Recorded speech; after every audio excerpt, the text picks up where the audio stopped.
A young boy named Liu Di was sitting on a stool across from a not-so-young fortune teller. He wondered how many years he would live. The soothsayer said something completely different, that in 3 days his right eye would start seeing again, and asked why he needed to know about the time he had left. To this, Liu Di replied that his right eye is not his real eye, and added that he lost it 3 years ago while trying to save someone. The guy didn't believe the prediction, and was about to leave.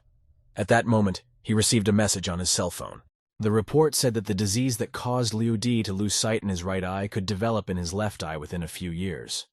The doctor also said that there is no cure yet, but urged the guy not to worry and to believe in the development of technology. After reading the message, Liu Di thanked the soothsayer, saying that he would take his words as a blessing. Distancing himself from the soothsayer, he added that becoming blind at a young age was like dying, so he would prefer death to such a life. At this moment, sparks literally sprang from the young man's right eye. The sudden pain made the guy stop, one hand covering his eye and the other holding onto the bench to keep from falling off his feet. Liu Di, covering his eye, most of all did not want to believe that he could go blind right now. The pain did not recede. He clenched his teeth and sat down on the bench, holding his head with his hand. Suddenly, a certain interface appeared in front of Liu Di's eyes, announcing that the regeneration was complete and that the process of fusing the nerves to the brain was beginning. The guy opened his eyes abruptly. Opening his eyes, the guy saw that now when he looked at people within a certain radius, some sort of window of information appeared next to them. Liu Di was shocked by this new ability. He stood there with his mouth open in astonishment, and the only question swirling around in his head was what had just happened. A moment later, the image of a small boy appeared in front of him, upside down. Liu Di was startled and jumped back and fell on the bench. He shouted, thinking that he had seen a ghost or was hallucinating from the pain. The boy said hello and introduced himself as Mo Tong. He said that he was an artificial intelligence located in his right eye, and that he was the only model capable of thinking independently. Mo Tong said that he couldn't explain everything in detail right now, and pointed his finger in a direction. Liu Di could not come to his senses. Mo Tong pointed his finger at the red-haired girl in the purple dress and claimed that she was in danger. A picture appeared before Liu Di's eyes. A girl walking straight ahead as a pen suddenly falls from somewhere above. The girl slips on the handle and falls. In her fall, the girl hits her head on a billboard and it starts falling on top of her. Suddenly, Liu Di realized that the situation he had just witnessed hadn't happened yet. Noticing the falling pen, the guy lunged sharply in its direction. Jumping, Liu Di caught the pen right in the air, literally a meter away from the girl. Clutching the pen, the guy asked Mo Tong what had happened. He replied that he had modeled the situation in Liu Di's head, based on the available data. The guy compared it to predicting the future, but Mo Tong objected, saying that it was just a prediction based on the available information. Mo Tong sensed something and said that people with destructive energy were approaching them. A group of athletic-looking men in black business suits got out of the cars that had just pulled up. They walked towards Liu Di. Liu Di stood there without moving as the group of people in suits shortened their distance with him. The guy asked who they were. Mo Tong noticed that the men were quite strong. Mo Tong said that the men's biographies were classified and that they were rumored to be members of military groups. The cars in which they arrived, he said, belonged to Inji's company. Suddenly, Liu Di's right eye began to sparkle again. From the interface windows, Liu Di understood that the system itself was analyzing the body and mobilizing all the necessary resources. However, he still couldn't fully believe that it could change his body. One of the men approached Liu Di and said that his boss was looking to meet a guy and pointed to one of the cars. Liu Di smiled while looking at the man. The man asked the boy to follow him. Liu Di opened the car door and entered the cabin. Liu Di's eye began to sparkle again, and the interface notified that the system was analyzing the aesthetic taste of the person opposite and adjusting his facial expression based on the data. A young, long-haired blonde woman in a formal suit sat in front of the guy. Liu Di sat across from the girl with a tense face, waiting for what was in store for him next. The girl broke the silence by asking where Liu Di had been missing for 3 years. A look of shock froze on the boy's face. Liu Di remembered how he had defended this girl unarmed from armed robbers 3 years ago. The interface showed that Liu Di's muscles had more than doubled in strength, and her face was taking on the most appropriate expression. The lamp in the car illuminated the girl from above. She called herself Yan Qingwen and confirmed that it was her boyfriend who had saved her 3 years ago. Also, the girl complimented Liu Di on his good looks. Liu Di asked Mo Tong what was wrong with his face, to which the latter replied that he had changed the guy's facial features, and now he pretty much conforms to beauty ideals. After gaining confidence, Liu Di still asked again if he was the one who had saved her. Yan Qingwen apologized and explained that she had been looking for the boyfriend for 3 years and had secretly come to see him to avoid media publicity. She promised to repay him for his help. Liu Di's eyes sparkled. and the interface notified him that the system had started analyzing the information on his interlocutor. From the data provided by the system, Liu Di learned the girl's age and physical parameters, as well as her major, degree, and field of study. The guy asked how exactly Yan Qingwen wanted to repay him, to which the girl replied that although he had saved her life, but to expect that he could get anything was not worth it, and offered him money. At this moment, Yan Qingwen received a call from her father. Her father asked her if she'd found her savior. She replied that she had found her savior, and that she would decide everything on her own. But her father disagreed, and told her to bring the boy to him. After that, the man asked for the phone. Yan Qingwen told Liu Di that he would need to meet with one person. The boy asked who exactly. The girl replied that Liu Di was to meet her father. Guy realized that she had received a call from Yan Hongxin, the richest man in Shanghai. Liu Di replied to the girl that he accepts the invitation with great respect. On the way to the mansion, Liu Di asked Yan Qingwen why she was so cold to him even though he had saved her life. The girl responded by explaining that ever since she was a child, people in her environment had always had bad intentions toward her. Liu Di put his hands behind his head and leaned back in the seat. The guy remembered how he had recently saved a girl, and how he had been invited to walk to Yan Qingwen's car. He mentally asked Mo Tong who he was and where he came from. Mo Tong replied that he was a Type 3 computer with weak artificial intelligence, and his mind was equivalent to an 8-year-old child. In doing so, it can take full advantage of the internet and computing programs. Mo Tong doesn't know anything about his appearance other than the fact that he also has a code name, Emperor 9, in his code. Liu Di noticed that his muscles had grown by more than 5 times. Mo Tong confirmed this and said that he could have strengthened the guy even more if he had more protein in his body. The girl crossed her arms on her chest and indignantly asked Liu Di what he was doing. The guy replied that he was bored and that he was going to read a book. He tried to reassure the girl with a smile and said that he had no plans to marry her. Yan Qingwen, embarrassed, thought that Liu Di was smiling very sweetly. The guy opened the book and started flipping through the pages. The interface notified him that the fast reading function was on. Liu Di was surprised and asked Mo Tong what was going on. Meanwhile, the fast data analysis skill was almost loaded. The guy started flipping through the pages with great speed. Yan Qingwen admonished Liu Di that books should not be disrespected like this, even if you don't like to read. The guy tried to guffaw that he likes to use paper fans. Liu Di smiled. The girl, on the other hand, was clearly displeased. The action takes place in the Yan family's huge mansion. The twin girls were standing at the entrance. One of them complained that their father, despite the heat, had asked them to meet the guest outside. The other, agreeing, added that she didn't understand why he had been invited at all. Their other sister said their father had his reasons and suggested they wait for a guest. The blonde man next to her added that he would teach him a lesson if he was disrespectful. A car pulled up to the entrance of the estate. Yan Qingwen started to get out of the car. The guy and girl got out of the car and stood in front of the entrance to the manor. The twins, upon seeing Liu Di, praised his looks with one voice. The interface started showing Liu Di information about the girls. One of them was called Yan Kai Kai. She graduated from the police academy and works as a private detective. The second was named Yan Xing. She is a graduate student at a conservatory and a popular internet host. Looking at them, Liu Di asked how could there be 2 such beautiful girls at the same time. The twins were thrilled with the guy and responded that he knows how to be honest. Mo Tong couldn't analyze their behavior and said he couldn't understand human emotions. Yan Qingwen introduced her older sister Yan Yiwen to Liu Di. She was the last to introduce her brother-in-law, Yang Fengyu.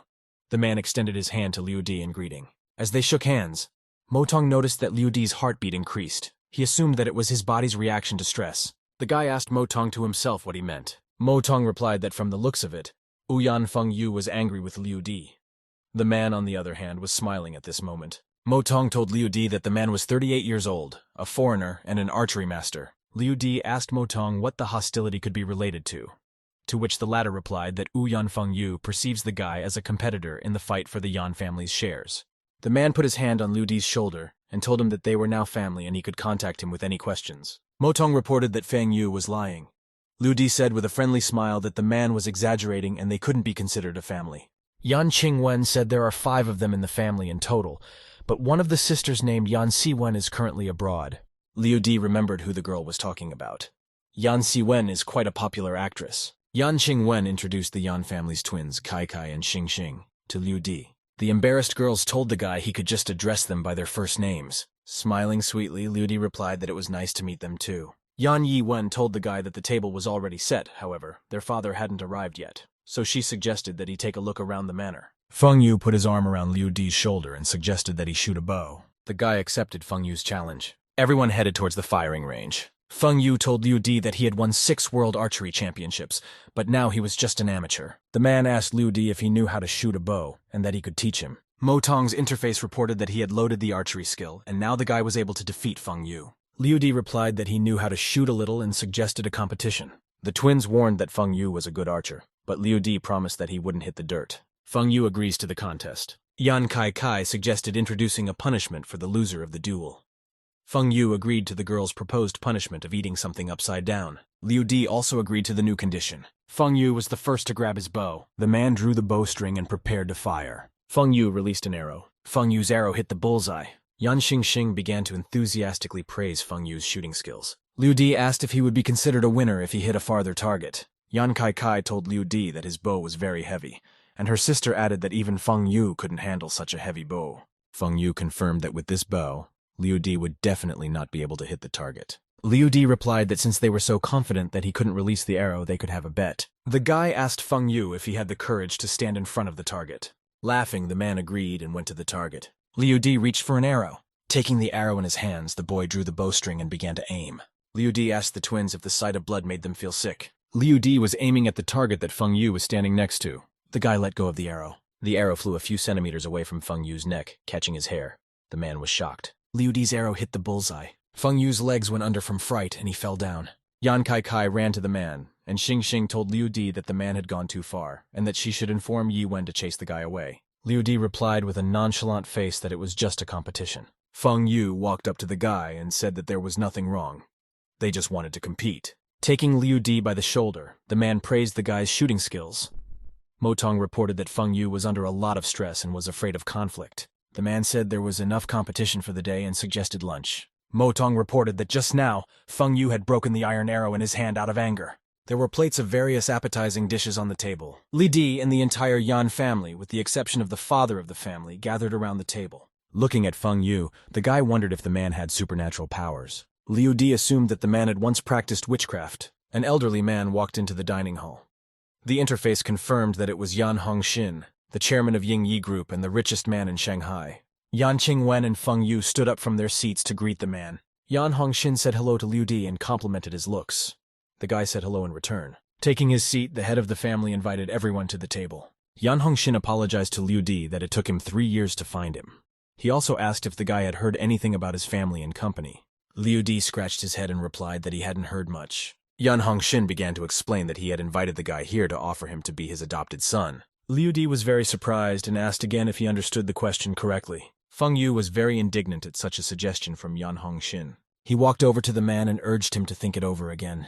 Liu Di guessed that Feng Yu was actually afraid that he would take away the Yan family's shares. Yan Hongxin said that the decision is final and that he wants to accept Liu Di as his son. Kai protested.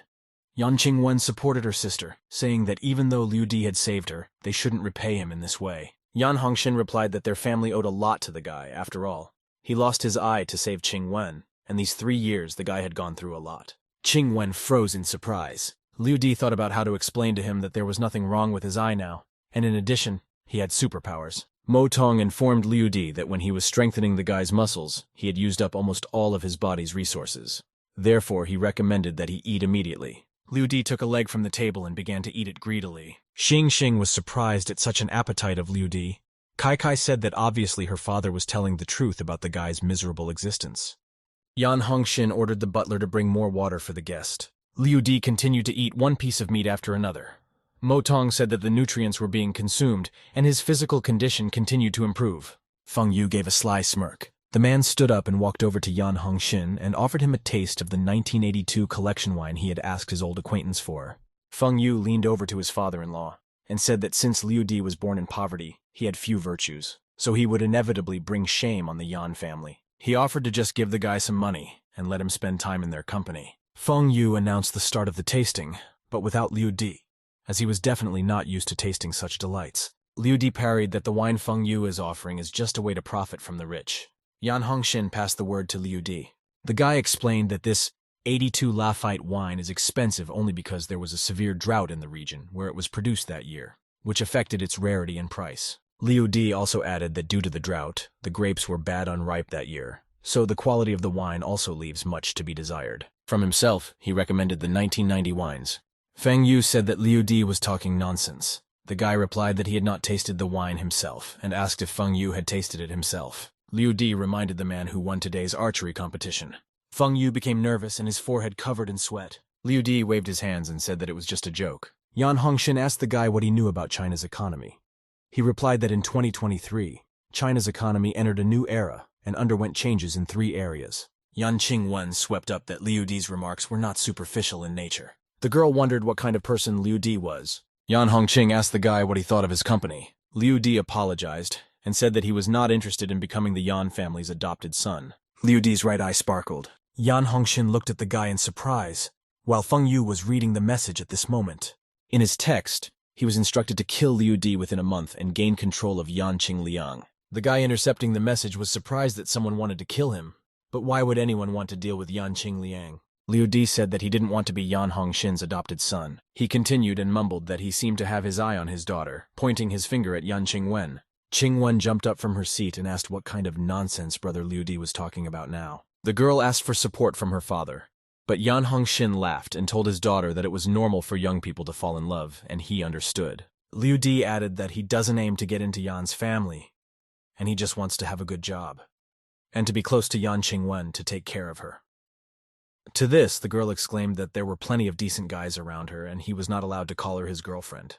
Yan Hongxin resented this behavior of his daughter and asked her not to behave like this, to which Qingwen resentfully said, "Father." Yan Hongxin told Liu Di that whatever job he chooses, choose it, and he will support his choice, because no one can interfere with that one's life. Liu Di said that to be closer to Yan Qingwen, he could be her driver. Everyone in the audience was surprised by such a choice of profession, because the guy had the opportunity to get any decent job.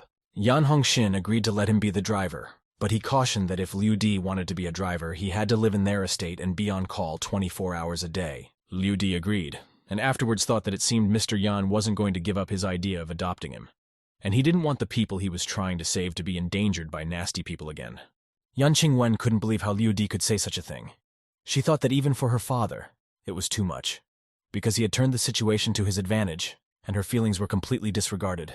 Yan Xingxing said that Liu Di had succeeded and would now live in their house. She added that Liu Di had made their sister very angry, and they needed to find a way to get rid of him. Yan Hongxin said that it was decided and let Liu Di become Qingwen's driver. Hongxin held out a golden card and said that despite all the events, Liu Di was still under his family's protection. He prepared a small gift for him as a token of gratitude and waited for him to accept it. The eyes of Ouyang Feng Yu full of envy looked at him in front, and the eyes of the Yan sisters full of disdain looked at him from behind. He needs money. But if he takes it, how will he be able to be in the Yan family normally in the future? Liu Di said that he didn't need their money and he saved Qingwen not out of a desire for profit, but out of conscience. Ouyang Feng Yu thought that he just wasn't enough and wanted to marry Yan Qingwen and seize power over the Yan family, and really that one was only interested in money and women. Yan Hongxin said that there wasn't much money on the card, only 5 million, and with his talents, he could easily earn the money himself. He asked to accept the money because his conscience was bothering him. Liu Di couldn't understand how it was possible to not take the 5 million. Motong asked if he needed the money, why he kept silent all this time. Liu Di replied to the one that there was no time. Suddenly something started to happen. Motong asked him not to worry. The data was being downloaded and he would have to wait for a while. He successfully registered an account for international coal trading. His current account increased, and Liu Di asked what was happening. Motong replied that he had just set up a coal trading account for him to increase his income. He would buy coal at a low price and then quickly sell it at several times the price.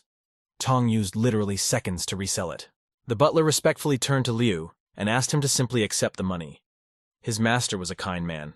If he didn't accept his help, he would most likely blame himself for the rest of his life. Liu Di agreed and said he would do anything to make Mr. Yan feel good.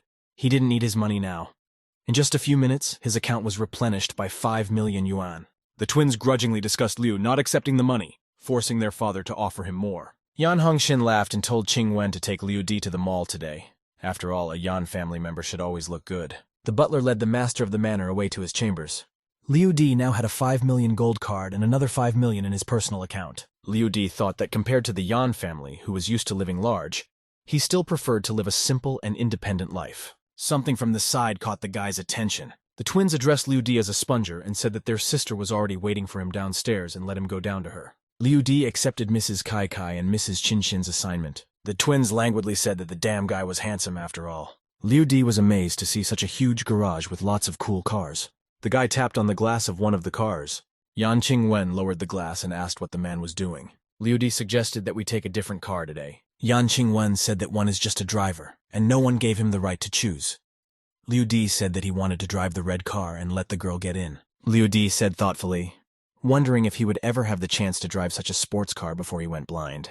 Yan Qingwen imagined how Liu Di would collect alms in the future, and her heart softened. Qingwen agreed. Let it be as Liu Di wants it to be. The people in the gray car asked if Liu Di could drive sports cars. Yan Fengyu asked if he had driven such a car, and afterward offered to teach him. Liu Di looked at them worriedly. After all, he had never driven such cars before. Motong set up the sports car manual.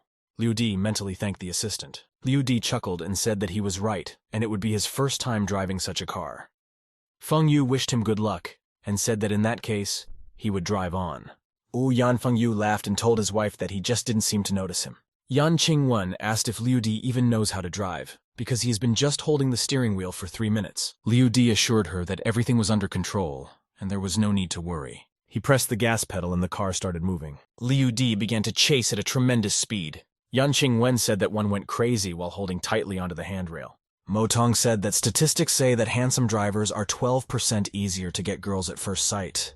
Liu Di replied that he would try his best to look his best. Liu Di made a sharp turn and Qingwen almost flew to the other side of the cabin. Yan Fengyu noticed that he was still trying to overtake him. Yan Fengyu shifted another gear so that the car could reach a higher speed. Liu Di noticed that Fengyu's car was rapidly receding and gaining speed. Yan Yiwen told her husband that she definitely didn't want to be in an accident. Yan Yiwen couldn't understand why Fengyu was so irritable lately. In the underground parking lot of Henmao Qingwen Shopping Center, Qingwen cursed. Liu Di asked Motong if this 12% chance of love at first sight didn't work. He replied that instead of love, she wanted to kill him. The guards asked Yan Qingwen if she was okay because she was trying to move the car with her bare hands. Mong found information about the leader of the guard. It was TC, 30 years old, an orphan, adopted by Mr. Yan. Now he was the Yan family's bodyguard. He had threatened Liu. If he tried to harm Madame, he would have to deal with them. Mong counted the bodyguards. There were 30 in total. Liu Di was trying to figure out just how many people Mr. Yan had adopted. Yan Qingwen told TC not to argue with the guy. After all, he is on good terms with his father. Yan Qingwen went forward and called Liu Di over. After all, they had clothes to buy. Liu Di pondered, and this time he was too impulsive. He didn't think about what she wanted, so next time he wouldn't be able to offer her anything. People on the street were watching the Yan family's bodyguards and discussing the couple walking together. Liu Di and Qingwen walked into a store with luxury clothes. Qingwen said they are on the spot and let the guy pick out clothes. Liu Di said he wouldn't, because he didn't like it there. Yan Qingwen said it is LVV and how can he not like it? Liu Di said it sucks. She asked if he liked the store. He again answered in the negative. Yan Qingwen couldn't stand it and shouted that he was going overboard on purpose. The girl said that he made her mad. Liu Di asked her to stop acting like she was already his wife because he didn't promise to marry her. Liu Di took Yan Qingwen's hand and dragged her behind him. Qingwen asked where he was taking her, and Liu Di said they were going to pick out clothes. Yan Qingwen asked if he definitely wanted to buy clothes from this store. The one replied positively, and Qingwen said that the average price for an item is less than 500, and he will be laughed at when he comes out in it, and her father will blame her for it. Liu Di called out an acquaintance by name, Ajia. The guy asked Liu Di if Liu Di was in front of him. Ajia said that 3 years had passed, and asked where he had been missing. Liu Di said he came here to take care of his affairs, and Jia said that things won't change from his results, and that's all Li. Liu Di remembered that Ajia had a crush on Sun Li back in university. She was studying off campus back then, but never gave Ajia a chance. He never imagined before that he would have supernatural abilities, and 3 years later, Ajia would become a salesman in a clothing store, and Jia told Li to see who came to them. Li asked who was there and wondered if he wanted to get the goods himself. Li walked out and finally noticed Liu Di. Li approached him and asked him if he had become rich, because the things in their store were not cheap by the standards of ordinary people. Li asked if the girl standing beside him was his. Yan Qingwen objected and said that he was just her driver. Li disappointedly asked if he was the driver inside. Li told Ajia to take at least 300 yuan to Liu Di, because she thought Liu Di wouldn't be able to afford it. And Jia apologized for the girl who was in a bad mood. He said if he wanted to try something on, he'd bring it. He wouldn't change himself and their unchanging trio. And Jia said he knew exactly what he liked better than anyone else. Yan Qingwen wondered which unchanging trio Ajia was referring to. In the fitting room. The girls in the fitting room were discussing how handsome Liu Di was. Yan Qingwen saw the one coming out of the fitting room. A satisfied Liu Di walked out of the fitting room wearing his new clothes. Li counted the purchase amount. Shirt, 368 yuan. Pants, 400 yuan. Shoes, 330 yuan. Yan Qingwen noticed that the things looked very good, and they were also inexpensive. Liu Di asked if Ajia would get some percentage of his purchase.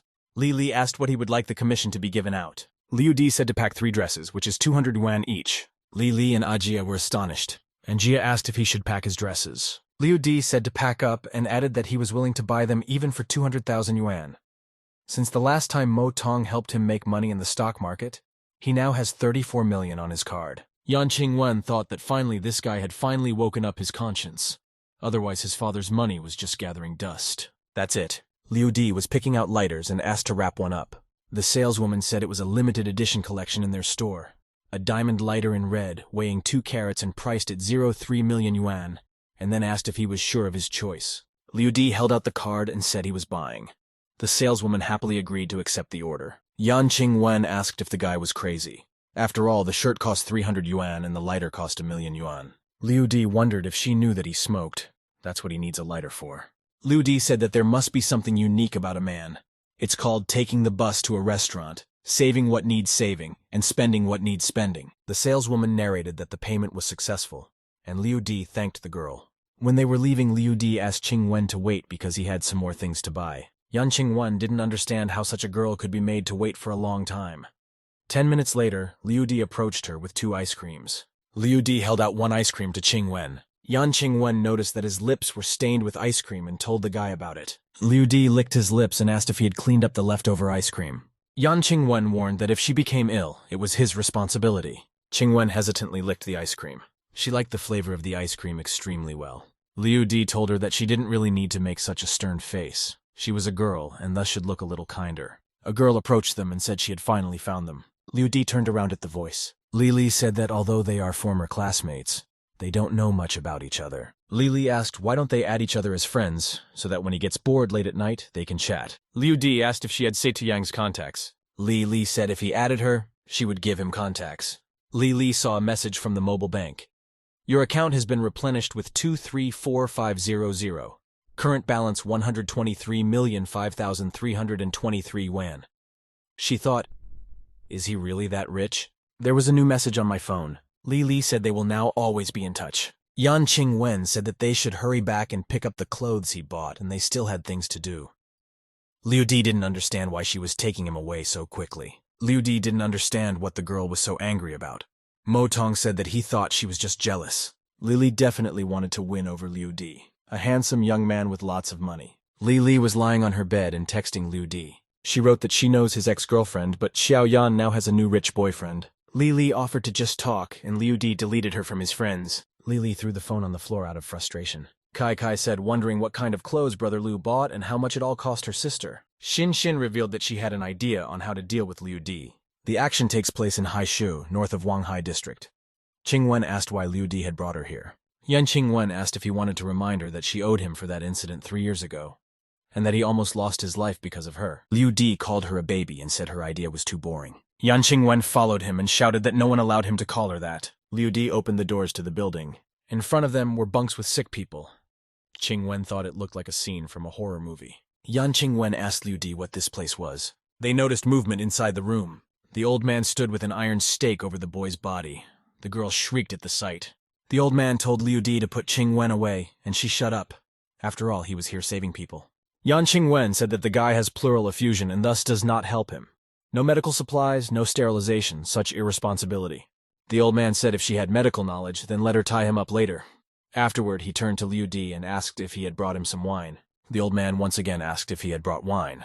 Liu Di told Master Tu that he had made money. Yan Qingwen couldn't understand the relationship between Brother Liu and this old man. Half an hour later, Liu Di was saying goodbye to Master Tu. They got into the car and started driving. Master Tu told Liu Di to remember to bring him some wine next time. The children also said goodbye to Liu Di and Qingwen. Yan Qingwen asked what kind of place it was. Liu Di said that it was a simple hospital and that man was the only doctor there. He treats poor people who cannot afford hospital treatment. Qingwen asked what about those children. Liu Di said that they were all growing up without parents, so Master Tu had taken them in. Yan Qingwen asked how he met this master. Liu Di said that 3 years ago when he lost his eye, Master Tu saved him from death. Yan Qingwen clasped her hands and apologized to Liu Di. Liu Di said that if she feels guilty, why doesn't she make it up to him by sleeping with him tonight? Yan Qingwen shouted that he was a jerk. Liu Di laughed and said he was joking, which made the girl even angrier. Yan Qingwen said that she noticed that Master Liu's hospital was short of money. Liu Di said that he definitely needed her help. He gave him a few 100,000 yuan. Qingwen asked if he had given all the money, and Liu Di said it was not her concern. Night came and the boys arrived at the estate. Kai ran up with Xin to the car, and happily noticed that her sister had returned. Xin casually called Liu Di cute and narrated that they had prepared his room and gave him the key. Liu Di thanked the guy. Motong said that the twins had good intentions for him. Yan Qingwen was surprised that the sisters were able to pack so quickly and asked what floor their room was now on. Kang replied that they were now on the basement floor, in the farthest room. Yan Qingwen asked, "Are they the ones talking about the basement?" Xin told her sister not to forget that he was the driver, and it wasn't hard for them to let him stay in the suite. Qingwen offered to start over. Liu Di thanked them for having a roof over his head, and afterwards said that if he was no longer needed, he would go to rest. As they walked, one of the twins said that the important thing was that he didn't cheat on their big sister. Liu Di was coming down the stairs. Liu Di said that he didn't think this manor had such a long corridor on the last 2 floors. Motong asked if the guy could see the camera. Liu Di said that the twins are probably somewhere watching his suffering from the plasma screen right now. Xin noticed from the cameras that Liu Di was already in the hallway. She had already prepared for the performance. Xin told Kai that it was very bad of them, but she's really looking forward to it. Xin couldn't understand why the light bulb in the hallway had lit up. Liu Di stepped over the stretched rope. Liu Di dodged the balls flying at him. The twins couldn't believe how he had preempted the attack. They realized that this time he could dodge it. The cameras turned off and the sisters could no longer watch Liu Di. Liu Di carried a bowl of water. Liu Di said that the sisters were even able to come up with such an interesting prank. Motong said that the reaction speed was increased by 354%, the reaction speed of 3 seconds. Liu Di walked into the room and said he didn't think it was a basement and it might be a little damp. Liu Di noticed a piano right in front of him. The guy said that when he was a kid he dreamed of being a pianist. Motong said that the basic knowledge of classical music is loaded. The works of modern pop singers are studied. Liu Di asked if he did all this so that he could fulfill his childhood dream. Liu Di began to sing that on days of great upheaval, the wind howled, but they were not afraid. He continued, "Let the seawater go. Let the strong winds pass." He experienced dark night winds and heavy rains. Kept singing, flapping the wings of the night with the rippling waves outside. "I'm thinking on a high level." He continued, "The direction of the wind, the continuation of the night, and the end of the blooming of the flowers depend on me." Motong remarked that sounds very good, and his artistic ability beyond human reasoning. The process was successfully uploaded. Liu Di asked what the man had just done. Motong grinned and said that it was a pity that such a beautiful song had to be listened to alone. He made a video of it and put it on the internet. Liu Di was annoyed that there was nothing he could do against him. Liu Di remarked, "Liu Di's brother is a very interesting time." A new notification arrived on his phone. Liu Di couldn't understand what was going on. Videos of him singing have racked up millions of views. The enthusiastic comments were plentiful. Many commercial companies invited him into their projects. Liu Di realized that in the era of social networking, the power of this community should not be underestimated. Liu Di said that show business is so complicated. Liu Di wanted to fulfill his longtime dream of starting his own business if he could. Xin pondered, winding circles around the room as to why, out of all the traps she had set, Liu Di hadn't stepped on a single one. Xin called Kai to come with her to the 2nd floor. She wanted to see the evil Liu brother. But the girl didn't react, and Xin asked what the girl was looking at and why she wasn't listening. Xin asked what was the big deal about that video of Liu Di singing. Kai held out Xin's earpiece and offered to listen to how nice his voice was. Kai remarked in surprise that it sounded very good and not bad. Xin wanted to know who he was. Kai said she doesn't know. He hides his real name. He only does music. His name is Di Yi, and he has 6 million subscribers. Xin said she wanted to marry him. Kai replied that she was the one who found him and yelled at her not to steal her husband. Xin shouted that she wasn't the one who found him and she wouldn't marry, only him. Yan Hongxin couldn't fall asleep because of the noise of the girls, he thought. Can't one have a proper sleep at a time like this? They are so loud. Liu Di's stomach rumbled. He was hungry. Right now, even simple reflection was taking all his energy. Liu Di got up from the table and went to the kitchen to get some food. Liu Di opened the door. Someone pepper sprayed him in the face. Liu Di fell down and shouted out, "What is she doing? After all, this is his room." The girls were puzzled, for the boy was right. Xin shouted that the one was shameless and had a conscience to stay in their house. Liu Di added that he was still living on their money. Shin had warned him, she told him, but Liu Di didn't listen to her and left. Shin told him not to dare go to their big sister's room. Shin didn't understand how this was possible. Kai was surprised at the guy's behavior. Liu Di was preparing a dish of vegetables. Motong rushed to the rescue and produced a Michelin 3-star chef-level cooking skill download. Liu Di thanked the assistant. The twins were surprised that Liu Di could also cook. Shin told Kai to just cook the food and they would charge him for the food he spent if he thought of anything bad against them. He started chopping celery. Liu Di was whipping eggs for a future culinary masterpiece. Shin watched Liu Di's masterful cooking mesmerized. Shin tried to calm down and not give in to this beautiful man's devious plan. Shin tried to admonish Kai to remember what they were here for.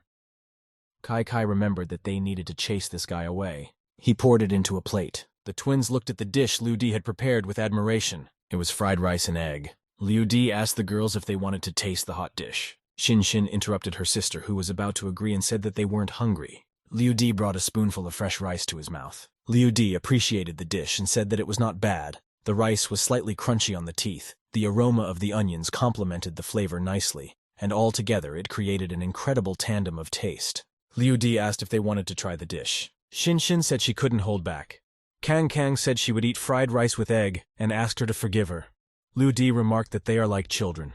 The twins ate every last crumb. Shin said they can't eat this food for free. One bowl of his rice is 10,000 yuan. Kai added that he still owes them more than 4 million. Liu Di asked why he hadn't seen Ouyang's brother-in-law today. Shin said that her sister and her husband have their own house and live there. Liu Di said, "That means there are only 3 silly girls here." Shin and Kai asked what Liu Di was talking about. Liu Di asked the girls why they were interested. Liu Di warned that they had better be careful, especially at night. The twins asked why he was saying it so seriously. Liu Di stood on the roof and watched the moon. It was already very late, and it was night outside. Liu Di used his super ability, and he wondering what the relationship between Ouyang and Yan Qingwen was. Liu Di pondered. It was easy to guess that Yan Qingwen was Ouyang's direct competitor in the struggle to control the Yan family's resources. He wondered if it could be that Ouyang wanted to kill Qingwen. Motong assured him that Yan Manor was under his personal control. If there was any danger, he would inform him immediately. Liu Di asked him to keep an eye on Ouyang. Motong said he could, but the question was whether he had cameras in his house. But he can say for sure that he had nothing to do today, and now he decided to have some fun. A vulgar sight opened before him. The girls on the bed with him were annoying Feng Yu, saying what a bad guy he was. Feng Yu said he would teach Kai and Xing a lesson. Sooner or later he would become the master of the Yan family. He would have to make them serve him well. "Oh, Yan," Feng Yu asked the girl to kiss him. Liu Di thought that Feng Yu was acting like an animal. He married his older sister, and still thinks like that about his 2 younger sisters. Yan Qingwen didn't understand why Brother Liu hadn't come down yet. Tai Sai told Madam that he knocked on Mr. Liu's door twice, but he didn't seem to be awake yet. Afterward, he offered to walk the girl out today. Yan Qingming said, "Let the guy do his duties. Just because he's her chauffeur doesn't give him the right to be late." She ordered him to knock on the door until he woke up. Yan Qingwen asked the bodyguard who was about to run an errand to wait. Liu Di ran towards Qingwen. The girl wondered if he had gone jogging. Liu Di brought out the buns and gave them to Qingwen. He said that he had spent an hour to get to a popular bakery in the city. Yan Qingwen said that this bakery was 20 kilometers away from their home and asked if he had run that distance in an hour. Yan Qingwen asked if he thought that the morning run was still enough to justify him being late. The bodyguard was told over the earpiece that Liu Di had been followed the whole time, and he had indeed run 20 kilometers round trip in an hour. Tai Zi praised the guy, for his physical fitness is admirable. Liu Di thanked him and asked if it was time for them to move out, but afterwards he asked him to wait for a while so that he could take a shower and change his clothes. Yan Qingwen said that there are such brazen drivers. She asked Tieshi why conscientious drivers like him should resign. The bodyguard frowned. Liu Di and Qingwen finally went out on business. Yan Qingwen was watching a video of Liu Di's performance.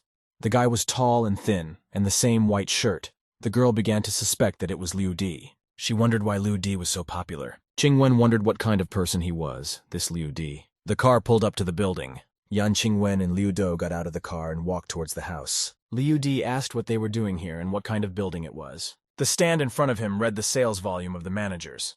Liu Di was surprised that the chairman's daughter should participate in such a business competition. Yan Qingwen watched the pensive face of Liu Di, who was thinking about a business project. Yan Qing said that this is the financial culture of their company. All employees are salespeople. No matter who and what they are, they must be of value to the company, and she is no exception.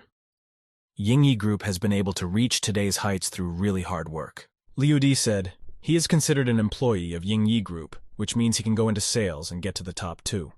Qing Wen skeptically said, don't make him laugh. Yan Qing Wen walked further into the office. The worker said hello to the lady, and the lady also said hello to them. He and Liu Di reached the receptionist's office. The secretary wished good morning to Madam and bowed briefly.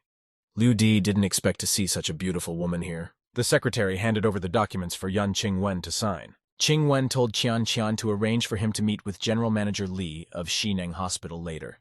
The secretary accepted the assignment. Qian Qian asked Liu Di who he was and thought he was cute like a puppy. Qing Wen introduced him as her driver. Qian Qian was surprised that it wasn't Madam's boyfriend, but just a driver. After all, he is very handsome. His body, his skin is completely unreal.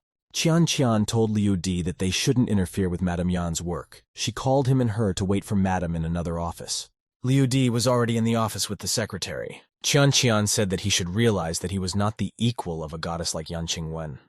Then why wouldn't he look at her? Mo Tong said that it was Zhao Qian Qian, a woman, 23 years old, single Miss Yan's personal secretary. She had a high work performance and was nicknamed Social Butterfly in the company. Liu Di was very embarrassed, and the girl ran her hand over his cheek. Qian Qian asked if he wanted to add her as a friend. Liu Di thought she was very cute and embarrassed. Yan Qing Wen told Qian Qian to keep her distance towards Brother Liu, and it was time for her to get to work already. Qian Qian said she knew. Zhao Qian asked Liu Di not to look at him like that. Their boss Wen had already found a man for her heart. Liu Di asked who it was. Qian Qian said that she didn't know his name, but she was told that this person had saved Madame 3 years ago and he was a real hero to Madame. Yan Qing Wen listened as the secretary said, wondering if Madame had found her hero. Liu Di was surprised that she thought she was a hero. Mo Tong told Liu Di that something strange was going on in Yan Qing Wen's office. Mo Tong told the man not to worry as the whole thing was even funny. Liu Di watched Yan Qing Wen's work. Mo Tong described the study. It had 3 prayer vases, a green painting like a tomb, those statues on either side like a mausoleum. Da Yan Qing Wen looked like she came out of a tomb. Mo Tong made a comparative analysis and found that all these attributes were necessary for the curse, which was nicknamed mortal evil among people. Mo Tong laughed at the strangeness of people who believe in all sorts of curses and gods. Liu Di asked if the so-called mortal evil was just a fiction. Mo Tong was completely sure that these were just legends from local folklore based on bylanes. Liu Di believed in the virtual assistant's words, but he couldn't figure out who this girl could have offended to have the curse paraphernalia planted in her office. Liu Di told Qian Qian that he would retreat to the restroom. At the very DL, he went to Yan Qing Wen's office. Yan Qing Wen sternly asked him why he entered without knocking. After all, it was impolite. Liu Di said that these 3 vases of hers are very good. Qing Wen said that they are a gift from the vice president of Zhao Group. They are old antiques, so be careful. If he breaks them, he will sell a kidney to restore them. Liu Di asked what about this painting. Yan Qing Wen said that it was a gift from Vice President's son. Liu Di asked where these statues came from. Qing Wen replied that they are called water dragon pearls and are an exclusive handmade product. They are a gift from Wu Yan's son-in-law. Mo Tong remarked that it was not surprising. This guy was the ultimate hypocrite. Liu Di concluded that Vice Presidents Zhao and Sun were his accomplices. Liu Di decided to first break the mortal evil in the form of the 3 vases that Vice President Zhao had given him. He stormed one vase and it broke into small pieces. Liu Di said, "What a pity he broke it." Yan Qing Wen asked Brother Liu what he was doing and demanded that he take his hands off her vase. The vase shattered into many pieces, but some of it almost survived. Liu Di said that he didn't break it on purpose. Yan Qing Wen was very angry at the guy who lied without blushing. An excited Qian Qian ran into the study at the loud sounds. She saw the broken vase and realized the guy was going to be in big trouble now. Yan Qing Wen said that he had gone crazy. Liu Di said they were just vases, and he would return every penny. He asked her to give him her account number, and he would transfer the money to her. Qing Wen said that they were priced from 6 million yuan in the market, and asked if he was serious. Yan Qing Wen tiredly said that she would write them off on him and deduct them from his salary. Liu Di said that the salary he received should be enough to pay. After all, it's only a vase worth 6 million. He could spend all his resources to invest 100 million in their company. Qing Wen asked where such statements came from. Qian Qian told Mrs. Yan that it was time for them to move out to meet Mr. Li from Qiren Hospital. Yan Qing Wen told Qian Qian to call a cleaning lady to clean up this mess, after calling Liu Di. Kang Kang told Xin Xin that she couldn't play anymore and offered to go home and rest. Kang Kang walked into the empty dining room. Kang Kang noticed the gold card under the plate that Liu Di had left there. The girl reached for the map with her hand and examined it. Kang Kang asked, Isn't this the same 5 million card that his father gave to Brother Liu? Xing asked if it's true and he didn't take his father's card. Brother Liu left the card here, so he didn't spend the money. Kang exclaimed that he was a real gentleman. Xin said it was a shame that they kept calling him names and accusing him. Kong said it's all worth their money. Xin said they ate his rice and deducted 5 million from his money. The twins enthusiastically discussed how noble and handsome he was, and he was an amazing cook. Xin said that they were being silly and they definitely hurt him. Kong said that her sister was also at fault, because the two of them should apologize to him. Xin noticed that her sister was right. Kang asked if he really didn't take his father's money. Where did he get his new clothes from? Xin supported, because his clothes must be worth millions. He used to live off of part-time jobs. So where did he get so much money from? Kong said he was most likely spending his older sister's money. Kang said that he left the card here on purpose so they would find it and feel guilty. Xin agreed and said that he was spending his third sister's money at the time. Kang sighed and said that sometimes people seem so kind, but in reality they have ulterior motives, and it's terrible. Xing asked how can you just leave so much money here? After all, 5 million is her pocket money for a few months. Kang suggested that the money be spent in secret from everyone. Liu Di sneezed loudly while sitting behind the wheel. Liu Di wondered if anyone remembered him. Qian told Madam that Qiren Hospital has refused their joint project 3 times already, and she is not sure if they will agree today. Qingwen said that she has to win this billion-yuan order. Qian noticed that Mr. Li was treating her badly. Qingwen ordered to stop this conversation. This time everything should work out. After all, not only her reputation but also her father's reputation was at stake. One of Yingyi Group's main businesses is medical equipment manufacturing, and Qiren Hospital is one of the largest hospitals in China. Dee realized that it was difficult to reach an agreement with Mr. They arrived at Qiren Hospital. Mr. Li Riley said the beautiful Miss Yan Qingwen honored him with her presence. Li said that the project he had discussed with them earlier would be very difficult to realize. He asked them to sit down to talk about many things. Liu Di asked the assistant to find information about that. Li Dahai, male, 45 years old, started his business by selling counterfeit medicines, is now the director of Qiren Hospital, a member of a criminal organization involved in sex scandals. Due to the hospital's negligent attitude towards its patients, hundreds of people suffered from poor medical care. Many so lost their health as fake medicines were used. Motong said that in the end the hospital was not penalized. Now this lawlessness is still going on. Liu Di thought that hell had emptied out and demons had descended on earth. If such people are living, then why do we need heaven and hell? Qingwen approached Mr. Li. If he really wants to purchase their products, she suggests that they drive together to the company. She will help him apply for a favorable policy for the hospital. Mr. Li said that this matter cannot be solved with 2 sentences and everything is negotiable. He suggested that they book 2 suites at the neighboring Huya Hotel and they would discuss everything over dinner. Liu Di shouted that he was serious about offering the girl a hotel. Liu Di said that she was a young girl and he suggested her to talk to him about the hotel business. He was outraged at how he could suggest such a thing to her. Yan Qingwen said, immediately silencing the guy who was ruining her serious deal. Qingwen asked Li to ignore her new driver, as he was not yet used to his new job. Mr. Li said mockingly that he was her driver. Mr. Li disrespectfully called the guy a boy and told him never to interfere in the affairs of his superiors. He hoped the guy would learn his lesson.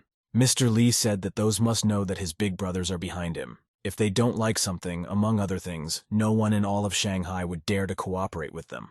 Yan Qingwen became very angry upon hearing such a hidden threat. Qingwen asked if she would agree to dinner. The man would agree to this order. Mr. Liu assured the girl that she could not worry and enjoy her fame in peace. Qingwen said that she had conditions. Firstly, she said that it was just a dinner, and secondly, she would be with her assistant Qian. Mr. Li readily agreed. Li figured it was a promotion, take one and get the other one free. He'd make a lot of money tonight. Yan Qingwen irritatedly said to Liu Di, "Does he realize who he is talking to? How dare he ask her to wait for him?" Liu Di reminded, didn't she say that in Yingyi Group, everyone can sell their services and get results, and isn't her driver the same person? The girl thought for a moment, for Brother Liu was right in theory. Yan Qingwen told Brother Liu to stop behaving so horribly. He asked him to wait for 5 minutes and went back to the hospital building. Liu Di walked in and Mr. Li asked what happened to Mrs. Yan's driver and why did he walk in without knocking? Did he lack patience? Liu Di threw his leg over Mr. Liu's desk. Liu Di called Li Dahai a real animal. Mr. Liu shouted a curse and asked how dare the man call him names, for he would chop off his leg for such a thing. Liu Di told the man to make sure to check his email before threatening him. There was already 1 unread letter in Mr. Li's mailbox. Gosh, Li turned pale instantly. In the video that was sent to him, Li assured the thugs that he would do what they asked. Mr. Li said if they were told to use fake medicine, then let them use fake medicine. It's not like it will kill anyone. Lee Da-hai said during another transaction that everything in this life can be solved with money. Mr. Lee Da-hai thought it was impossible. How on earth did he know this? Because if this information was leaked to the media, he wouldn't be able to pay for it even at the cost of his life. Lee Da-hai wondered who this guy was that had dug up so much dirt on him. Mr. Lee Da-hai looked at the sender's name and learned that the driver's name was Liu Di. Mr. Lee Da-hai apologized to the guy and, deciding to make sure, asked his name. Liu Di introduced himself as Mrs. Yan Qingwen's new driver and gave his name, which was the same as the sender's. Mr. Lee Da-hai was on his knees begging Brother Liu to have mercy on him. Liu Di said that now that he knew what he was guilty of, let him do something to please him. Yan Qingwen said that she asked him not to go. Was it difficult to obey? Qingwen said that they were going back to the company, but Liu Di asked her to wait for a while again. Yan Qingwen asked if the guy was going to stay in the hospital. Mr. Lee Da-hai approached them and asked Miss Wen to wait. Mr. Lee Da-hai brought her the contract and asked her to sign it right away. Lee Da-hai said that he had already signed everything and stamped it with the hospital seal, so she could just sign it. Qingwen was surprised at the change in his mood. Mr. Lee Da-hai said that he immediately realized that the order is for 1 million, so he is offering them a contract for 2 billion, and he is willing to pay all at once. Qian thought that businessmen don't have conversations. After all, he was almost on his knees asking for a contract with him, even fiddling with money. Yan Qingwen read the contract, and there seemed to be no catch. She asked if the man was serious. Mr. Lee said he was very serious, and asked if she was satisfied with everything in the contract. Qingwen affirmatively replied that she was fine with everything, and signed the document. After the successful transaction, Qingwen and his group were on their way back together. Yan Qingwen thought that this was her biggest contract in her entire career in the company. This contract is enough to take any employee to the top of the sales rankings. Qian told Madam that they had received a payment from Chiren Hospital worth 2 billion. Qingwen took note of this. Yan Qingwen asked Liu Di what Liu Di had said to Lee Da-hai, and whether he was the reason he signed the contract. Liu Di said that she and he found out about some of Lee Da-hai's shady dealings, so he threatened him to put everything in the media about his affairs. Qingwen was clearly surprised and asked the one to behave normally. Liu Di jokingly said that he was just Lee Da-hai's nephew, which caused Qian to laugh. Liu Di asked how the company calculates the commission for the transaction. Qingwen said the commission is 5%, so they get 10 million. She added that they will be contacted later. Qian said the guy is now a rich man. Liu Di said that he didn't need their money after all, it was their merit, and let Qingwen take it as payment for the vase. Qian said that she didn't believe that he would really pay for it. Liu Di said that the remaining 4 million would be moral compensation, and let Qingwen go to a psychologist for it, so that she wouldn't keep her emotions inside and suffer alone. He said he was always willing to look after her. Yan Qingwen was embarrassed by his words. Qingwen said that one was not a hero at all. Qian felt that there was definitely something between them. Qingwen was admired in the company's office because she had made a 2 billion deal. Many people were surprised to see Liu Di's name on the booth, as he did not work with them. One of the workers told a colleague that she saw some teenager came into the company with Miss Wen in the morning, and it was most likely Liu Di. Another coworker asked if Mistress cared about him. The girl was grabbed by someone's shoulder and she screamed. Liu Di gave them advice not to talk about the company's employees in public.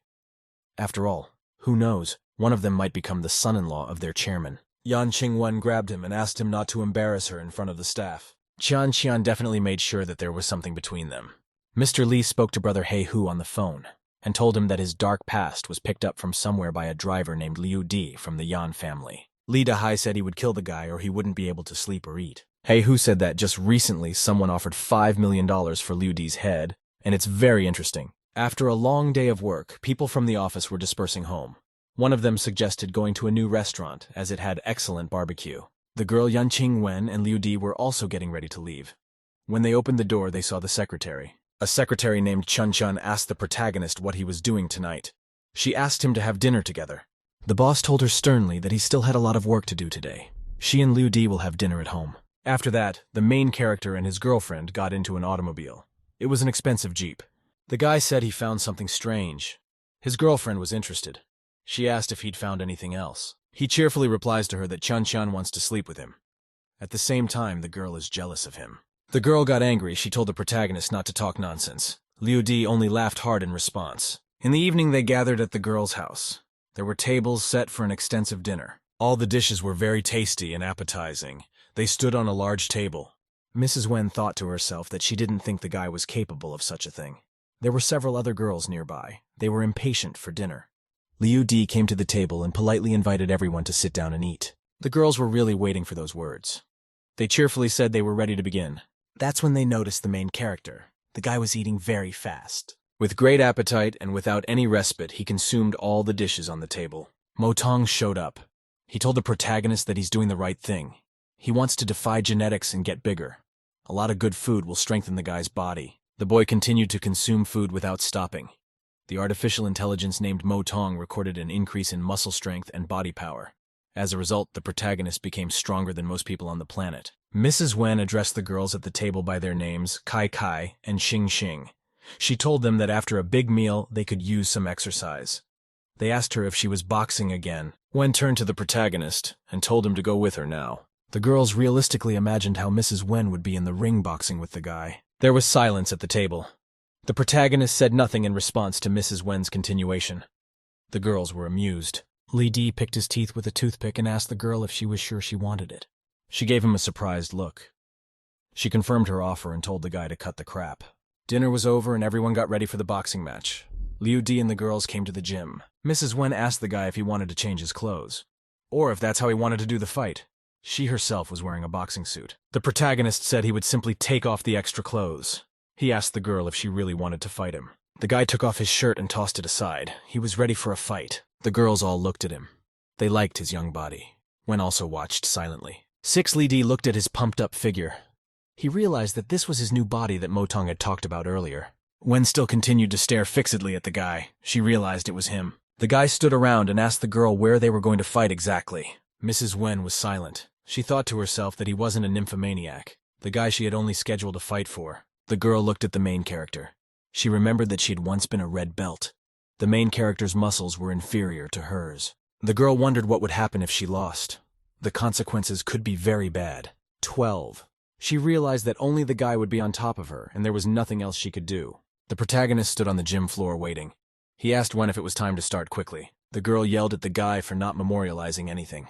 She clarified if that's what he wanted to do to a weak girl. Liu Di reminded her that she herself had offered to spar twice.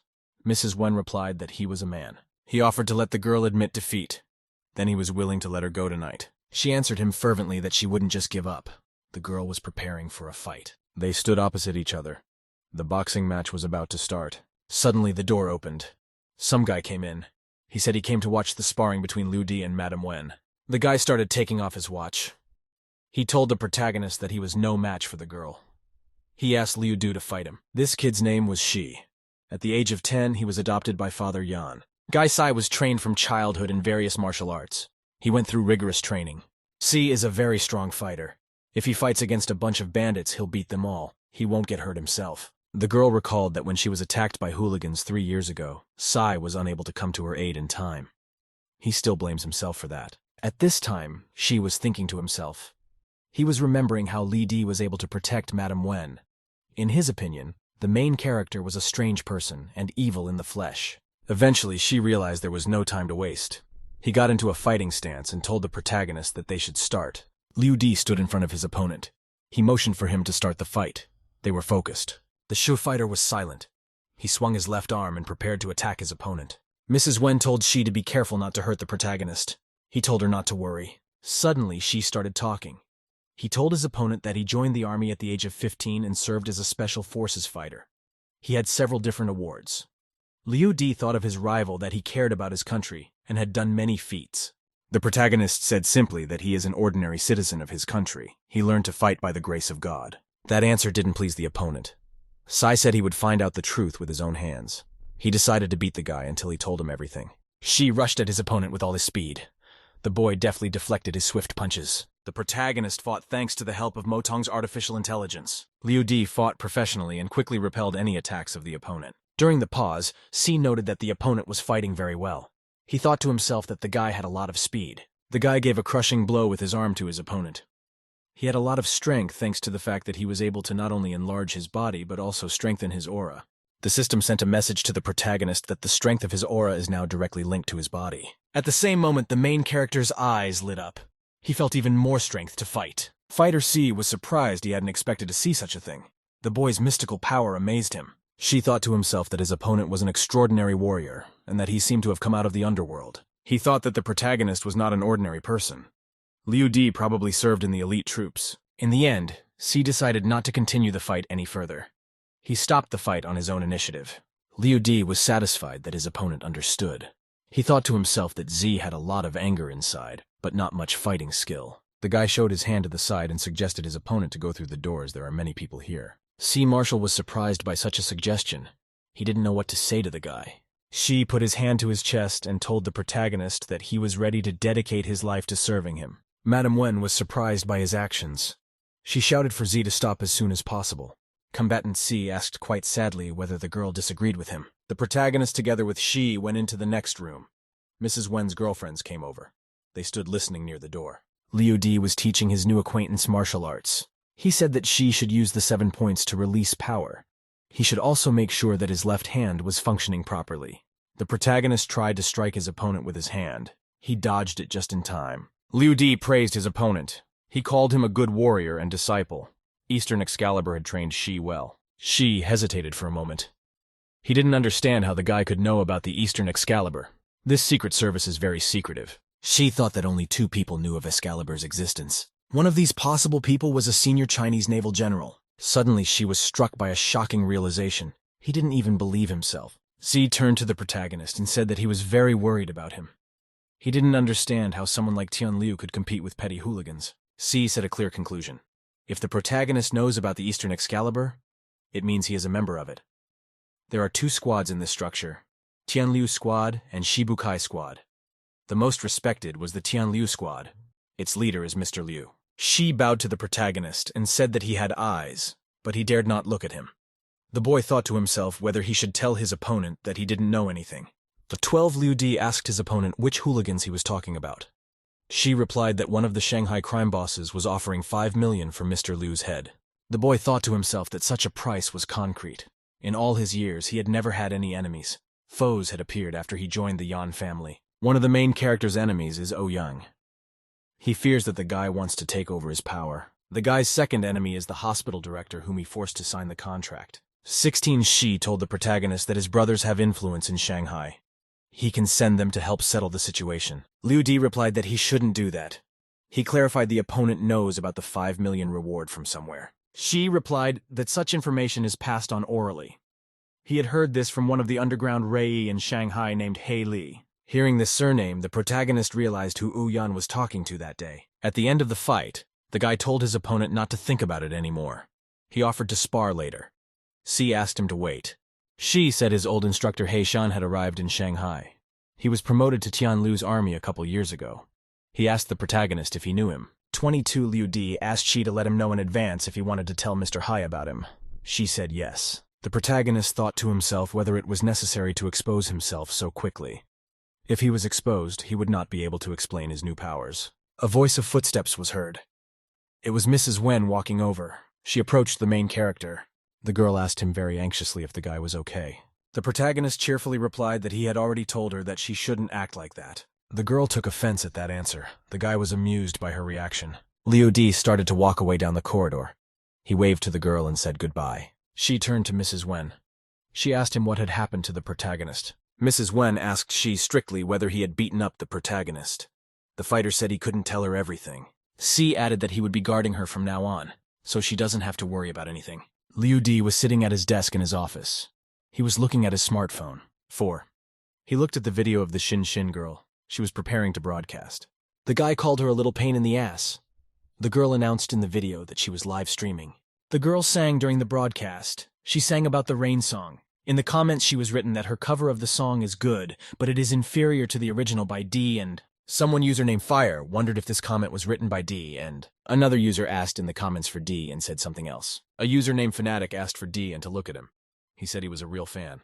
After a short period of time, the main character came out of the live broadcast. The guy was sitting there with his smartphone and he was thinking. He made this song for himself and it caused such a stir. A girl named Kai Kai asked her girlfriend named Shin Hasin how she knew D and... Shin said irritably that she didn't know him. This wasn't the first time she had been asked this. Shin picked up her phone and her girlfriend called to her. She clarified from her for the umpteenth time how she knew D and... Once again, Shin replied irritably that she did not know him really. Kai Kai said her sister is filming a new movie right now. She'd like to ask her to sing with D and D. She really wanted to meet him. Shin sat there thinking irritably where she could get D's contacts and... The next day, the protagonist came to the office for work in the afternoon. The girls in the office noticed him right away. One said he was very handsome and she wanted to meet him. This is when the system told the guy that the pulse not only frees his aura, but also releases his male attraction. His fascination spreads throughout his body. The boy turned to Motong's artificial intelligence. He asked it to find information about Hei Li. Motong found all the data. Hei Li's real name is Qin Yao Wen. He is 36 years old. 6 years ago, he was a ruthless street concert. Now he's the underworld of Shanghai. To the public, he's the head of the Shanghai Chamber of Commerce. He also controls the underground casinos. He makes profits by criminal means. The protagonist thought to himself, that guy is really something. The guy picked up the smartphone in his hands and said confidently that he would have fun with Hei Li. A boss named Hei Li was sitting in his office surrounded by his secretary. He was just lighting a cigar. 2. The boss was relaxed and he didn't expect any negative messages that day. One of his handlers burst into the office. He reported that something strange was going on.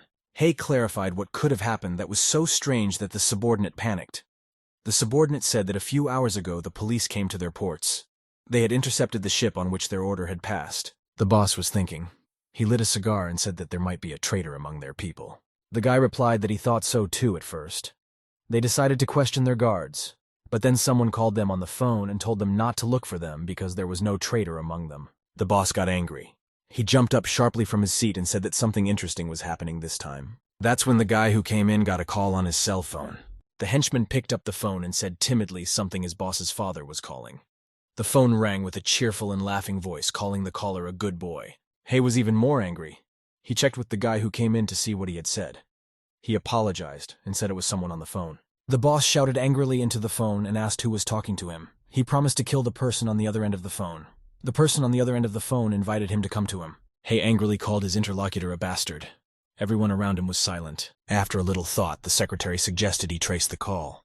The boss handed the phone to a subordinate and ordered the experienced hacker to find the bastard who called him as soon as possible. A little while later, Hei's boss got a call. He was told that they found the right person at an internet cafe near the Mars nightclub. Hei ordered 30 guys to be sent down there and do whatever it took to get this guy in. The boss went into the next room. He was already hoping that he could get even with the offender. Suddenly, he received a new call. He did not understand how it was possible that he was getting a call from another phone number. The caller recommended a couple tips to the boss on how he could find a good hacker. A little while before, Li Di came to the establishment and offered the manager 1,000,000 yuan to remove all the customers. The guy decided to stay there himself at night. The manager was very happy about this generous gift. He said he would fulfill all the client's wishes. Liu Di sat down on the sofa and waited. The manager thought to himself that this rich man had a lot of money. A multitude of feet stomped down the corridor. It was Boss Hai's underlings running. They knew exactly which room the protagonist was sitting in. After a moment, Liu Di saw many people standing in front of him. They were armed with swords. After a short pause, the bandits rushed the whole group at the lad. Their foreman commanded them to move forward. Liu Di sat quietly on the sofa and smoked. He was calm and serene. He thought to himself that he would finally have fun today. Finishing the cigarette, the guy tossed it aside and prepared to fight. The cigarette went straight to the head of the bandit leader. That made him even angrier. The protagonist began to fight desperately. He fended off the enemy's attacks and demolished them with his blows. Someone wanted to hack the main character to death with a machete from behind. The guy saw it in time. Liu Di professionally and quickly dodged the machete blow. In response, he struck the attacker with his hand. The guy showed all his professionalism. He was beating the attackers with great speed. He used both hands and feet to strike. He used them to finish off his attackers. 5 minutes later, all the bandits were unconscious. Liu Di told them to tell their boss in farewell that he would no longer tolerate his antics. He promised to get him sooner or later. After some thought, the guy realized he'd have to visit the boss himself. After a while, the boss was approached by his handler. He was talking about how they almost lost 100 of their best fighters. The boss got angry and he immediately clarified how many people were with the guy. He thought there were at least 200 attackers. When the guy came to his senses, he said that the guy was alone, but he was very strong. Boss Hai was very astonished by such words. He clarified whether the protagonist was a monster. Next, the boss told his subordinate to gather Iron Fist, Taiga, Dao, and others too. He didn't believe the kid would beat his best fighters. The sidekick called Dao and told him that the boss ordered him to kill the protagonist. He told him they were on their way. The henchman tells the boss that his men have gone to the site and they will finish off Liu Di. Suddenly, a large explosion blew the door to the room where the boss was. They saw one of their fighters named Jack, and he was standing in the doorway. The boss asked Jack fearfully what had happened to the kid. Jack never said anything to them. He collapsed dead on the floor. Boss Hay and his handyman were shocked. There was a stomping of feet, and it was the main character who was walking silently without saying anything. Liu Di stood before his boss with a cigarette in his hand. There was a long and silent pause. That's when Boss Hay got really scared. He felt as if he was standing alone with his friend on a huge battlefield. The boss and the handyman felt as if they were the only ones left alive, and no one would help them. The protagonist to them now looked like a ruthless and great warrior standing on a mountain of corpses of his enemies. They saw the protagonist as not just a guy, but practically a fairy tale knight. The boss realized that he was completely restrained and paralyzed by intense fear. Hay couldn't even take his eyes off the main character. He was still scared. To regain consciousness, the boss rubbed his eyes with all his might to get rid of the obsession. Gradually, the mythical dreamscape disappeared. Hay realized that he was still standing in the room with his friend. The handyman asked the boss if he saw what the protagonist was doing. He himself almost fainted from fear. Boss Hay was still looking at the protagonist with a look of hatred. Liu Di stood with a cigarette in his hand as before. He turned to his boss and said that they had something to discuss. He added that for someone like him, who is kind and helpful to people and animals, the boss offered 5 million. Liu Di walked right up to the boss and asked him if he still thought the amount was justified. Hay started making excuses. He said that they have their own underground business, and he holds no grudge against the protagonist. He suggested that maybe there was some misunderstanding between them. The protagonist grabbed the boss by the shoulder and said this is no place to talk. He looked at the boss and clarified rudely that he was the one talking to him. A handyman intervened in the conversation. He reminded the protagonist that Boss Hay Lee himself was standing in front of him. Liu Di said that Hay is worthy of his title as an underground boss. He admires his strategy and intelligence. The protagonist gave him 10 seconds to admit his mistake. The boss realized he was walking into a trap. He was silent and said nothing. In complete silence was his handyman. He was waiting for the boss's answer. There came the sound of a woman's footsteps. The boss's secretary was walking quickly toward them. The henchman wondered why Boss Haley's maid personally passed it. The girl came up close to those present. She apologized. The secretary looked at the protagonist and told him that Hai Li was admitting her mistake to him. The protagonist said that he now has all the information he needs. He has an idea of Miss Hai Li's true identity. The girl was silent and she was surprised. She didn't understand who this guy was and how he knew everything about her. The secretary tells the boss that they need to cancel the next meeting and keep chatting with the protagonist. Liu Di said that if he wanted to figure out the secret identity, no one could stop him. He told the girl that he did not see her personal interest. The secretary replied that Hai Li would be at his service from now on. She only asked him not to declassify her identity. The guy thought about it and asked her who wanted 5 million for his head. He told her his real name. The secretary thought for a moment and said that Liu Di's name sounded familiar to her. Then she said it was Zhao Jie. He was once the vice president of the Yingji group. The protagonist asked after thinking for a bit, didn't know Yan do it. The system informed the protagonist that Zhao Ji was the one who gave Miss Yan the attributes to create deadly evil. The boy was glad that he found out that the person of interest was named Zhao Ji. Liu Di asked the secretary directly if they had received the assignment to kidnap Yan Qinglian. After a bit of silence, the girl confirmed that Zhao Ji had assigned them this task. Liu Di thought to himself that Yan was not so stupid anymore. He was able to get away with it and use others as weapons. The girl told the protagonist that they could deliver Zhao Jie to him. The guy told her he wanted Zhao Jie's teeth. He'd pay 1 million for each of them. The secretary told him they could handle it easily. She asked the guy why he wanted his enemy's teeth. Liu Di calmly and confidently told her that it was none of their business. After a little thought, the guy added that his main request was that he should get 1 tooth every day. The secretary put her hand to her chest and promised that their faction would definitely honor his request. Lavushka asked the guy if he would like to meet the bosses of other groups at their club. The guy replied to her that the gang boss Hai Li will not change for others, and it could always be the girl or her henchman. The protagonist was about to leave. He told the secretary that the next time they met she should address him by his alias. Liu Di turned around and started walking away. He told them all that his alias was Emperor. The main character was walking down the street. He was completely absorbed in thinking about his affairs. Something diverted his attention and he heard cries for help from outside. 3. On the opposite side of the street, he saw some hooligans chasing his acquaintances, the girls Xin Xin and Kai Kai. The hooligans surrounded the girls from both sides. The girls angrily shouted at them to let them go. Liu Di watched silently at what was happening. He wondered to himself what was happening to those 2 girls. They were in trouble again. The boy headed in their direction, and he thought to himself that he must have owed a lot of money to the Yan family in his past life. The girls and their pursuers entered the building and there was a casino. Inside the casino there were many people and the tables were busy with a lively game. The guy came closer. He decided to hear for himself what was going on between the girls and the bullies. One of the guys asked the girls why they were running away. Kai Kai replied that they had already lost 6 million. They had lost everything and didn't want to play anymore.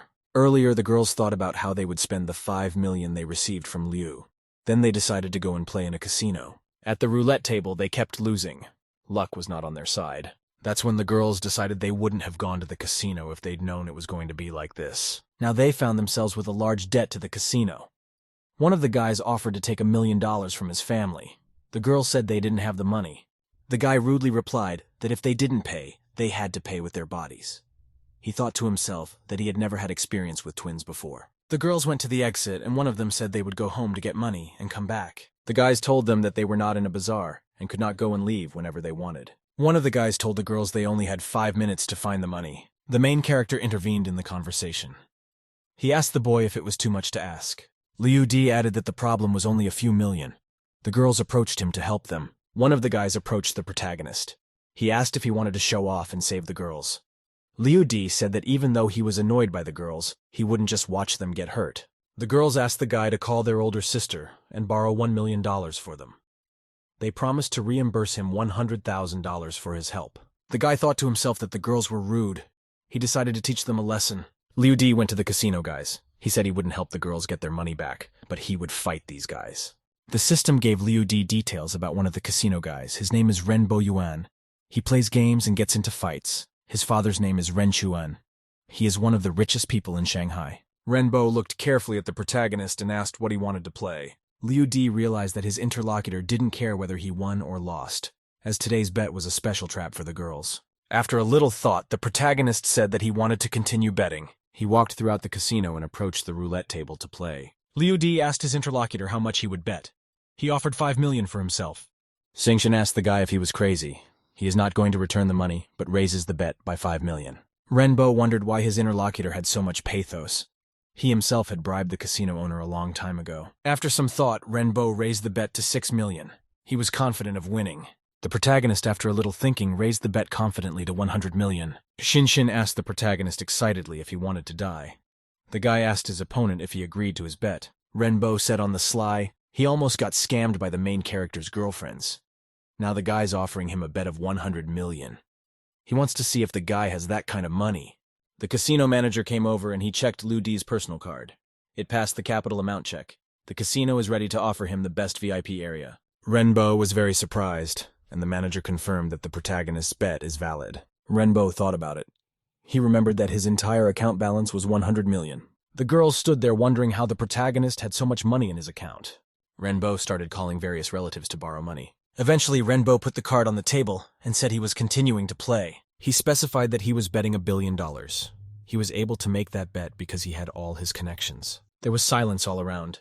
Everyone was waiting to see what would happen at the end of the game. After a short pause, Liu Di said that he is betting 10 billion and that is not the limit. Renbo didn't understand why his opponent was so confident of his own victory. As a result, Renbo crumpled his cards lying on the game table. Renbo was very confused. He didn't even know what to do. He ended up getting angry. He asked how the protagonist dared to enter his establishment. The owner of the casino is his cousin, Master Feng Gu. He said his cousin would be here in a minute. The main character was very happy about the news. He was very happy that Haley's gang would come here. There were gang members walking down the corridor. Immediately, the stomping of many feet was heard. The main character ended up standing by himself in the center with the girls. He was surrounded by a bunch of thugs. The girls were very frightened. Xingchen asked fearfully what they should do now. One of the gang leaders said their boss called and told them not to leave the casino until he got there. Liu Di stood calmly, and his appearance did not express any emotion. He replied that he was even scared. The girls didn't believe that he was really scared. The guy walked over to the couch and told him to be woken up when the big boss arrived. The girls were very saddened, and they decided it was their fault the guy got in trouble. The big boss had already arrived. The girls immediately warned the guy about it. Uncle Renbo, surrounded by his guards, finally entered the room. Renbo was excited about his relative's arrival. He said he was being bullied. He added that Liu Di had swindled him out of money. The boss was outraged. He said he wanted to see who dared to bully his nephew. Renbo told his relative to come with him. He promised to show his abuser. Liu Di was lying quietly on the sofa at that time. The girls came up to him and told him to get up because the gang's boss had arrived. Renbo and his uncle came over and he pointed at the main character. Liu Di was lying quietly on the sofa as if nothing had happened. The boss turned softly to the protagonist and called him Mr. The nephew was very surprised. He asked his uncle why he was treating Liu Di like that. He called for the boy to be quartered immediately. Renbo addressed the past bandits personally. He demanded that they beat up the head hero. The nephew confidently shouted to his uncle about taking full responsibility. Just then, the head boss turned around and punched his nephew with his fist with all his might. Renbo fell down and pitifully said that uncle hit the wrong person. He demanded to kill the protagonist. The boss turned to his underlings and told them to beat the crap out of his nephew. The bandits pounced and started beating Renbo with all their might. He couldn't fight back. 10 minutes later, the boss's nephew was completely and very badly beaten. The head boss turned to the guy and said that they were done. Liu Di was lying quietly on the sofa. The girls were most surprised by what happened. They did not understand what was happening. The guy sat down and said he was going to go. At the same time, he was calm. The boss gave the cigarette to the protagonist. He also respectfully apologized to him. The protagonist took a drag on his cigarette. He exhaled, relaxed. The boss stood beside him and remained silent. The guy turned to the girls and said they had to go. They agreed. Reluctantly, the main character turned around and left with the girls. The boss turned to his nephew and asked if he knew who he was messing with. He pointed out that the protagonist was the boss of their city and Mr. Teitsu. The guy walked out of the casino building and approached the car with the girls. Liu Di turned to the girls and told them to go home. Shin apologized to the protagonist for taking the money his father gave him. She thanked him for saving them today. The guy replied that their gratitude was not enough for him. He helped them so that there would be no discord in their family. The girls were outraged. They wanted to ask a lot of questions, and the guy plugged his ears so they couldn't hear them. The girls kept asking the protagonist what had happened to those bandits and why they were so afraid of him. The boy opened one ear and told them that the bandits knew a good friend of his who had stood up for him. The girls decided not to ask any more questions. Suddenly there was a phone call from his work. The caller asked where he was. The girls asked the guy who had called him, and he hurried to the exit and said he had to go. Liu Di wasted no time in arriving at his company's office for the meeting. A secretary met him outside Mrs. Wen's office. She told him that the boss had ordered the protagonist to accompany her on a date. The guy didn't believe her, and he walked up to the entrance of the supervisor's office. Liu Di opened the door silently and confidently. He saw Madame Wen sitting quietly at her desk. The guy went straight into the office. The girl sat at the desk and was silent. The guy asked her how she could just take someone else's life and disregard it. The girl told him she was going to see Mr. Tu. She has to help him with some deals. The protagonist thought to herself that she had a very good heart. The girl put a bunch of folders on the table and told the guy to go through the lists. Master Tu has a bad temper. Because of that, she wants to donate some documents to him on her behalf. Liu Di told her that she was acting wrongly. It would have been better if she had donated the wine. Perhaps then the master would have remembered that she was his goddaughter. Madame Wen didn't know that Master Tu was a drinker.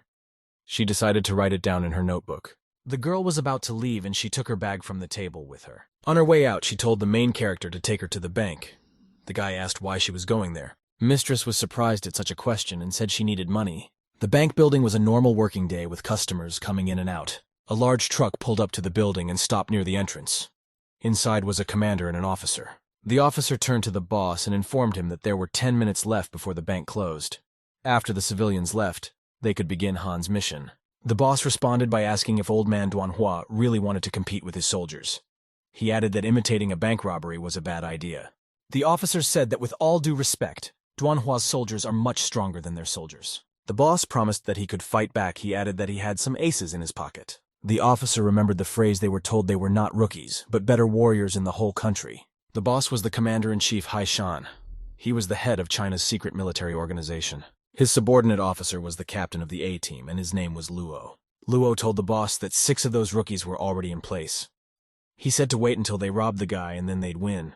Hai Shan said that Duan is very confident, and because of that he is going to fail. He said that they will wait a bit and see the real show. At this time, the protagonist, accompanied by Mrs. Wen, approached the bank building. The guy got a message from a system that told him there was going to be a robbery here in 5 minutes. The system gave additional data that some of the people in the bank are not ordinary passers-by, but participants in a robbery in progress. The artificial intelligence further analyzed and found weapons on some of the visitors. The guy turned to artificial intelligence and said that someone wants to rob a bank, but it's no ordinary thieves. Mrs. Wen slid a wad of money to the guy and suggested that he take it. Liu Di told her to remember that he had saved her.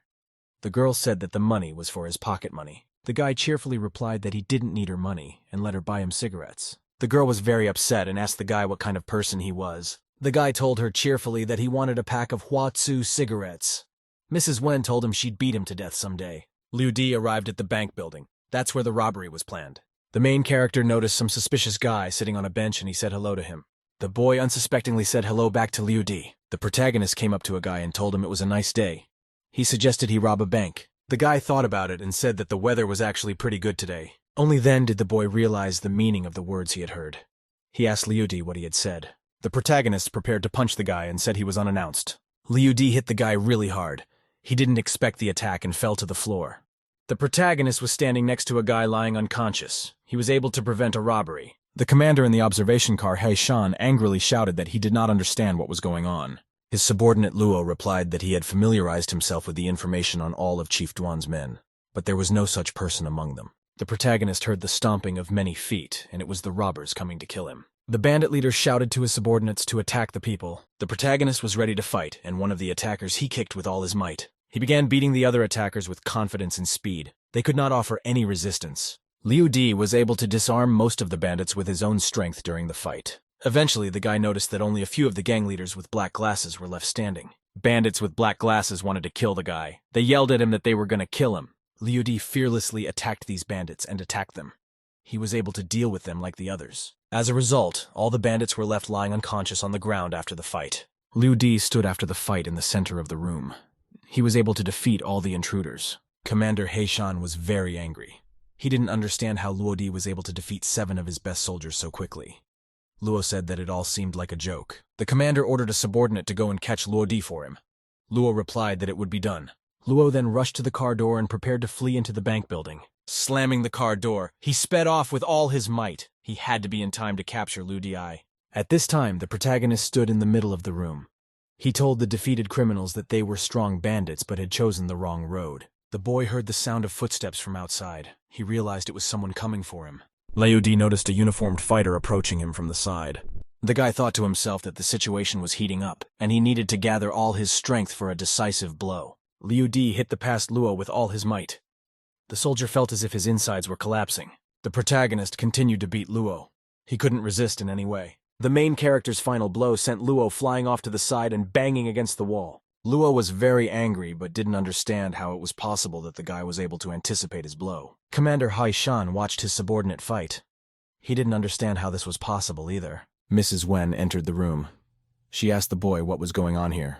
Liu Di answered her that there was a bank robbery, and the handsome and strong guy was able to successfully overpower the robbers. The boy shouted to the girl that it was time for them to leave and they couldn't stay here. Mrs. Wen asked him where the young man who had defeated everyone was. Liu Di replied to her that the handsome man was now coming downstairs. She asked him strictly if he was also in the fight. At that time, Luo woke up. He was badly beaten and wanted revenge. He thought angrily that the protagonist was lucky he hadn't caught him. 10 minutes later, an ambulance pulled up to the building and took Luo away. After a while, Shan came to the scene of the fight along with Mr. Duan. Duan said to Shan that he didn't expect his wards to be brought to their knees by an ordinary civilian. Shan replied very angrily that it was just an accident. Duan said angrily something was not an accident. He added that the people in this city are very brave and even braver than the entire SWAT team. Commander Shan and his subordinates were watching a video of Liu Di beating up criminals. Shan thought that from the strength and ability of this guy, he could tell that his level was closer to S. The commander thought it would be really nice if they recruited a guy. The commander turned to a subordinate nicknamed Bear and told him to find the protagonist in 12 hours. The subordinate asked the commander if he was really going to recruit Liu Di into the army. Shan replied that the boy would not join them and would simply become their mercenary. Shan thought that together with Liu Di, their plan could be realized. Duan turned to the commander and offered the men a drink tonight. The commander very roughly threw Mr. Duan's hand off his shoulder. Shan replied very rudely to Duan to drink by himself alone. Duan said after the commander that if he wasn't thirsty, there was no need to be angry. Duan, along with his subordinate, stood and watched the video of the battle involving the protagonist. Duan turned to the subordinate and called him commissioner and said that he had 10 hours to find Liu Di for him. Duan thought to himself that he wanted Liu Di to be the leader in his police team. The commissioner thought that if old man Duan wanted to steal the protagonist from him, it wouldn't work. At this time, Liu Di was riding in the car he was driving and communicating with his virtual assistant Motong. Motong said that 4 military units are currently looking for information about Liu Di. They are looking for footage of the protagonist during a fight at a bank. Guy instructed Motong that after he finished cleaning up the records, he should hide for a while. Motong replied immediately to the protagonist that he understood and would do everything. At that time, the law enforcers were looking for footage of the main character. The computer system was conducting a process of face comparison. Duan watched the videos carefully. He said that Liu Di is really very good. Suddenly, the monitors and displays of the enforcers completely disappeared. He Shan asked a subordinate if there was a technical glitch in the system. Mr. Duan also noticed that the videos had disappeared. He was annoyed. A subordinate told Commander He Shan that all the videotapes of Liu Di were missing. At this time, in one mansion, a servant brought documents with important information to a gentleman. The servant told the master to look at the important information for him. It must have been interesting. Mr. read the information that Yan Qingwen and Liu Di signed a contract totaling 2 billion. The servant said that Yan Qingwen has very good prospects. The master replied that he knew that because he was her father. The gentleman, looking absent-mindedly out the window, asked the services what he wanted to tell him. The servant replied that Liu Di was at the center of the scandal. He suggested that the protagonist had a great talent. Master replied that he was no longer young. No matter how much he did for the Yang family now, it wouldn't be enough to find real talents in the company. Master said that Liu Di is a very rare talent, to find such a person only once in a lifetime. The servant replied to the master that Liu Di had no interest in the Yan family. The gentleman replied that it's understandable. The main character with great talent is also arrogant. He is also very young. Master said that he has his own methods to make Liu Di rethink his priorities and take control of his Yan family. The master gave an order to a subordinate. He said that he would give the medical equipment sales project to Yan Qingwen under his full control. The servant was very surprised. The subordinate asked the master to think about it. This project is very important to the whole family, and a lot of money has been invested in it. He recalled that Yan Qingwen had only been with the company for 3 years. The master said he can't rely on Qingwen alone. For this reason, he is putting Liu Di in charge of this area. The servant reminded us that the protagonist likes Qingwen. The servant said he knows about it, but he's sure Liu Di won't let them all down. The master said that his daughter is very talented, because of which she was able to charm Liu Di. The master said he would return to Shanghai in a couple of days and hold a family banquet at Yan Manor there. He added that this time he will invite his friends who have returned from abroad. They will meet together to exchange new ideas. The gentleman said that a big military chief who is very influential in the country's army had recently arrived in Shanghai. The servant asked the gentleman carefully whether he meant General He Pa. The gentleman slowly poured himself tea from the teapot and said that he was exactly referring to General Pei Ha. He added that it would help his young friends to get acquainted with people of high rank. He told the servant to call Duan Hua too, as he had been friends with He Pa for a long time. Liu Di together with Madame Wen arrived at her mansion. They went inside. When they opened the doors, they noticed something was wrong and were attracted by an unusual odor. Wen told the guy that something strange was going on here. The guy replied that if something was unclear, we should go and see. The two of them opened the door to the room. The girl shouted that the smoke was eating her eyes. That's when they noticed the 2 maids in the kitchen double-teaming the food. Madame Wen asked the maids strictly what they were doing here. The girl told her that they had spent 2 hours to prepare dinner for the protagonist. Madame Wen asked them with great interest if they had cooked dinner for Liu Di. The girls tell her that they have wronged the protagonist, so they want to apologize. This is their first cooking experience, and they dedicate it to Liu Di. The girls put their arms around the boy and led him to the table.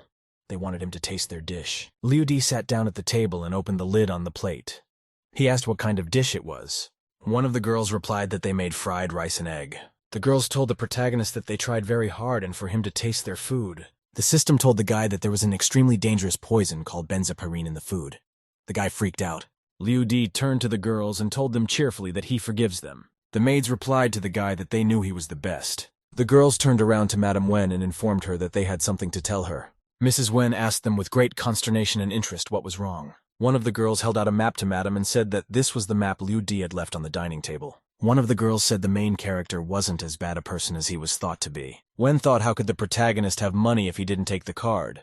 That means he didn't come to the Yan family for money, but for her personally. Wen thought to herself, what is she thinking about? This is an impossibility. One of the girls told Madame that the main character had a lot of money.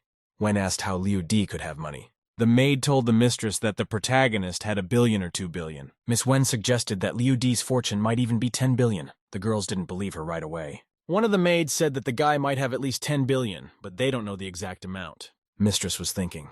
She realized that with a sum of 10 billion, the guy must be in the ranking of the richest people in the world. Madame Wen asked the girls with interest how they knew all this. The maids told the mistress that they saw the guy bet 10 billion in the casino at once. Mistress thought very surprised about Liu Di what he was doing. The girls said that the main character is definitely a good person. They'll tell him that when he comes back. Mrs. Wen told the girls that for the sake of everyone's safety, they should still know. In doing so, they would pretend not to know anything. The maids answered Mistress not to worry as they knew everything. Madame Wen stood surrounded by her maids. They were waiting for the protagonist to arrive. Liu Di came into the room and said they must be hungry. He suggested they try some real egg-fried rice. One of the girls said that the flavor of this fried rice was different from what the guy had previously cooked. Madame Wen looked at the guy and wondered whether he was a good or bad person. In the end, Wen, after much hesitation, decided to try the cooked rice herself. After tasting the food, Mistress liked it very much. She was satisfied. The guy explained to the girls that the food tasted different because he changed the seasoning and added a ginkgo tree seed. Liu Di explained to them that he prepared this rice for them to quench the anger in their hearts. Mrs. Wen got mad at the guy for eavesdropping on them. He told them that he wasn't eavesdropping on them and they were just talking very loudly. The guy turned his back to the girls and said he had some very important business to attend to.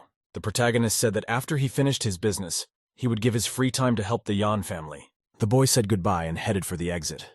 Madame Wen gave him a long look. The girl said, wondering if she had misunderstood the main character. The guy thought to himself something a classy man like him must have a broad outlook, so he wouldn't argue. The protagonist was sitting in his home and he was working intently at his laptop.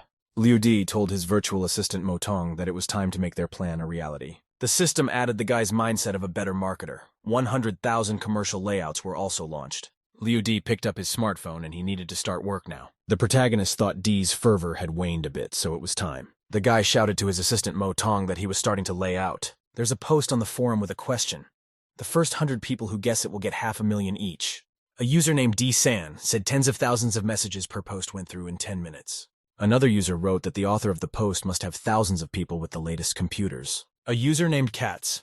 So cute said the owner of this post is not from China at all. One user wrote that it's funny that a person is willing to pay 100 people $500,000 each. A person under an anonymous account wrote that the whole thing was just a joke. The girl at the computer sat reading the messages. She noticed the name Otto Rita there. The user recalled that Otto Red was a famous mathematician who invented the multiplication sign. One of the many users wrote that his answer is 12 and 115. A person under the nickname User Online said the SIS is very naive. Network B user wrote that whether it's right or wrong, the post is still fake. Then the user noticed that she received a message on her smartphone. She read that she was the first to answer correctly, and her account was credited with 500,000 yuan. The girl was very happy this money would cover her college tuition. Then it was announced that the winner was a user with the nickname I Dream of College Life. 99 more people can take a chance. A user with the nickname Unknown wrote that he doesn't believe it's true. A user under the nickname I Am Your Father wrote that someone guessed and now everyone is sitting on the money. A user named Money wrote that he didn't believe it and asked to be pinched. Liu Di read the messages carefully.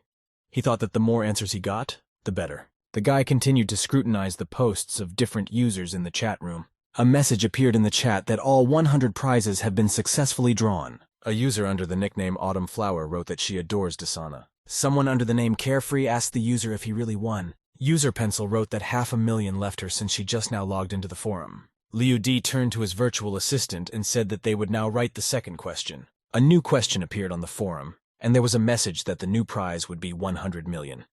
The author of the question was listed as D-San. A user under the nickname Dog Number 1 indicated that the author asked one more question and the prize would be 100 million. A user nicknamed Red Paint wrote that the author wants to create a serious world problem with his riddles. Other users wrote about a mysterious person who controls a large number of accounts. They also recalled that after Singer D, user D-San appeared. The next day morning at 5 o'clock, people were sorting through large piles of documents in a large company. One of the girls said that the numbers in the riddle were coordinates. She clarified that she thought she understood what they were. The girl immediately decided to enter the coordinates into the computer to see the result. It was reported that Mr. Hay had successfully solved the second puzzle. The correct answer was Gemini. A user with the nickname Jolly Fan wondered how it was possible to think of such a thing. A user named Bowl of Water wondered what the twins would have to do with this. The next day, the protagonist continued to work on his laptop. Guy instructed Motong's virtual assistant that it was time for them to get down to business. A message appeared on the forum. It was suggested for participants to find their other half in life. A user with the nickname Invincible Xiaoqiang wrote that this post was written for him. A user named Enemy of Mosquitoes wrote that this post is very poetic and there is a QR code on the back. Another user wrote that he doesn't care and will scan the QR code first as a sign of respect. One user was looking at a message on his smartphone where it suggested downloading Gemini. He activated the download and immediately received a message that it had completed successfully. The user thought to himself that the download was very slow. The smartphone asked for the user to enter a nickname. He entered as a careless person. A message appeared that the Gemini system was analyzing the user's identity. The guy thought to himself that this application software was very secure. He purposely did not write any information about himself. The system gave the guy a message that his personality analysis was complete.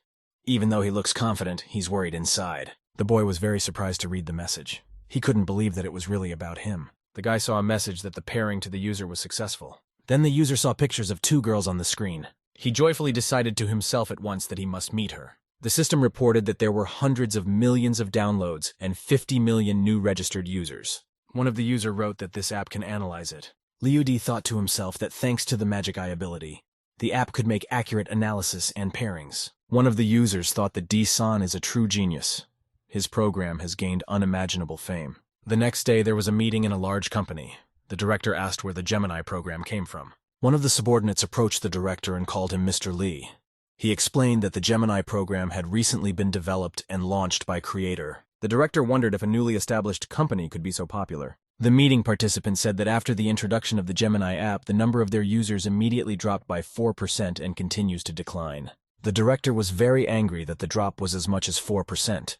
He instructed his employees to copy Gemini's methods and add them to their applications. The expert replied that they have already tried to do this, but so far their technical team does not have that knowledge. Director Lee was very angry.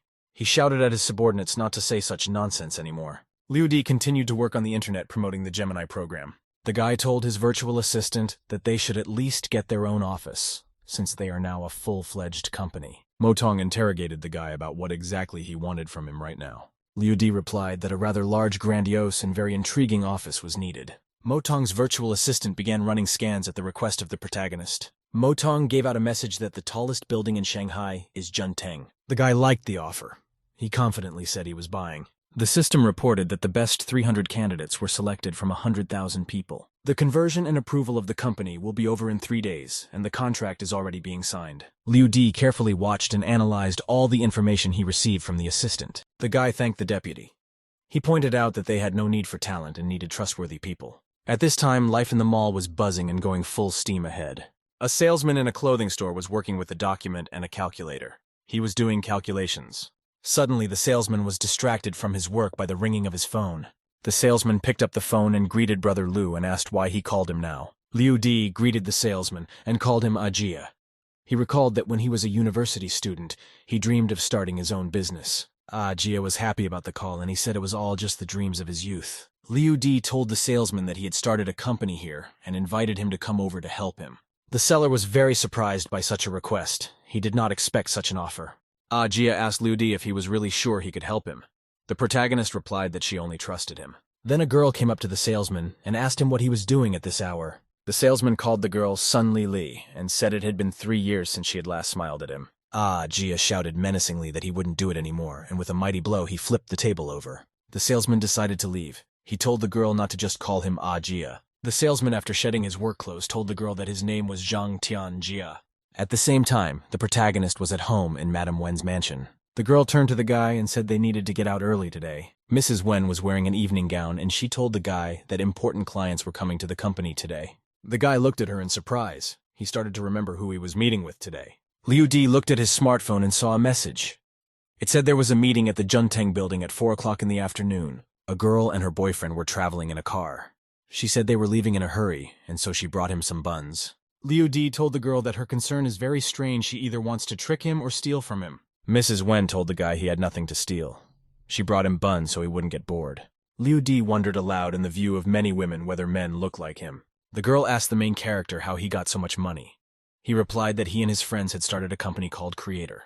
The girl replied that she understood. She thought to herself that the name of the company did not sound reliable. Mrs. Wen told the guy that if he needed help, he could go to her. The guy told her that if she said that, he might tell her a couple of his secrets. The girl was very surprised. She asked what kind of secrets a guy could have. Liu Di told her that he was actually a pretty good singer. He invited her to listen to him sing. Mrs. Wen replied to the guy that she'd get around to it and he'd better concentrate on driving. A little later, they arrived at the Inji Corporation building. They went up to the office. Some of the female staff members were chatting among themselves. One of them said that Liu Di looked a lot like a puppy.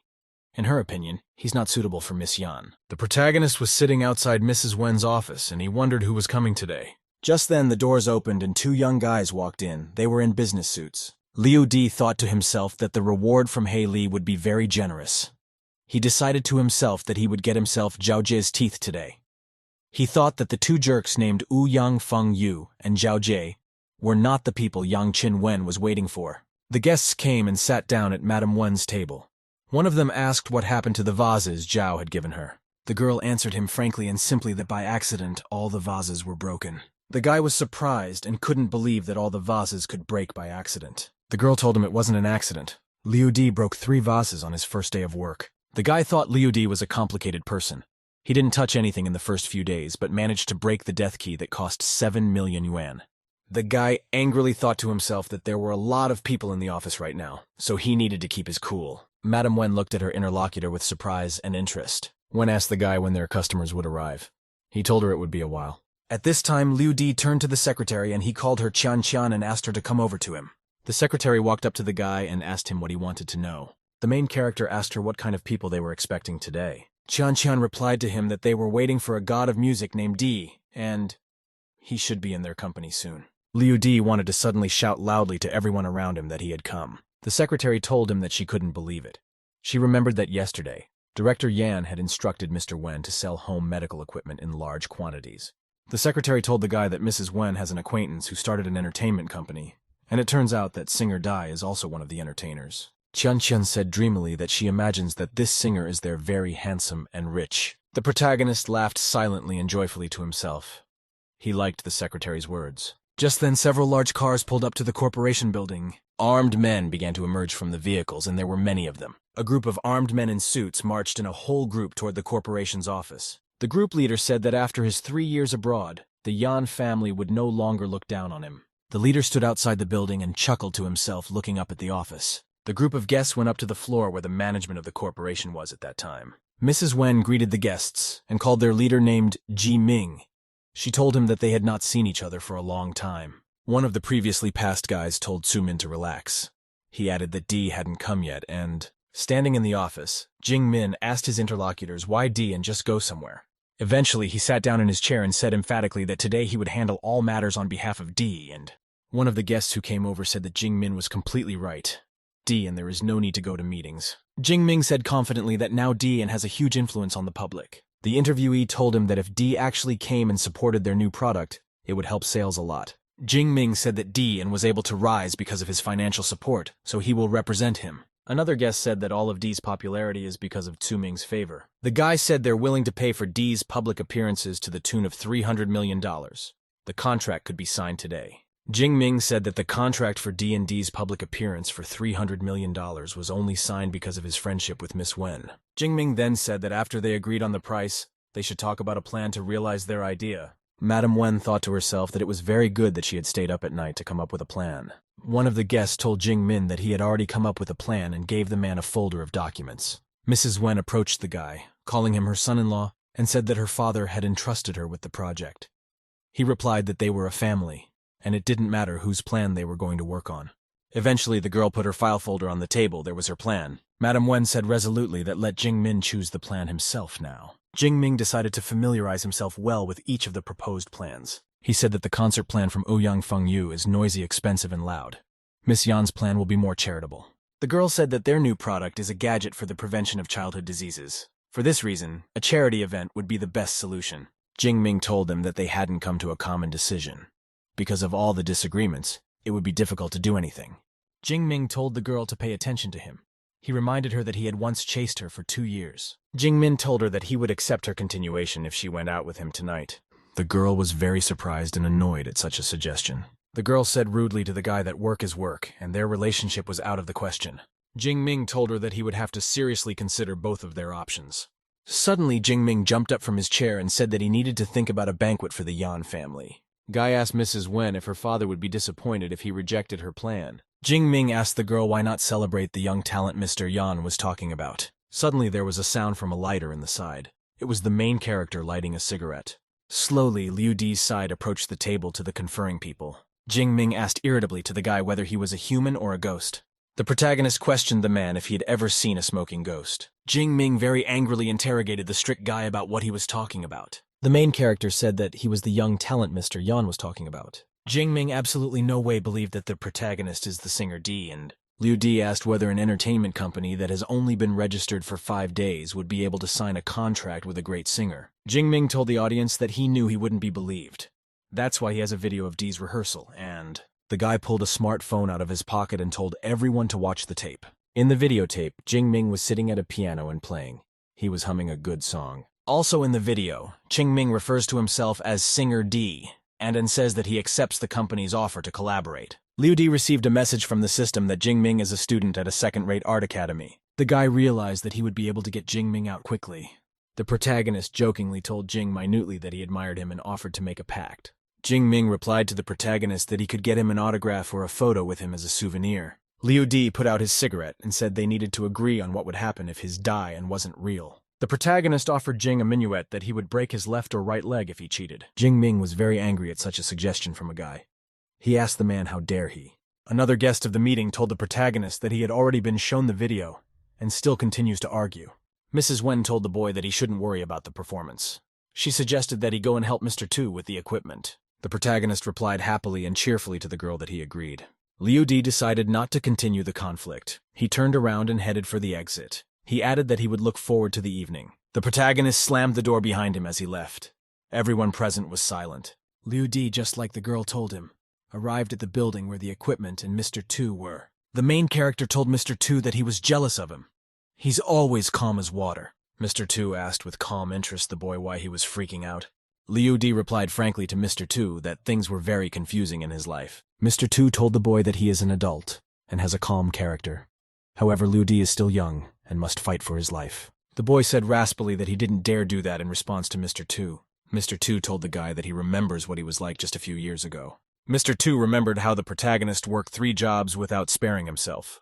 Mr. Tu said that his favorite saying is if a man is ruthless, he must be ruthless. If one wants to run, one must run. The protagonist strongly wanted something from himself to answer Mr. Tu. Mr. Tu asked the fellow strictly if he was the young man from the bank whom the War Office was looking for. The boy laughed softly to himself. He said he was dizzy and would go to bed. The guy took hold of the door handle, and he was ready to leave. Mr. Tu wanted to say something back to him. The protagonist was standing at the door. Mr. Tu told him to remember something important. Mr. Tu said profoundly that a man can defeat anyone but cannot go against his heart. Liu Di turned around and happily replied to Master Tu with a smile that he understood him. The protagonist consisted of himself near a tree. People were passing around him. He pondered over further actions. Guy got a message from the system that the number of connections to the Gemini program had exceeded 400 million in 8 hours. Liu Di asked Mo Tongyi's assistant if this information was true. Thoth confirmed and said he had just updated the group interest chat feature. Mo Tong reported that they now have about 3,000 chat rooms with different hobbies. Virtual Assistant has analyzed who among the infinite number of people can join chat rooms. The user wrote that thanks to the app, she was able to find many like-minded people. Another user wrote that he won't be able to stop using this app. Another user wrote that he has been looking for people who collect expensive fur for many years. Liu Di thought to himself that once the interest groups of people were formed, they would be able to conduct advertising integration into each of the communities. At the same time, a meeting was taking place at the White Bear Company headquarters. Director Li sternly asked his subordinates if they had figured out who was behind the Gemini app. The secretary told him that the owner of the company is Di-san. His company is unprofitable without investors and assets. Mr. Li carefully studied the documents the secretary showed him. The director went to Vice President Shi and told him to buy $10 billion worth of new equipment. The vice president told Mr. Li not to worry because they will absolutely overtake the competition. At the same time, the protagonist was standing on the street when his acquaintance Ajia approached him. The former salesman told the protagonist that he rocked hard. Liu Di replied to his friend that he had only recently started practicing sports. Ajia, on the other hand, is looking worse and worse. The protagonist and his friend approached the building. Ajia wondered if the firm would be here. The rent is very expensive in this building. The protagonist told him to go boldly with him and find out everything. Liu Di walked boldly toward the building where his office was, and Jia shouted at him to wait. Entering the building, the guys stepped into the elevator. It started to take them up to the highest floor of the skyscraper. Jia was very surprised. He couldn't believe that Liu Di had chosen the highest floor. In the elevator, they went up to the right floor very quickly, and when the scoreboard lit up the number 87, Liu Di said that they had arrived. The elevator doors opened and the floor with their office opened up in front of the guy's gaze. Jia was very surprised by what he saw. He was just an ordinary store clerk, but now he was in a huge office. Jia saw a huge room with a large number of people and furniture in front of him. In the end, Ajia said he found it hard to believe that anyone could afford such a fancy office. Liu Di told Ajia that their company is working with internet and messaging. They launched their first mobile version yesterday. The protagonist told a friend that it was his responsibility to train staff to maintain the app on a daily basis. He promised to provide people and money. Ajia was very amazed. He asked the protagonist again if he was joking. Liu Di replied to him that he meant what he said. He told his friend that they had to be strong. Ajia interrogated him with wonder at what it meant to be strong. The protagonist said judiciously that they need the strength and patience to refuse at any time to a firm that wants to buy them. Ajia told his friend that it's good that he has the makings of an entrepreneur, but bad that he has braggadocio. Liu Di told his friend that by then there would be various companies to work with. Jia hugged the protagonist and told him cheerfully that he was so weird after all. And Jia made a suggestion that they move into this office completely first before discussing anything else. Liu Di said that he will be the CEO behind the scenes and will only count money. Officially, Jia will be in charge. Jia said surprised to his friend that he would end up taking all the useless positions. They walked on and on through the office. Jia hugged his friend and said that he was good at everything. The protagonist and his friend continued to walk around and explore the office. The two of them went into one room where there was a huge fan on the ceiling. Ajia was very surprised. Ajia asked his friend if he had gotten into any trouble behind his back. He added that he was very worried about him. The two of them went up to the roof of their office building. They had a view of the city. Liu Di told his friend that he was the only person he trusted. Ajia told the guy confidently that if Liu Di called to him with a request, he wouldn't hesitate to run to his aid. Ajia asked the protagonist if he had enough money. The former salesman had 150,000 in savings and was willing to share it. Liu Di told him to keep his savings. He sent him a letter about the company's plans and affairs.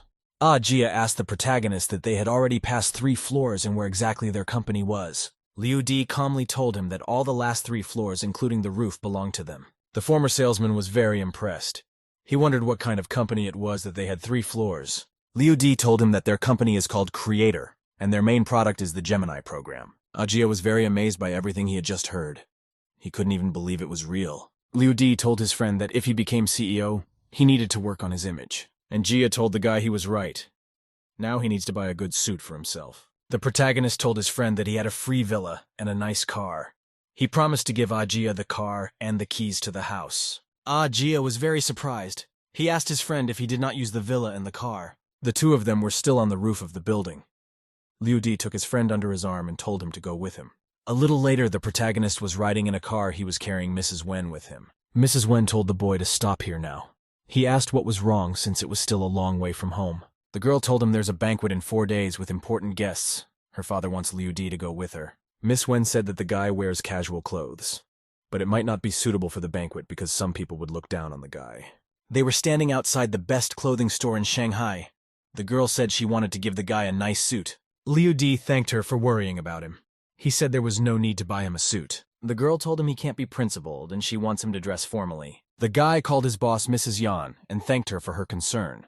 He added that strong people don't need to show their real status. Then they continued to ride together in the car.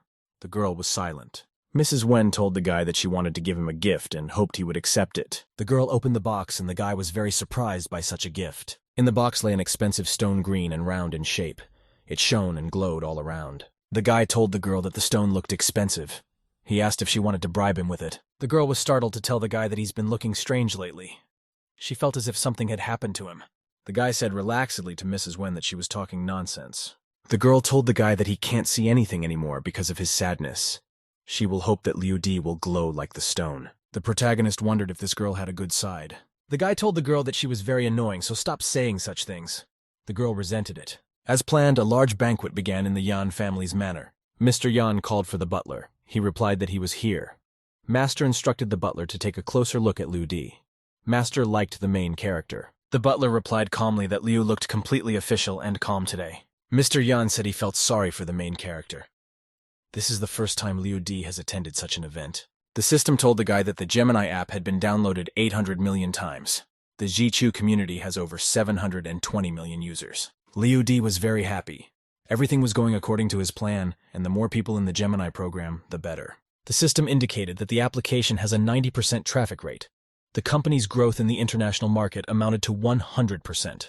The success of the company under Liu Di's leadership was described by various media. Their company was described as a promising company. As a result, Di-san and Zhang Ajia's company was able to quickly and successfully enter the top. The protagonist thought to himself that this was only his first steps in the business world. Just then, a big black jeep drove up to the estate. It was Sumin's arrival for the banquet. Ziming's assistant opened the door of the car he came out of and headed towards the manor. Ziming was not by himself, he came with his buddy named Qiancheng. Mr. Yan looked very surprised at the arriving guests. He was silent. Ziming and Qiancheng, the two of them, respectfully greeted Mr. Yang. One of the arriving guests approached Sumin and greeted him. He said that he had been waiting to meet him. The protagonist was standing nearby. Mr. Yan called out to him. Liu Di came over. Mr. Yan pointed at the people who had come and said that they were the sons of his late friend. One of the guests pointed at Ziming and said that he was the head of an entertainment company. The guest told Sumin to have a good time here. He also wanted Sumin to consider his proposal. Suming slyly said that he might consider the offer. The guest introduced Qiancheng and said that he was the founder of the international travel firm Secret Path. Mr. Yan said that Ziming and Qiancheng were his daughter's classmates. They gave her a hard time back then. Qiancheng revealed that after giving up the girl, he went on a big trip. Qiancheng turned to the girl and said that he was no longer the same person he was.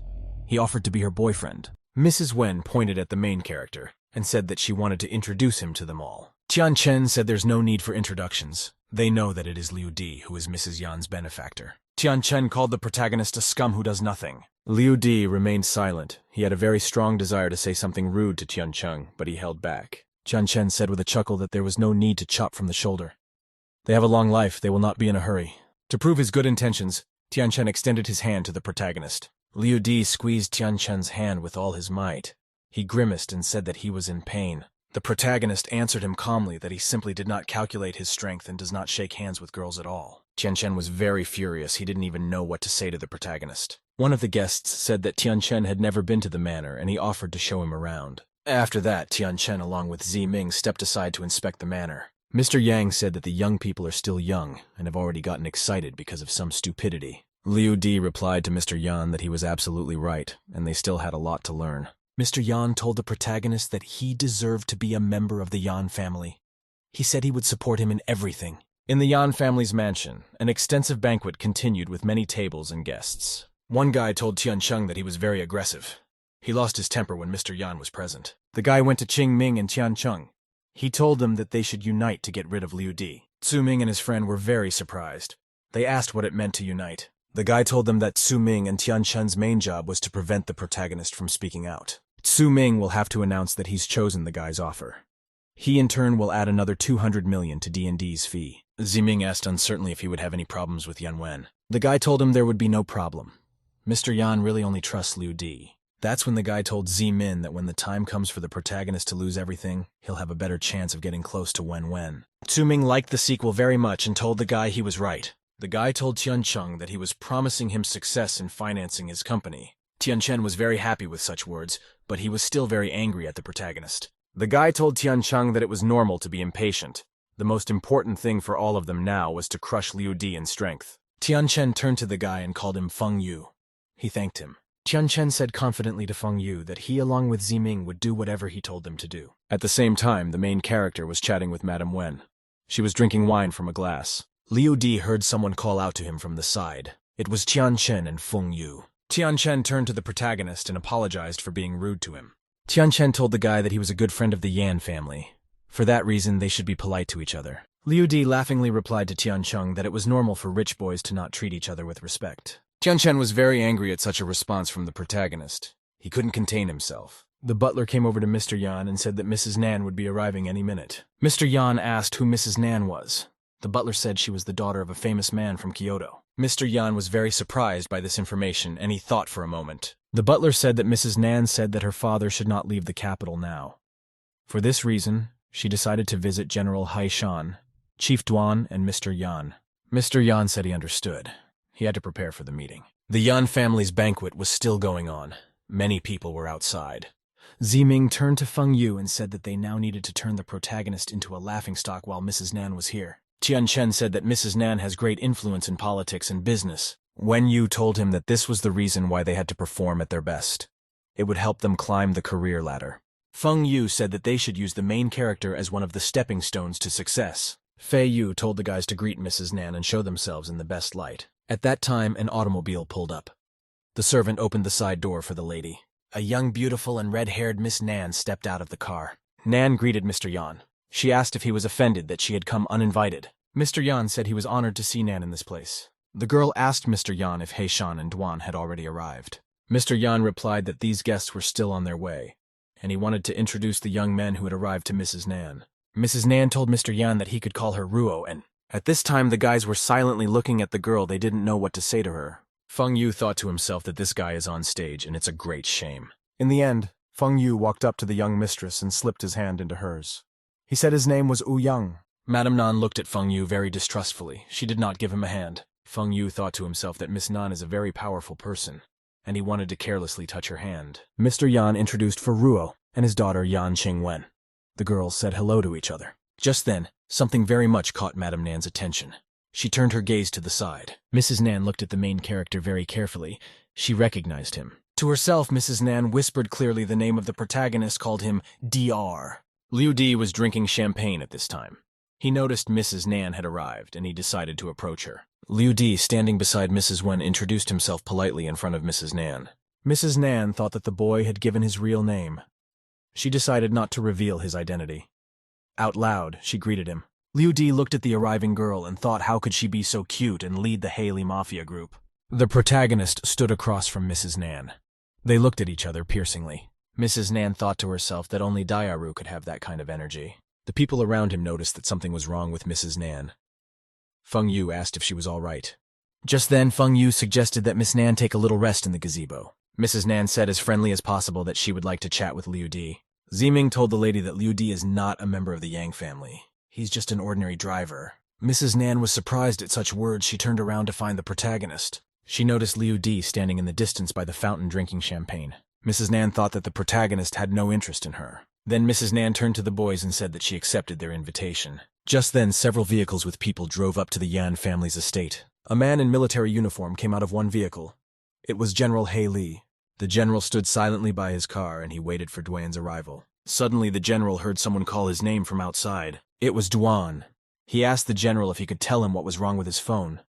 The general told him to be a little quiet around here. Duan called the general Mr. Lau and asked him how he found that boy. Haley sternly questioned Duan Guheli, who had encroached on his army. Mr. Yan came over.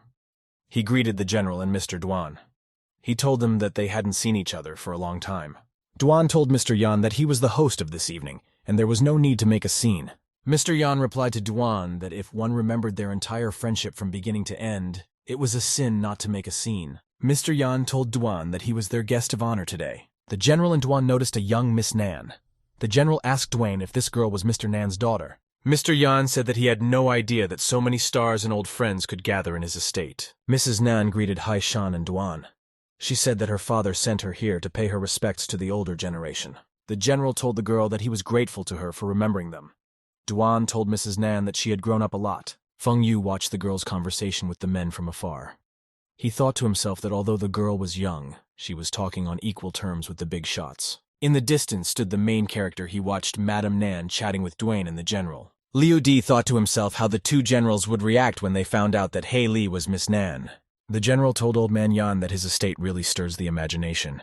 Duan told the general that Shanghai is not only a beautiful city, but also full of talented people. Duan was drinking beer from a can. He wanted to say something else, but something off to the side caught his attention. Duan couldn't believe his eyes.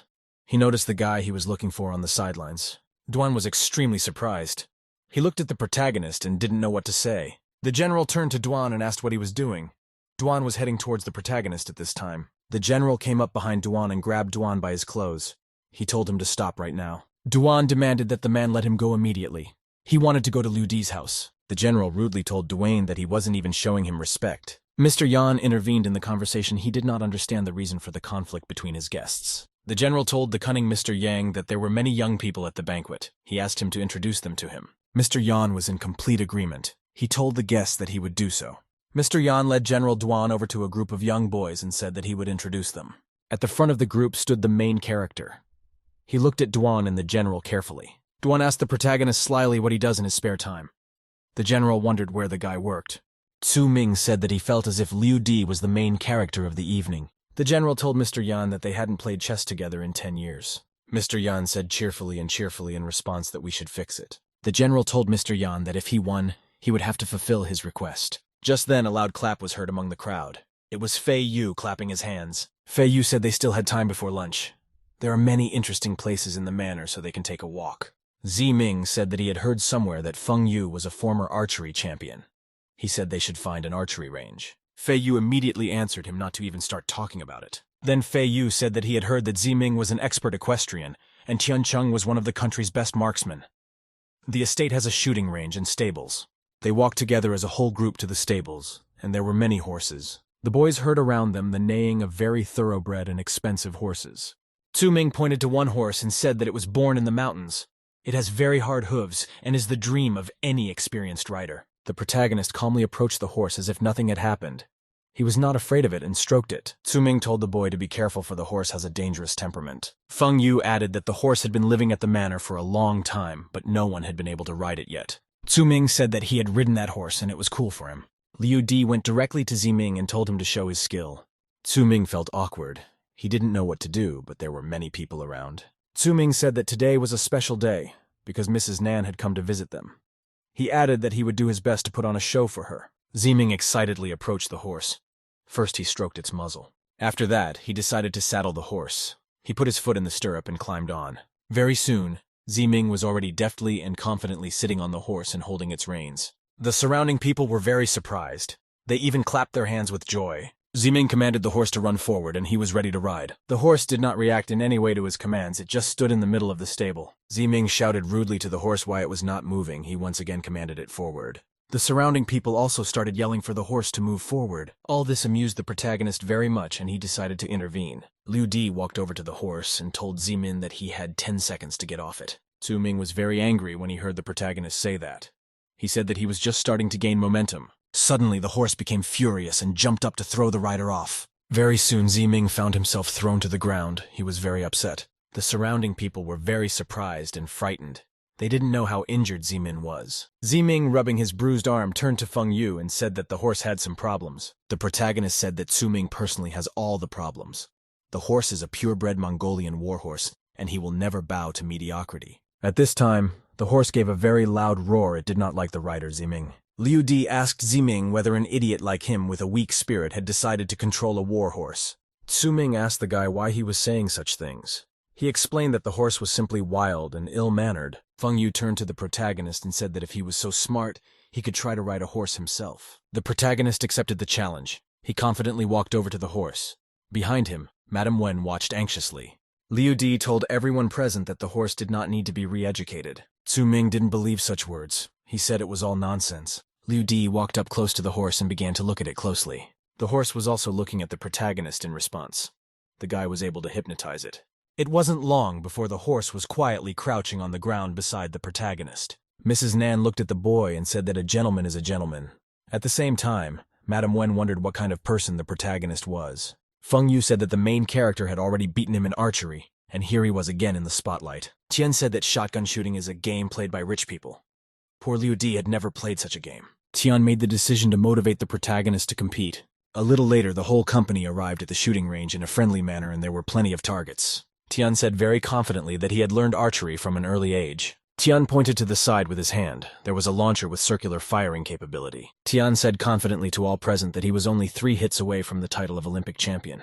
The girl said that this machine shoots symbols in different directions, and you have to hit them in a couple of seconds, which is very difficult. Tian turned to the protagonist and said that he was good at archery, and he would be able to shoot a gun just as well. Feng Yu said that the protagonist had a natural talent and asked him to participate. The system reported that the subconscious merger with the Olympic champion flying saucer shooter was complete. A little later, the system reported that the shooting skills process was complete. A guy got a message from his virtual assistant. He indicated that he had been away for a couple of hours because he had an update. Mo Tong was overjoyed. He helped his master get the skills he needed in time. The protagonist thought to himself that he was looking forward to seeing his virtual assistant grow up. He also added that the weapon skill was unnecessary. Mo Tong informed the guy that he was doing everything just for him. He added that he needed to continue the update. Liu Di felt how he received reliable and timely help from his virtual assistant. The protagonist said enough idle musings and walked confidently to the stand with guns. Liu Di confidently loaded the gun. He told Tian to get ready to fall face first into the mud. Tian told the assistants to start 2 cars each firing 30 plates. Liu Di was loading cartridges into the gun at the same time.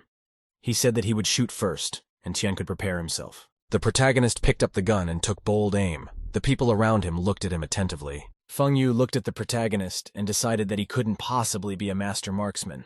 Liu Di shouted to the assistants to launch 4 throwers that would randomly directionlessly shoot out 70 plates. Tien was very amused to hear the protagonist say that. He told the guy that he was holding a double-barreled gun, not a machine gun. The assistant near the car turned to the protagonist and asked him if he had misspoken, because it was the first time he had heard such shooting parameters. The protagonist was completely confident in his abilities. He shouted boldly for the assistant to begin. The machine started firing plates in different directions very quickly. Liu Di started shooting at the plates quickly, and professionally he was shooting them all down. The protagonist hit all the targets very accurately. After that, he ran out of ammunition. The guy stopped shooting. He needed to reload his gun and threw the casings away. After that, the protagonist took the new cartridges in his hands with professional movements. Liu Di threw new ammunition into the gun and quickly cocked it to fire. The guy took aim. He was ready to keep shooting so professionally. Shots were fired. The protagonist was shooting very accurately as before. All the plates from his shot were blown to pieces. He shot without error. The people around him were very amazed and surprised because of how quickly the guy got the job done. Tian was angry and shocked. He thought to hell with this competition and decided that Liu Di was not human. The loud shooting at the shooting range attracted the attention of Mr. Yan and his guests. At this time, Yan was playing a game of Go with the general. Duan watched their duel. The general wondered who could shoot so fast. He felt that the shooter was twice as fast as the riflemen of his royal guard. The general walked over and took a closer look. He could clearly see who was firing the gun. The sight of the protagonist infuriated the general. He called him a petty parasite to himself. The general told his opponent, Mr. Yan, that he would put everything on the line to win the game. At the same time at the shooting range, the main character broke the last plate with an apt shot. Liu Di finished the shooting contest. He won. There were many shell casings lying around. The barrel of the gun from the shots heated up to such a state that the protagonist was able to light a cigarette from it. Liu Di said they were so slow he decided to go see them. Madame Wen looked anxiously after the guy who was walking away. The girl was excited. She barely audibly called the protagonist by name. During this whole time in the gazebo, Mr. Yan continued to play Go against the general. The general very much said smugly that his opponent would definitely lose this game. Mr. Yan was very surprised to hear such self-assured words. He sat silently. The general voiced his request to Mr. Yan and asked the latter if it was not very polite to ask for such a thing. Duan thought to himself that a superior had to yield even in a party, so any requests were meaningless. Mr. Yan said surprised to the general that he had not even imagined that he would ask him for anything. The general said that he was jealous that the Yan family had a lot of talented people.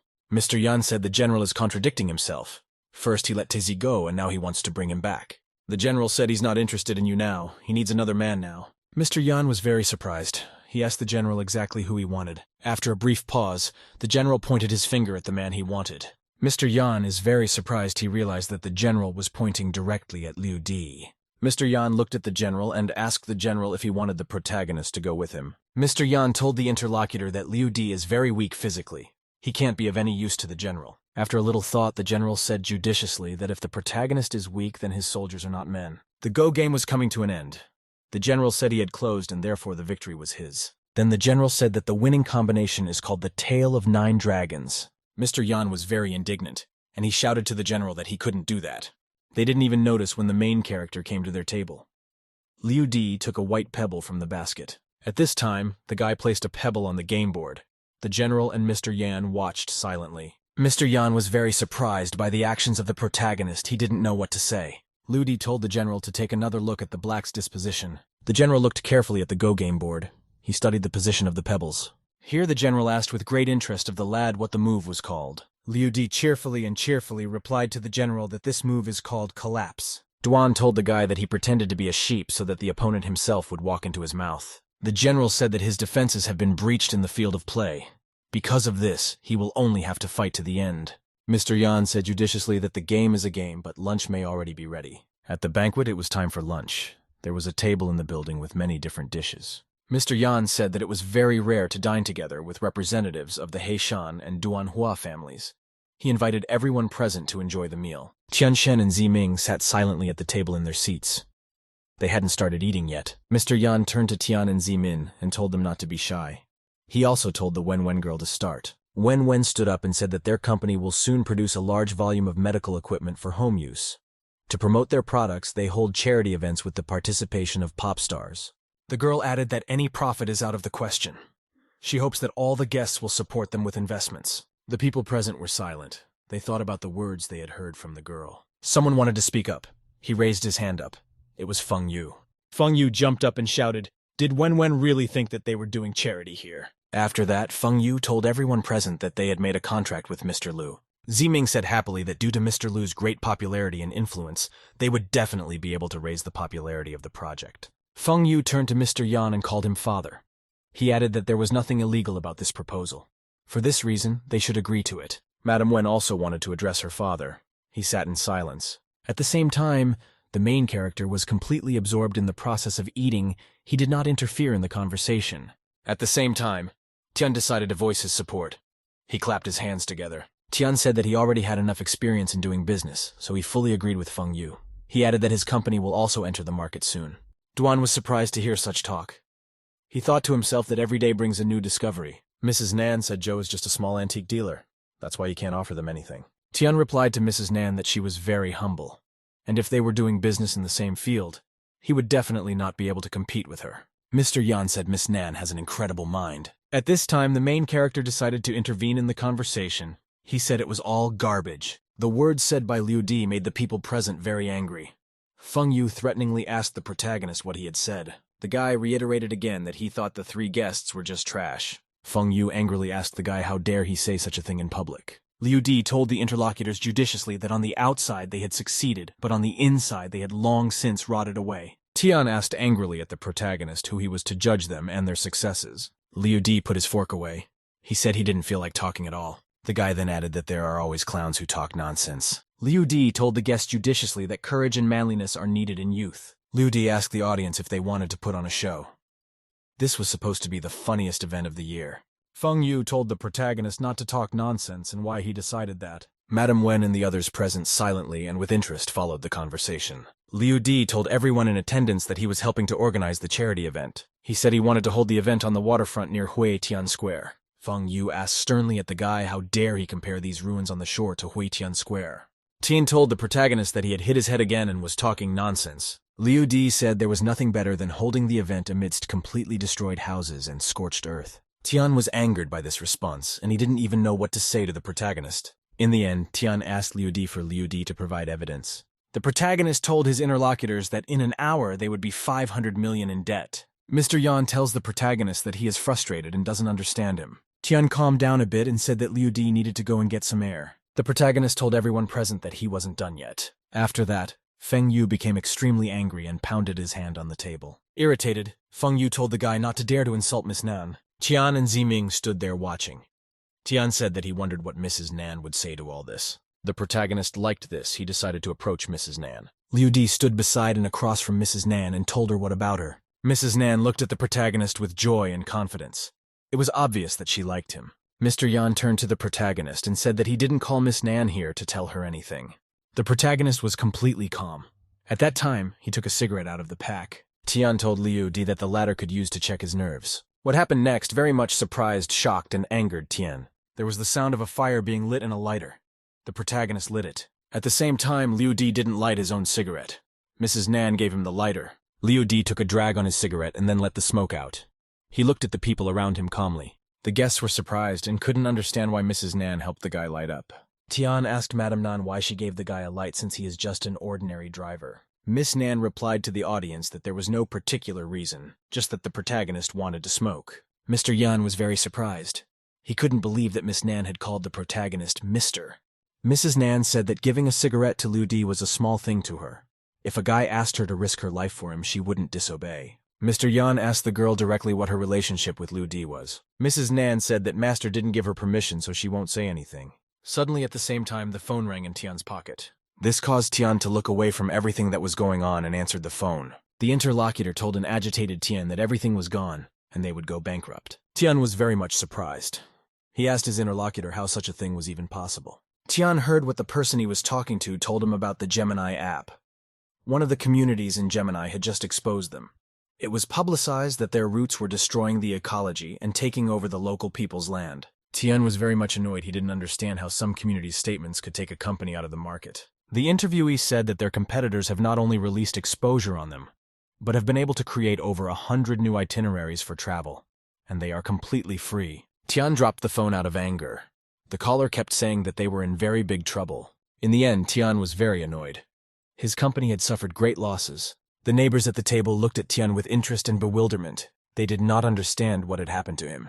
Suddenly, Tian pointed his finger at the protagonist and said that he had done it all. He asked what he had to do with Gemini. Mrs. Nan was surprised that Tian called the protagonist by the name Liu Di. She knew him as Di-san. Liu Di said happily that this is a very big coincidence. His former classmate Zhang Tianjia is the CEO of Gemini. Tian looked menacingly at the protagonist and kept saying that it was all his fault. Liu Di replied to Tian that he was doing more than he could handle. He thought to himself that it was enough for him to think and do. Tian got very angry. He jumped up on the table and headed towards the protagonist. Tian shouted menacingly to the guy that he had nothing to lose and would go down with him. At this time, Madame Nan intervened in the conflict. She hit Tian with a punch. Madame Nan became resolute in her defense of the protagonist. She hit Tian with all her might. After being hit hard, Tian very quickly flew aside from the table. Liu Di said that they were finally alone.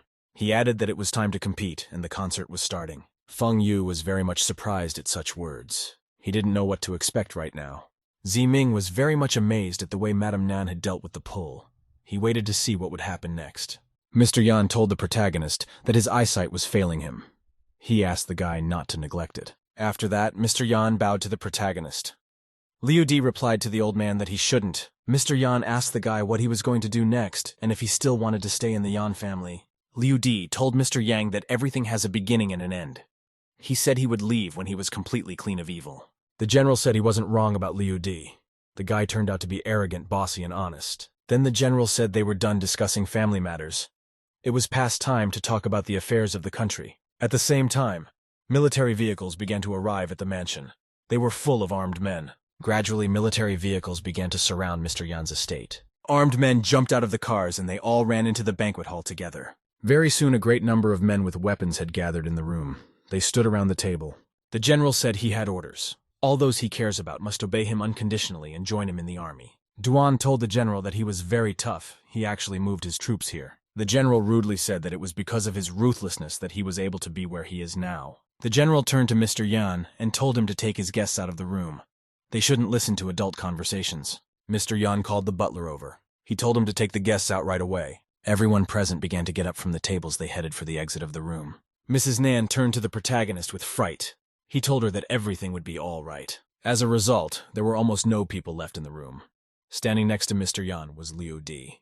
The protagonist turned to the general and said that he had just lost this game. The general replied to the guy that he was already able to subdue those brats. Liu Di replied very calmly to the general that he would never become his soldier. Duan turned to the guy and told him to become a real policeman and not some kind of soldier. The general didn't like such words. He told Duan not to start. The general turned to the protagonist. Liu Di told him that he was here. The general told the boy not to make him beg. Liu Di was confused and didn't know what to say in response. Then the general told the guy he appreciated what he was doing. He wanted Liu Di to do an important task that could get him killed. The protagonist was very surprised. He did not believe what he heard from the general. Duan intervened in the conversation. He said that his government had a project that would be the death of any ordinary person but not Liu Di. After a little thought, the protagonist said he wanted details. The general told him it's not that fast. All data is a state secret. This turn of conversation did not please the protagonist. He told his interlocutors that he would not listen to them anymore. The general replied rudely to the guy that he was already starting to annoy him. At the same time, a guest was approaching the gates of the mansion. He was an unattractive old man. When the old man came close to the entrance, one of the armed men said that the facility was guarded and that he should go for a walk elsewhere. The old man calmly told the soldiers that he would first show them something and then let them decide whether to let him in or not. The soldier asked the comer with interest what he wanted to show. The old man took a large gold medal out of his pocket and showed the guard. The soldier was surprised at this. He saluted the old man and called him petty officer. The old man said cheerfully that he got the reward when he treated soldiers on the battlefield.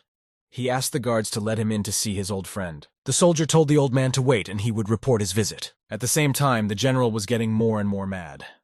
He told the protagonist that he would go with them whether he wanted to or not. The old man stood not far away and watched the conversation for a long time. He called out to the general, calling him Hei Chi. The general turned around and called the old man senior. He asked what he was doing here. Duan and Mr. Yan were surprised by the old man's arrival. They called him Mr. The protagonist also looked at the old man. He greeted him and called him Mr. The old man noticed the guy too. He called him Ju. He'd seen him recently. Then the old man sat down at the table. Duan poured wine into his glass from a large bottle. The old man sat in silence. He paid no attention to the wine and was thinking about something of his own. Liu Di turned to the old man and called him Mr. Tu. He added that he had prepared the best quality tincture for him. Mr. Tu told the boy that he always knows what he needs. He told the general that Liu Di always helps him clean the hospital. No one can take the boy away from him. The general told Mr. Tu that he had a decree to enlist for service. Such words from the general amused the old man. Mr. Tu refused. Mr. Yang told the general that they didn't commit a crime. Yan Hongxin doesn't know anything. The general turned to old man Yan and asked if he thought that the protagonist was a simple man. Duan and Mr. Yan looked at the general. Yan asked if he didn't think so. The general asked Mr. Yan if he knew the level of training of his soldiers. Mr. Yan replied that he did. The general said that a couple of his soldiers got into an altercation with Liu Di.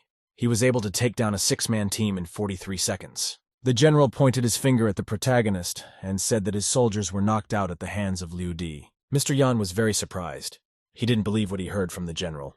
The general said calmly that he had many of his soldiers around him today. The general then added that if his soldiers wanted to engage in battle with the protagonist, they would not be worthy opponents for Liu Di. Then Mr. Yan carefully and silently looked at the protagonist. Already afterwards, Mr. Yan said very sadly that he was just blind. Mr. Tu turned to the general and said he understood what he was trying to accomplish. Mr. Tu said he knows very well what his country needs at this moment. The general turned to Mr. Tu and said that he already knew all the innermost secrets. Duan told Mr. Tu that he was asked to return to service in the R&D department. Mr. Tu said that everyone is responsible for the ups and downs of his country.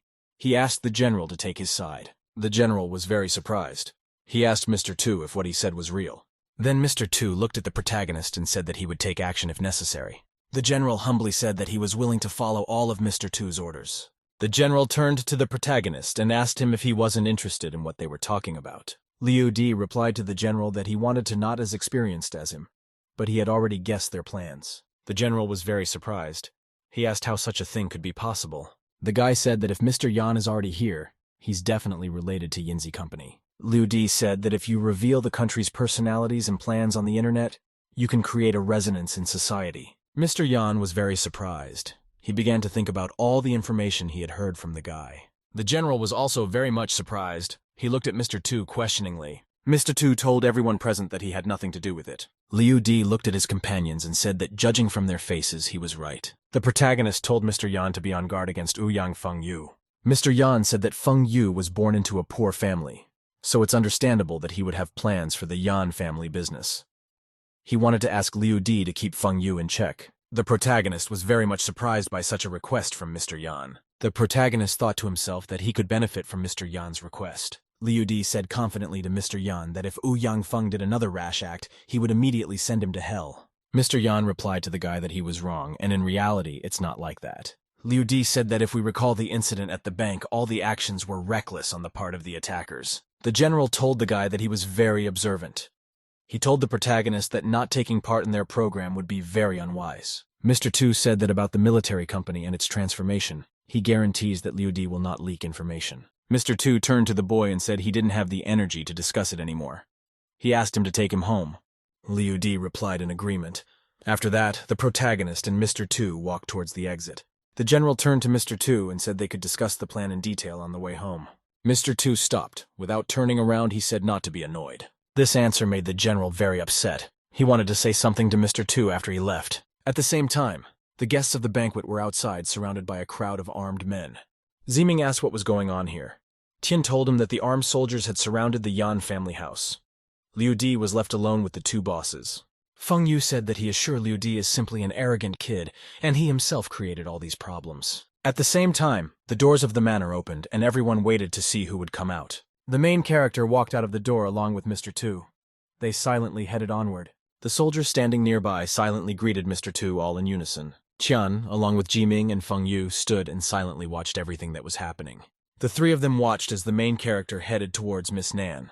Liu Di told Miss Nan that he had a couple of ideas to improve her business, so they'll be in touch. Mrs. Nan joyfully answered him in agreement and called him master. The protagonist, along with Mr. Tu, were walking alone on a country road in the mountains.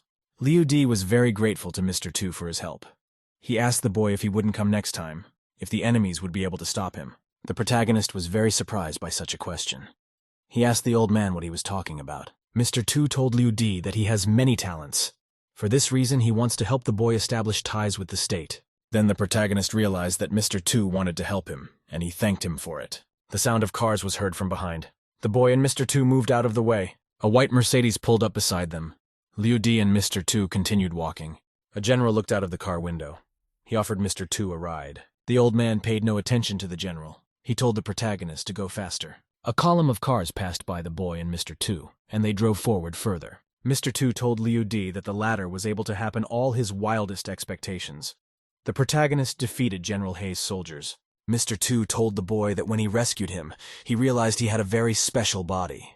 The kid's genes are capable of self-improvement. The main character said shyly and cheerfully that he was just lucky. The boy asked Mr. Tu where he got the artificial eye he had given him during their first meeting. He said he didn't remember exactly. He recalled that he had found him in some hospital. The old man's answer made the boy very happy. He replied that everything was fine. Old Man Tu decided to say something to the protagonist. He put his hand on his shoulder. Mr. Tu told the boy that he was lucky to have such talents from God. He said that when the country needed him, he should take that responsibility. The protagonist was very surprised at such a request. He didn't even know what to say to the old man. After thinking for a bit, Liu Di told Mr. Tu that he would do his best. At this time, Ziming, along with Tian and Feng Yu, were standing together on the road in the forest. Tian was very irritated and angrily pounded the tree trunk with his fists. Tian said to himself that because of the main character he became bankrupt, so he won't lift a finger to help him. Feng Yue asked Tian what he could really do. Does he really not understand who is behind the people? Tian told his interlocutor with malice that he would ask his mercenaries to deal with the people. Feng Yu thought to himself that all he had to do was give the idiot some bait, and he would immediately swallow it. Suddenly the guy's attention was attracted by a very loud noise. They heard shots and explosions. They looked down. They saw that some kind of shooting was continuing on the road. Military vehicles were stopped. They were attacked with gas. After this, automatic shooting of bullets began from afar. The soldiers were very scared. They did not know where to shoot back since they did not see the enemy. There was a huge explosion. The soldiers were scattered to the sides by the explosion. A ninja in a black suit rushed past the soldier. The ninja very quickly approached the white car where the general was sitting. Immediately, the ninja prepared to attack the car from the side from the passenger seat. After this, the ninja began to take out the car door with a strong blow. People in Mr. Tu watched all this from afar. He said that the ninja wants to kill Xiaohei Zi. Mr. Tu asked the main character if he could stop the ninja. The guy received a message from the system that such speed and strength are not characteristic of ordinary people. The main character decided that it was time to act. He prepared to jump down the hill. Liu Di pushed off with all his strength and jumped down so as not to waste time. The main character flew down. He needed to stop the ninja as soon as possible. At the same time, the ninja was already breaking down the side door of the car, and the general was sitting there. The ninja threw the broken door far back behind him with all his strength. Then the ninja noticed a ring of fire in front of him. This was the general's protection. The general resisted. The ninja continued to attack him with all his might. The ninja decided to stab the general with a knife. He noticed the danger and began to defend himself. The general fought off the ninja attacks. At the same time, the main character landed on the roof of the car. Without wasting time, Liu Di jumped on top of the ninja and he noticed the guy. The main character threw the ninja far to the side with maximum impact force. After a strong blow, the ninja flew away and disappeared. The general watched all this. The system compared the physical characteristics of the main character and the ninja girl, and the similarity was 95%. The guy looked in surprise after the missing ninja girl and asked the virtual assistant if it was her. Ziming, along with Tian and Feng Yu, watched the entire battle from afar. Field of this, Tian said in surprise that he barely had time to blink an eye. Ziming asked Tian if he really wanted the main character to end up with him in heaven. Tian fearfully said that he did not say such a thing and takes his words back. Tian ran to the car and said that he should not mess with the main character. After the battle, the general approached the main character. He asked Liu Di if everything was okay. The main character has already come to his senses. He said that everything was fine with him. The man looked at the general with great interest and asked persistently whether he knew who wanted to kill him. General Hei said thoughtfully that big shots are often assassinated. Judging by the outfit of the perpetrator, he belonged to an international assassination organization. At that time, Old Man Tu came over. He told the general that he now owed his life to the protagonist. General Hai cheerfully greeted the elder. He was glad to see him. Afterward, the man said to Liu Di that he would always remember how he saved his life. One of the soldiers reported to the general that they had searched the entire perimeter of the forest, but the killer had gotten away. The general said the incident should be hushed up quickly, and the press should not know about it. The soldier said he would do everything. Afterward, the warlord told his companions that they had become even stronger. The elder replied to the general that he knew what would help them speed up. Liu Di asked the general if he thought it was strange that such an incident happened in the Yan family's estate. The man replied surprised to the guy that Brother Yan could not even think that he would be assassinated. Liu Di said cheerfully to the general that his calmness in such things is admired by the younger generation. The general told the guy that he was assassinated because someone wants to stop the Chinese military's new program. The man said thoughtfully that there was no need to waste time looking for the killer, they should rather spend more time advancing their research. Soon enough, the protagonist returned back to the Yan family's villa. The guy was watching a video of a fighter on his computer. He wondered if this was the transformation of a human being. Liu Di decided to himself that the matter in the Yan family was much more complicated than he could have imagined. When the protagonist was standing in the lobby, a girl named Wen came out to him there. Guy asked Madame Wen where she planned to go today. The girl replied that the protagonist was now the guest of honor of the Yan family.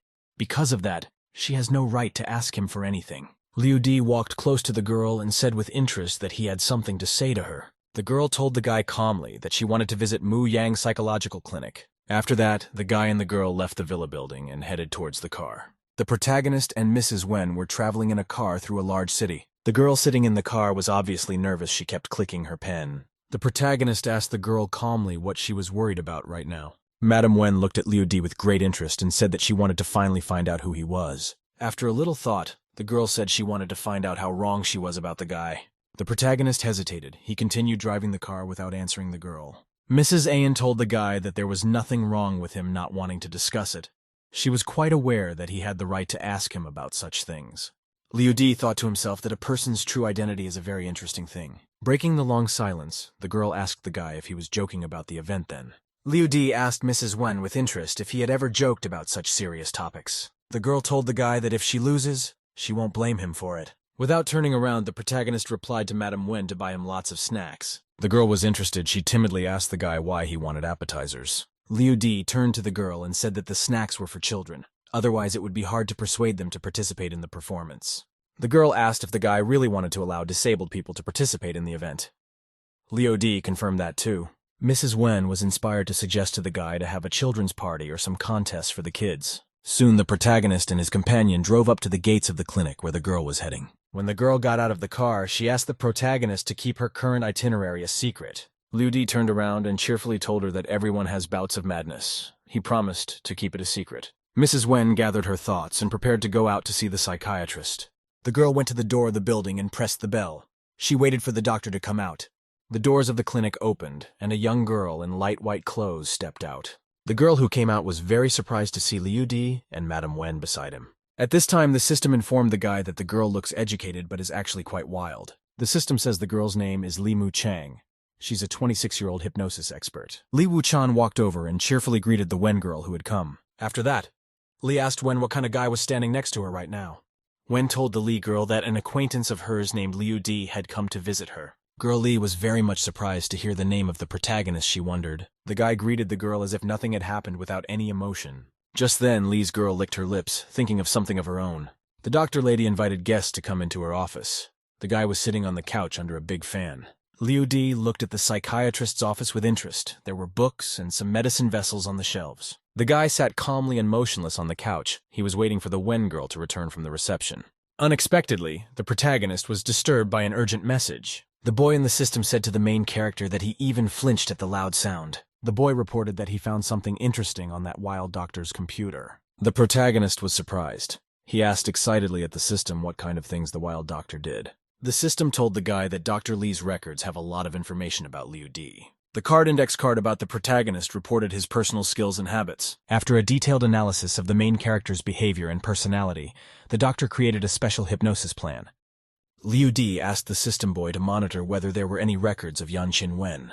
The system reported that the Wen girl had been coming here at least 3 times a month for the past 3 years. The boy from the system reported that according to his information, the girl Li Mu Chang is a serious doctor. The main character was very surprised. He couldn't understand how this girl could be a serious doctor. Liu Di was sitting in the waiting lobby, and after a short pause, Dr. Li came out to him. The girl Li came out of her office and sat across from the protagonist. She brought a cup of water with her. The doctor said that Mrs. Yan had recently experienced very severe psychological stress. The doctoress looked at the protagonist and told him to let Madame Wen rest for a while. Liu Di thought to himself, and he was silent for a long time and looked at Dr. Li. The guy remembered to himself that for the first step of hypnosis, you have to make a person's brain experience. The doctor told the protagonist that it must be tiring to be Mrs. Yan's driver. She suggested him to relax and have a good rest. After that, the girl put her hand on the guy's shoulder. She told him that she could guide him into a state of deep sleep and complete relaxation. Liu Di remembered to himself that hypnosis masquerades as deep sleep. The doctoress then pressed a button on the remote control of the air conditioner. Li's girlfriend approached the main character and told him she was offering him a big opportunity. The doctor told the guy that for Miss Yan's sake, she would give him a new experience. Dr. Li asked the protagonist with surprise if he was okay. Liu Di, trying to hold back and not show emotion, said he was fine. The doctoress suggested that the guy lie down now as he would be comfortable. The protagonist got flustered. He wasn't very comfortable with Li's girlfriend sitting on top of him. At this point, the doctor pulled out a gold-plated watch she needed to induce hypnosis. The doctor told the guy to focus on the pocket watch. Liu Di looked at the watch carefully. The girl was holding it on a chain. Dr. Li smiled and prepared to put the guy into hypnosis. The protagonist watched carefully. As the watch on the chain in front of him swung, he realized that the girl had begun hypnosis. The system gave the guy a message that the merger with the subconscious was complete. The system told the guy that his consciousness had completely merged with hypnosis. The doctor told the main character to listen to her voice. She said that his body relaxes and he feels comfortable. The girl told the guy that he was now walking on warm sand and the sun was shining brighter than usual. The doctor proclaimed that she would count to 3, and the guy would trust her completely and tell her all the secrets. Whether the girl was looking carefully at the protagonist, she started counting down from the number 3. The doctor continued counting backwards. She reached the number 2 and then 1. When the bill was over, nothing happened. Liu Di took out a cigarette and lit it. The protagonist smoked and looked silently at Dr. Li. The hypnosis had no effect on him. The girl looked at the guy with great surprise. She realized that she wouldn't learn anything from him. The guy asked Li Muchan frankly if she was a virgin. Dr. Li was not at all embarrassed by the question from the protagonist. She said that her first time was in a university dormitory. It was also later with patients at the clinic. Liu Di's response caught the girl off guard. He yelled at her to stop. The guy asked the girl why she created a hypnosis plan for him. The doctor said that Mrs. Wen wanted to know the secret of the main character, but she changed her mind last night. The doctor herself wanted to know everything about Liu Di. The guy asked the doctor why Yan Qinwen go to her clinic. The girl replied that Miss Wen suffers from strong personality syndrome, and that pressing a ballpoint pen helps her fight the disease. Liu Di asked the doctor's office how his boss was feeling right now. The doctor said that the patient subconsciously feels that her true personality is being enjoyed, and it's coming out. The protagonist inquired about where Mrs. Wen's illness could have come from. The doctor said that the disease can have 2 causes. It could be fatigue or a congenital defect in the genes. The protagonist said he hoped the doctor would help his boss. Liu Di wanted to say something else important. He put out his cigarette in the ashtray. The protagonist told the doctor not to make any plans for him. Guy added that Liu Di's poor mind had been hypnotized successfully. Then the protagonist clinked his lighter to indicate that the conversation was over. Dr. Li was very surprised. She expected a different outcome from the session. The protagonist stretched and said happily that he had had a very good night's sleep. The doctor told the guy he needed to rest, and she had something else to do. After that, Dr. Li came to the next room where Mrs. Wen was. The doctor woke the girl up and told her excitedly that she was able to hypnotize Liu Di. Girl Wen was very much surprised by what she heard Dr. Li say. Mrs. Wen shouted sternly and angrily to the doctor that she had asked her not to do that. The doctor asked the girl if she didn't want to know what happened to the main character. Wen asked without much interest what happened to the protagonist. The surprised doctor said that Liu Di had more than 80 personalities. Then the doctor said excitedly that the main character is a big pervert. Mrs. Wen called the doctor Sister Moon and asked her to stop making jokes about her. Dr. Li tells the girl that she is her doctor and why she doesn't believe her. A little cheerful, Wen asked her interlocutor what about the identity of the protagonist. The doctor lady calmly said that Liu Di is an ordinary person who knows many wonderful people. At this time, Mrs. Wen's phone rang. She decided to pick up the phone. Mrs. Wen picked up the phone and listened to the message from the caller. The news that the girl had just heard shook her badly. The girl Wen ran out to the room where the main character was and said that they had to go back because something had happened at home. Liu Di calmly said that he could guess that the reason for their summoning was because of senior sister Yan's accident. The main character said that the older sister may have been in a car accident, or there was a fall resulting in injury. Mrs. Wen was very surprised. She asked the boy how he knew something had happened to her sister. Liu Di said calmly that he noticed a darkening of energy in Big Sister's body. It foretold disaster. The girl didn't like that answer. She told the protagonist that he had gone back to his old ways. After a short pause, Mrs. Wen said that yesterday her older sister was attacked by bandits near her house. The protagonist cheerfully replied that if he went, it wouldn't do his sister's injury any good. After that, Mrs. Wen turned around to the guy and told him that she would go alone. The girl turned around and walked out, slamming the door. The guy decided to address the system. The system boy showed the only route without a scanner between General Hai's assassination site and Yan and Wen's older sister's mansion. Liu Di pondered. He decided that this route most likely hid the weapons of Big Sister Yan and Wen. The boy thought we should get one of the generals to catch the mistress. He could easily intercept her on the spot. The door opened, and Dr. Lee entered the room. She was carrying a treat on a platter. The main character was happy. He liked the fact that they also served him fruit. The doctoress took the guy's hand and said he was the most beautiful man she'd ever seen. Liu Di thought to himself that he should have said during the hypnosis that he was the man that Lee's girlfriend could never win over. The boy in the system reminded the protagonist that the doctor likes to solve puzzles and investigate. Dr. Lee smilingly suggested to the guy that they add each other as friends in the Gemini program. Liu Di held out a smartphone to the girl. He said he agreed to her offer to support his own app. Dr. Lee and the guy carried smartphones to each other they added as friends. Dr. Lee asked the main character why he signed up for D-San. Isn't he afraid that the creators might ban his account? The protagonist said that if his account gets banned, all he'll have left is to boil in an iron pot. The doctor laughed. She told the main character that he was really funny. The guy got a text message on his phone at the time. He was notified of a new find. Liu Di rejoiced as the new information would not be superfluous to him. The guy turned to the smartphone and told him to keep it a secret they'd pull out that ace after the concert. Feng Yu was sitting and browsing the news on the internet. He saw the news about the exposure of the Gemini app. The guy was surprised.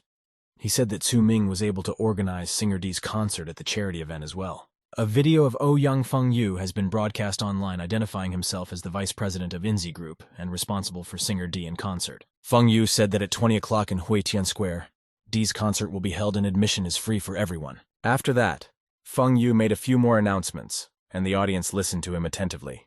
Internet users were waiting for the concert. They couldn't believe that D would actually come, and they were ready to do anything to get to his concert. After D announced the concert and left a message on the internet, it went viral. Su Ming's boyfriend was very excited. He kept thinking about Singer D, and Ziming stopped and pondered he did not understand how D and was able to send the message. At the same time, preparations for the concert were going on in the Yan family's estate, and the workers were carrying instruments. At this time, Mrs. Wen was watching the music equipment being moved in her yard. 2 movers were carrying the piano. Due to the carelessness of the movers, the piano slid sideways and fell off. The boys looked fearfully at the fallen piano. They were afraid it might break. Mrs. Wen looked carefully at the fallen piano. It seemed familiar to her. The girl looked and thought that in front of her stood the forgotten piano from the basement. Miss Wen remembered that the instrument is similar to the piano from Dai's video, and the girl decided to herself that this piano was no longer playable. Mrs. Wen walked over and shouted to the movers to wait. The girl walked over to the piano and lifted the lid. She wanted to check how the instrument played. Madame Wen stood and pressed a few keys on the instrument. The girl noticed to herself with surprise that the piano was well tuned. The movers turned to Miss Yan and told her not to delay the delivery. Near the stage gathered a huge number of people. They all waited for the concert and chanted the name of the singer D, and standing behind the stage were Ziming and Feng Yu beside him. They silently listened to the crowd's shouts. At the same time, news of a future concert spread throughout the big city. The protagonist in a building on the outskirts of town was also preparing his concert. At this time, Mrs. Wen was sitting near the stage and Mrs. Nan was sitting next to her. A large banner appeared with a message of thanks to Sister Yan for such a gift of a concert. Miss Nan and Miss Wen thanked their viewers and admirers for their support. 2 boys came up and they wanted to address words to Mrs. Wen. The boy looked happily at Mrs. Wen and said that she should be applauded after the concert. The girl liked such words. She agreed to the boy's proposal. Afterwards, the Wen girl thanked Madame Nan for her visit. Mrs. Nan replied that she admired the girl for the good deed she had done. Nan then clarified that she wasn't interested in the state of the stage. She had come to see the beautiful man who would sing. Madame Wen was surprised at this answer. She didn't even know what to say to her. Suddenly, 2 of her maids approached Madame Wen from the side. The girl turned to the maids Kai Kai and Xing Xing and asked why they were here. The maids told their mistress fearfully that they had barely found her, and they had almost lost their way. One of the maids told the mistress that they really wanted to see the beautiful singer D, and they also came to support her personally. Madame Wen hugged her maids lovingly and thanked them joyfully. The girl turned around and walked towards the stage. She told everyone that the show was about to start. One of the boys told the girl that Liu Di would definitely wait for her. There was a huge crowd gathered near the wall, all chanting D's name, and the host came on stage. He welcomed everyone to the benefit concert of Singer D, and the people in the crowd were overjoyed. They were non-stop loudly repeating D's name, and the host asked fans to invoke their deity named D, and at the same time, from behind huge puffs of smoke, the long-awaited singer came on stage. The singer came out and stood silently on stage. The audience greeted him with applause. The fans were ecstatic. They called D and their god. They were barely restrained by security guards. The singer took the microphone in his hands. He prepared to perform a song for the audience. The guy was happily singing a song about the day the waves rose from the depths. The audience stood and listened joyfully to the song. Gradually, the people moved a little away from the stage. The audience noticed that there were some problems with the sound and they couldn't understand what was wrong. At this time, At another location on the outskirts of the city, the protagonist decided to perform himself. The maids turned to Mrs. Wen and said that they needed to invite another performer to the stage. Kai Kai and Shin Shin were carrying a boy with glasses in a wheelchair. The boys were very excited. They stood beside Mrs. Wen and waited for the main character's performance to begin. The girl was satisfied and cuddled the children. After that, she wanted to know when Liu Di would arrive. Mrs. Wen called and wondered if Liu Di would make the children wait so long for him. At this time, the main character prepared to start the concert. He turned on the lights near the piano. The guy sat down at the piano that was set up on the roof and got ready to play. Liu Di began the concert by leisurely strumming the keys on the instrument. The main character started singing a romantic love song loudly. The audience standing nearby at the concert wondered who was singing. They realized that Di on the stage in front of them was a fake. The real singer is the one singing next door. The audience all gathered and headed en masse in the direction from where the main character's voice was heard. Madame Wen was very surprised to hear the noise of many people walking. She even thought it was an earthquake. Madame Wen stepped out onto the balcony. She began to carefully survey her surroundings. The girl noticed a huge crowd of people walking past the house where she was. People were walking and everyone was chanting in unison that they were heading to where Di and... People approached the building in droves and began to surround it on all sides. Mrs. Nan shouted to her subordinates to reinforce the guards and protect the children and the stage. The protagonist at this time continued to sing a song. Its sounds blurred through the surrounding streets. All the people and even the children stood still mesmerized as they listened to Liu Di perform the song. The boys were very happy and pleased. They were touched by the lyrics of the song, in which the main character reported that he would not be afraid. The audience was surprised. They couldn't realize whose fabulous voice they were hearing. At this time, Old Man 2 was sitting at his home on the couch. He knew that the protagonist at this time would be performing. The elder drank the wine and said cheerfully for Liu Di to move forward. The main character stood on the roof and said that this hospital that treats sick children does not have for existence. He also added that attention is human nature and kindness. Liu Di, standing with his back to the audience, said that he would like to thank everyone who came with good intentions. At the same time, the protagonist launched a brown box with his hand from the spread of the brown box into Madame Wen's window. The girl was very surprised. She didn't realize what kind of gift had flown into her window.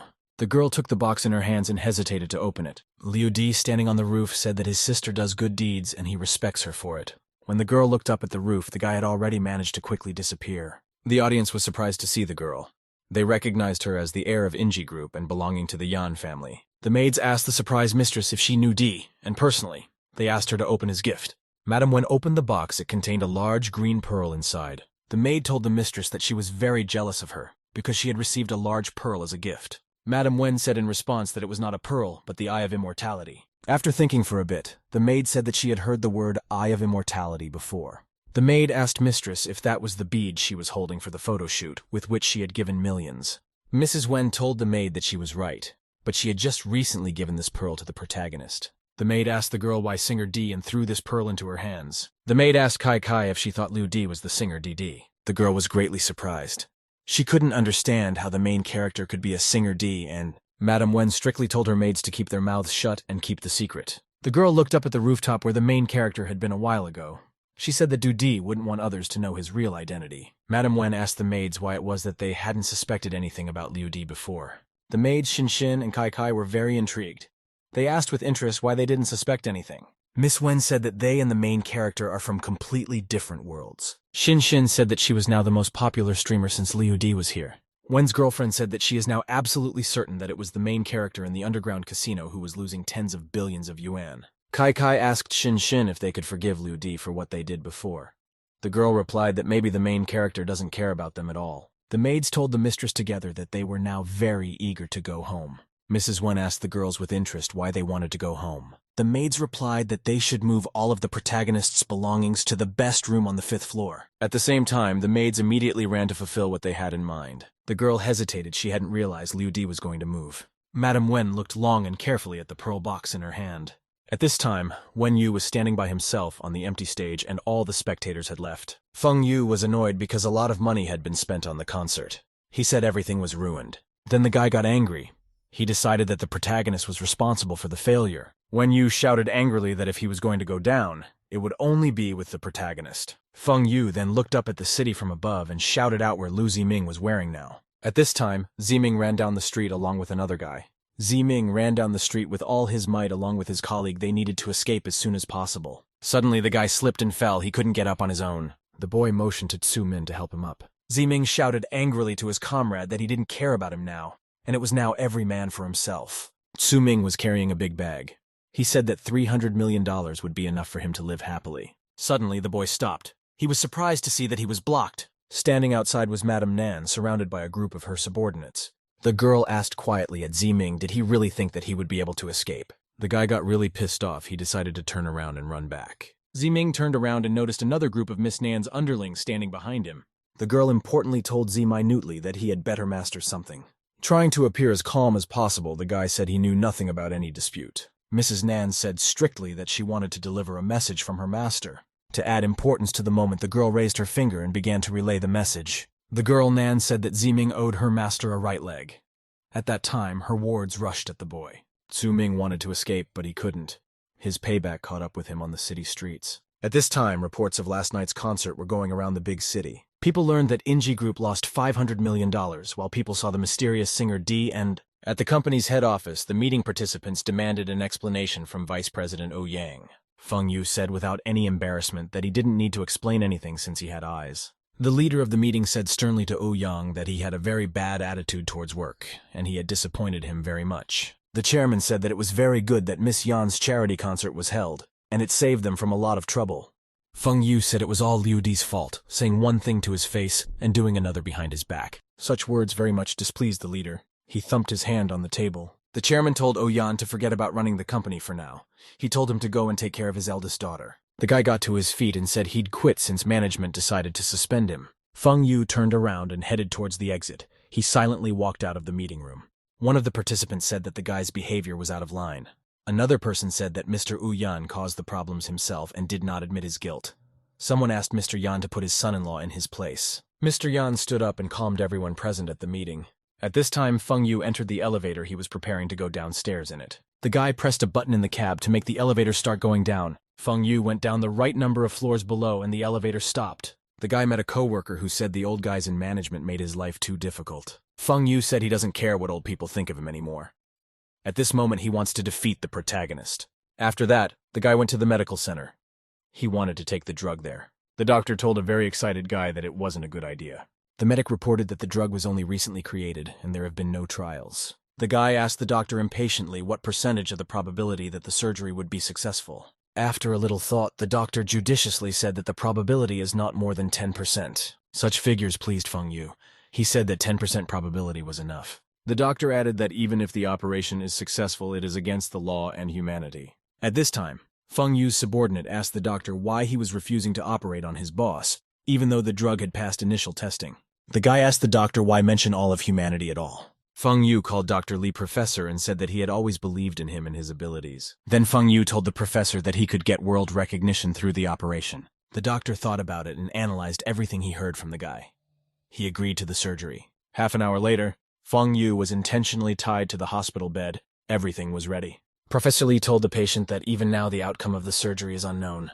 The guy told the professor impatiently that he was talking too much and told him to start. The doctor brought a large syringe of the drug to the guy's arm and injected him. Professor Li and Feng Yu's handmaiden watched the results of the operation carefully. After the drug, Feng Yu's heart rate and blood pressure jumped up sharply at once. Violent convulsions began to run through the lad's body. He could barely contain a scream. Feng Yu screamed very hard after consuming the drug. A suppressed scream came from him. Wu Yang's subordinate asked the professor if his boss was about to die. Professor Li said he's noticing a completely new reaction.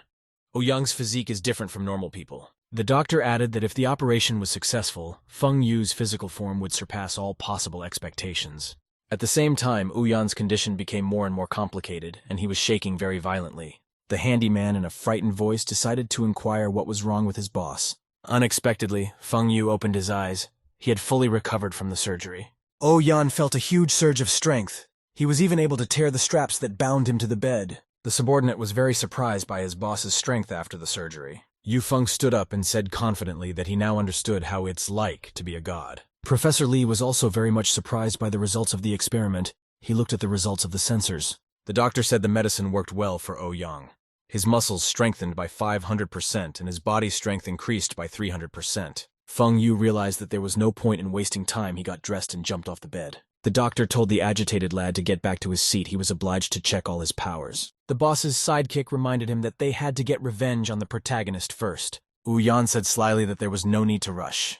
He wanted to make Liu Di pay the highest price. As he was leaving the doctor's office, the guy grabbed the concrete wall and it completely crumbled from his grip. At this time, a meeting was going on in the office of Inji Group Corporation. One of the meeting participants suggested discussing the company's performance for the month. At this time, Feng Yu suddenly broke into the study. He glared angrily at those present. The chairman asked fearfully at Ouyang's doing something and whether he had lost his mind. The guy came to the table and said it was a success. The second phase of drug development had been completed successfully. Mr. Yan was very surprised. He didn't understand how such a thing could be possible. Feng Yu's assistant came over. He brought the documents to the chairman and said that he should take a look at them. Feng Yu said in a confident voice that he had tried the medicine on himself and it worked. The man said excitedly to Ujanu, "Something is acting recklessly. It could have been that the experiment would have failed." The guy said he understood, but he risked everything for the company. The participants of the meeting rejoiced at the news that the problem they had been unable to solve for 2 years had disappeared.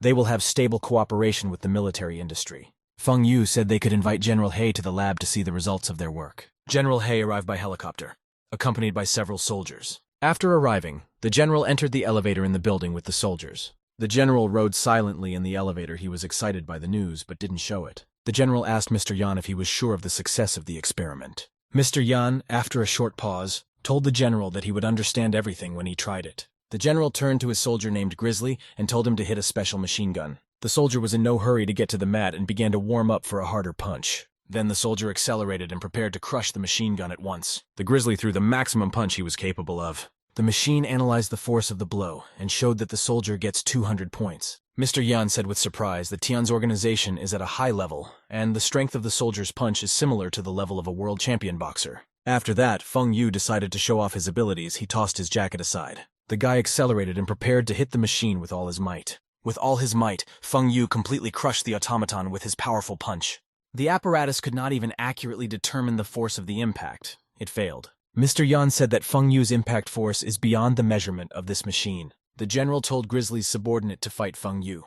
He added that he wanted results. The soldier did not like the offer and was afraid for his life. Feng Yu told the general that there was no way his Grizzly soldier could be a worthy opponent for him. Then the guy slyly said that they could invite a person here who favored the martial ranks from the Yan family's manor. Mr. Yan asked Feng Yu, surprised to hear Feng Yu talking about the main character. General He told Mr. Yan that Liu Di is a strong fighter, and he would like to see him in a fight. Such words made Feng Yu very happy.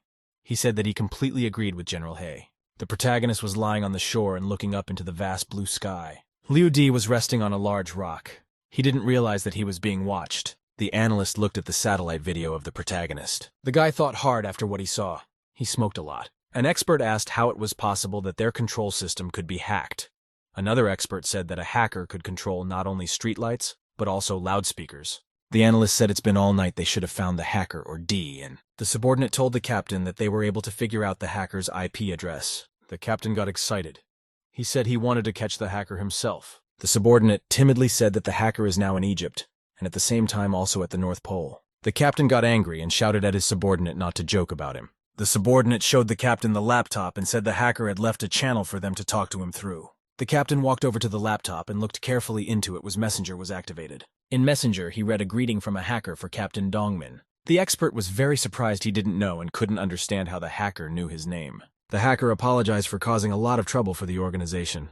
He added that there were no casualties. The captain decided to respond. He threw everyone's notebook down and started rapidly thumbing through the keys. Captain Dongmin demanded of the hacker that he reveal his location immediately. All he saw in response was laughter. The captain got very angry. He even turned out the ashtray of cigarette butts. Dongmin then noticed the hacker forwarding him an archive of documents. The captain was very much surprised. He realized he had gotten something important. Kapitna read a message from a hacker who sent him information about a major money laundering case. The general wrote to the hacker that he would not forgive him for what he had done to General He's power grid. The hacker replied that no one would catch him. He signed his name as DC. The general was very much agitated by the large amount of information he had received. He even tapped his hand on the table. The man said excitedly that the hacker is Chinese and a fan of D, and the general received information about DC. He was a Chinese hacker of international level and very dangerous. The man decided that he must catch this hacker. He will fight him for the rest of his life. The protagonist, after a vacation near the sea, decided to return home. Liu Di picked up the phone and said that it was time to deal with Feng Yu. Suddenly, the guy noticed an incoming call. Yan Hongxin wanted to talk to him. The guy was still standing on the shore. He asked Mr. Yan what he wanted. Mr. Yan told the protagonist that they would be conducting an important experiment at the company, and he should come. Liu Di replied that he was now in the Wanhai area.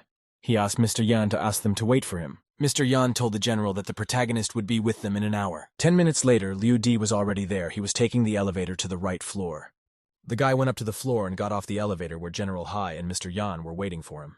The main character thanked everyone in attendance for waiting for him. The general asked with surprise at Mr. Yan how come the guy passed in 10 minutes. Mr. Yan asked Liu Di how he was able to pass the access control. 200 million was spent on the security system. Liu Di replied that he was good at computers, he was able to hack into the system.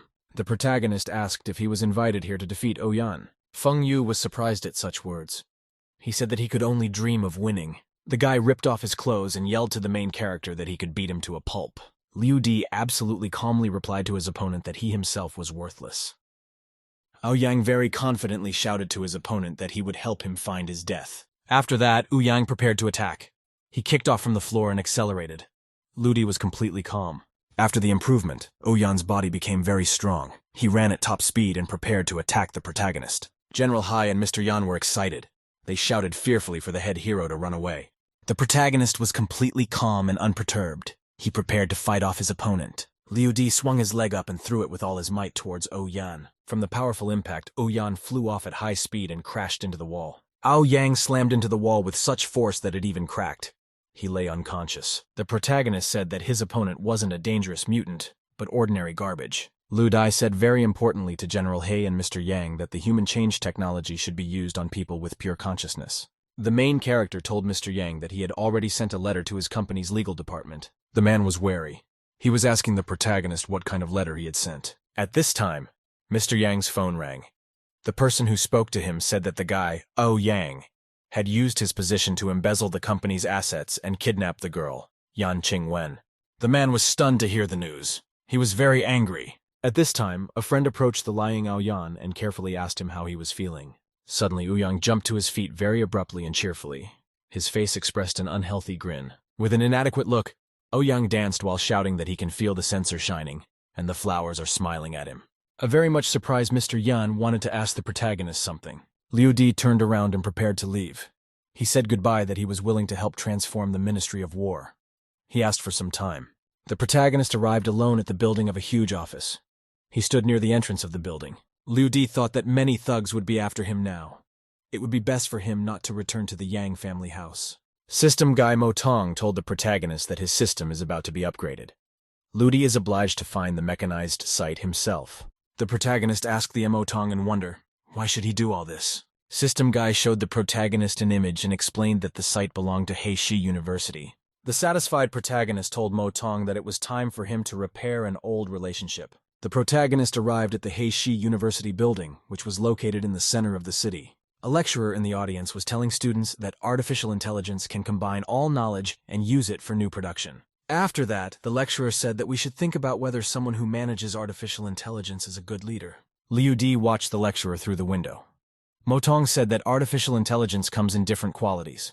Once his system is upgraded, it will improve its power. There was a timetable for the system upgrade the Mo Tong guy had to wait for. After the lecturer came out of the classroom with a folder in his hands. The teacher was very surprised to meet the protagonist in the corridor. The teacher asked the protagonist with interest, why had he never once contacted them in all these years? Liu Di explained to the teacher that he had a problem.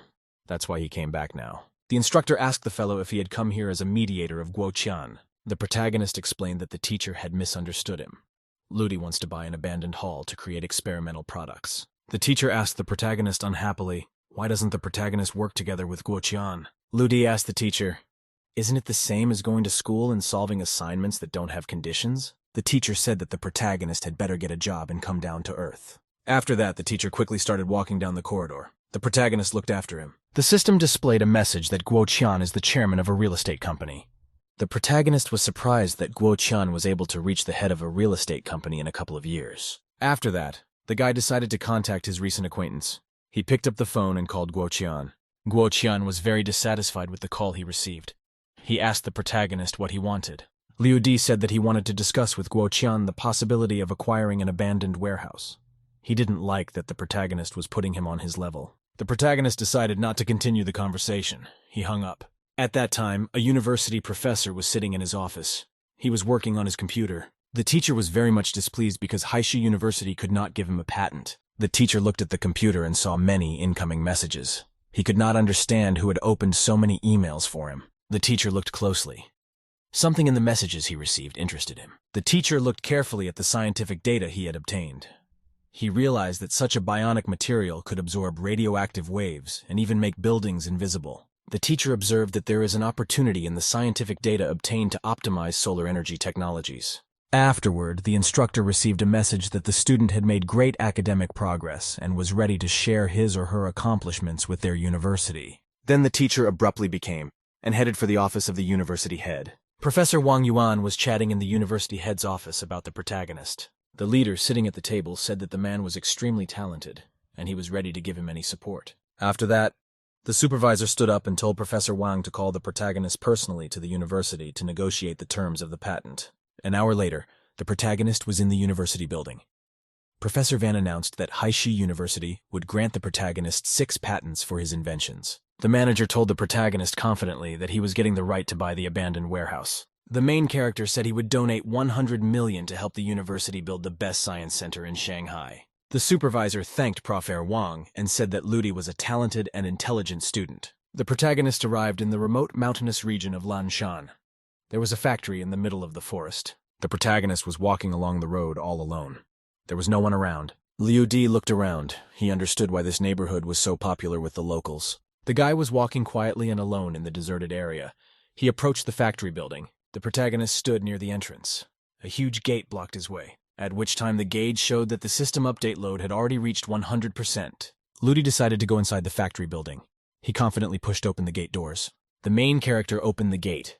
Inside the factory premises, there were many different containers. Ludi carefully looked around the room. He decided to ask the system guy Mo Tong for help. Immediately in front of the protagonist, a slightly tired Mo Tong appeared from the system. Liu Di yanked the switch on the wall to turn on the lights. He told Mo Tong that they needed to find something fun to do. The protagonist walked around the room and examined the various containers of equipment around him.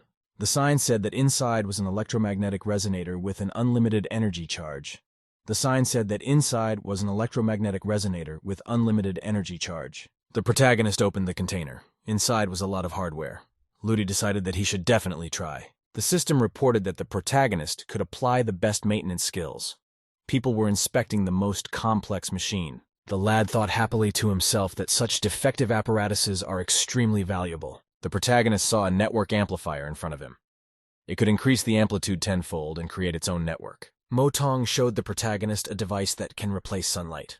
Thanks to this, it is possible to grow plants in the dark. Looking to the side, the protagonist saw robotic electronic animals on the floor. At the same time, a bunch of flying drones buzzed over the protagonist. System guy Mo Tong reported that drones can be used to monitor the warehouse from anywhere. At that time, there was a very strong knock on the gate.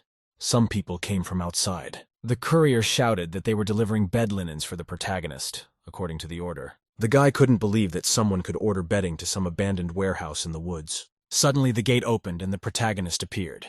He greeted the couriers. The delivery guys were very startled by the appearance of the customer. Then delivery men began unloading the goods and setting up the bed indoors. One of the couriers asked the protagonist with interest, "Why does he live alone in the warehouse?" Ludi calmly replied to his guests that he had been hired to look after this warehouse. The couriers were very much surprised. They could not believe that someone could live in such an abandoned place. The delivery men turned around and started to leave. They said goodbye to the protagonist. The main character stretched out on the bed. This was the best place for him. He was relaxing to the sound of music. There was a vinyl record player on the floor of the warehouse. It was spreading the sound of music throughout the room. The protagonist was sitting on his bed thinking about his own thoughts. The music helped him concentrate. Mo Tong said that there are more than 1,000 defective products in stock. Once improved, they will have unlimited production value. The chief heroically commanded that Mo Tong register an investment company, with each experimental product researcher to receive $100,000. The main character happily thought to himself that after the appearance of good results of scientific research, the company will be able to provide support and investment. System guy Mo Tong replied cheerfully to the protagonist that it would be done that way. The main character was resting on his bed. He felt like he was in another world. Ludi optimistically and dreamily thought to himself that this was all just the beginning. In a huge hall in Mr. Yan's manor, a meeting was taking place around a large table. Mr. Yan asked sternly to the girls, Why did none of them ever realize that Guy O Yang is an evil person? Mr. Yan asked the Yan Ling girl, didn't to notice anything while she was living with O Yang? A very frightened and agitated girl apologized to her father. Mr. Yan said strictly that the protagonist has suffered a lot because of them. Ludi's torment must end. The Wen girl said excitedly the protagonist was in their manner to protect. Mr. Yan informed the audience that the protagonist had not returned for 2 days. After that, Mr. Yan stood up and importantly said that they should find the main character and thank him personally. The Wen girl went out into the courtyard of her estate. She saw a driver with a car. The girl was surprised. She wanted to ask the driver Lu what the driver was doing here. Lu driver, standing by the car, told the girl that they were running late and it was time to leave. Mrs. Wen asked, "Who are those people standing at the entrance to their estate?" The movers were loading the furniture. Driver Lu explained to his mistress. The movers helped the protagonist pack his things. The girl was surprised that the protagonist decided to move out without warning. Mrs. Wen commanded her driver Lao Li to follow the furniture car. Very quickly, the truck loaded with furniture arrived at the factory warehouse gate. Mrs. Wen asked the driver in surprise, "Does Liu Di really live in such a place?" The driver replied that they did. The girl stood up and confidently told the driver that they needed to go inside. While inside the warehouse, drones were dispersing supplies around the area. Mo Tong told the protagonist that the workers would be here in an hour. The repairs would be finished in 3 days. Ludi was exercising. He told his system assistant that he had done his job. The main character thought happily to himself that it was time for him to buy a car. The protagonist arrived at the building of the international car sales company Seaway. There were many people with very expensive and elite cars standing near the entrance to the building. He went into the company building full of confidence. He was greeted at the entrance by female managers. A girl told her colleague named Xiao Lan that they had visitors. Xiao Yelp said that the main character looks like a loser. She pointed to the way the guy who entered was dressed. The girl excitedly said that you shouldn't judge a person by their looks. She added that she would fit right in. Xiao Yelp smiled and said that the main character is very handsome with incredible eyes. She added that this customer is for her. The girl approached the protagonist, gave her name, and said she was a sales manager. The main character immediately told the girl that he wanted to buy 4 cars. Xiao Yelp showed the protagonist the various car models standing side by side. The main character told the girl manager that he wanted other cars. Xiao Do was surprised. After that, the manager told the protagonist that if he was not satisfied with the cars they had, he could look elsewhere. At that time, Xiaolan's girlfriend passed by the general manager. She wanted to approach him. The girl turned to the manager named Mr. Say, who was passing by her. Mr. Say said for the girl to go and fetch water. He added that he would take care of the customer himself. After that, the main manager told Ludi that he would take him to the VIP room. There, the protagonist could find a suitable car for him. Then Mr. Say and the boy went to the side. He led him into a special room. The protagonist was scrutinizing in the VIP hall. There were special expensive cars standing there. The main character especially liked the vintage yellow race car. The general manager told Ludi he had good taste. The guy picked out a 70 McLaren. Mr. Say said that the car is very old. For this reason, it is almost impossible to sell. Ludi told the manager that he liked the concept of the car. He wanted to buy it. Manager said that the car could only be purchased by VIP customers who would spend 30 million yuan in their store. Liu Di held out a gold bank card to the manager. He said that he also needed the airplane he had just seen. The airplane had to be registered in the name of the founding company. The general manager took the gold card and said he would do his best to resolve the formalities in a short time. The protagonist cheerfully told the manager that he had full confidence in him. The protagonist arrived at the Rongteng Company building. It was the tallest in Shanghai. In a huge elevator, the main character was going up to the top floor. Along with him were several girls and their guards. The protagonist and his companions ascended to the 87th floor. After that, the man, accompanied by his companions, left the elevator and walked down the corridor. The secretaries gave a friendly and polite greeting to Mrs. Haydina of the Fubo Company. One of the girls invited Mrs. Haydina into the living room at their company's maker's office. After that, the receptionist said that Xiao Shuang wouldn't see them because they didn't have an appointment. The girl asked, "Is it only for profit that the guy keeps taking advantage of everyone's turmoil?" Liu Di thought to himself with interest, how would his staff at Gemini handle a client like this? The secretaries were talking amongst themselves.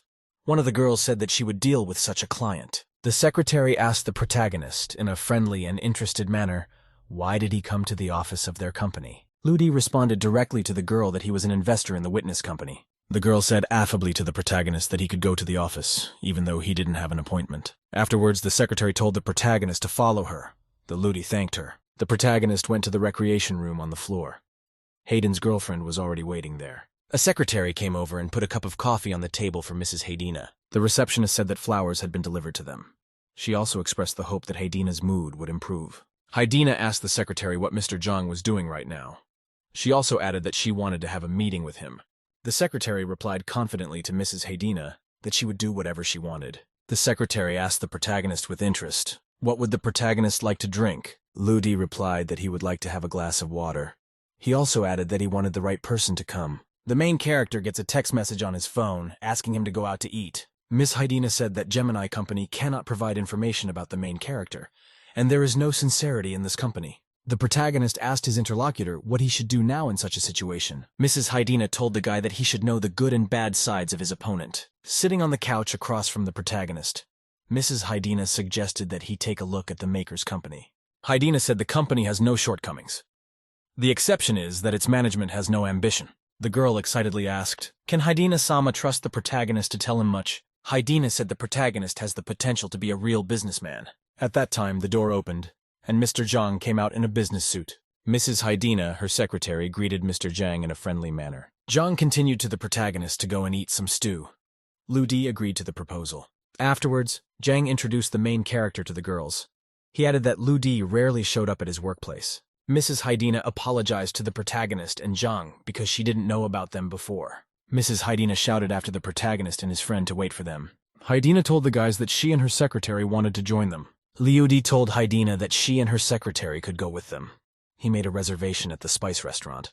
After saying that, the main character turned around and prepared to leave with Zhang.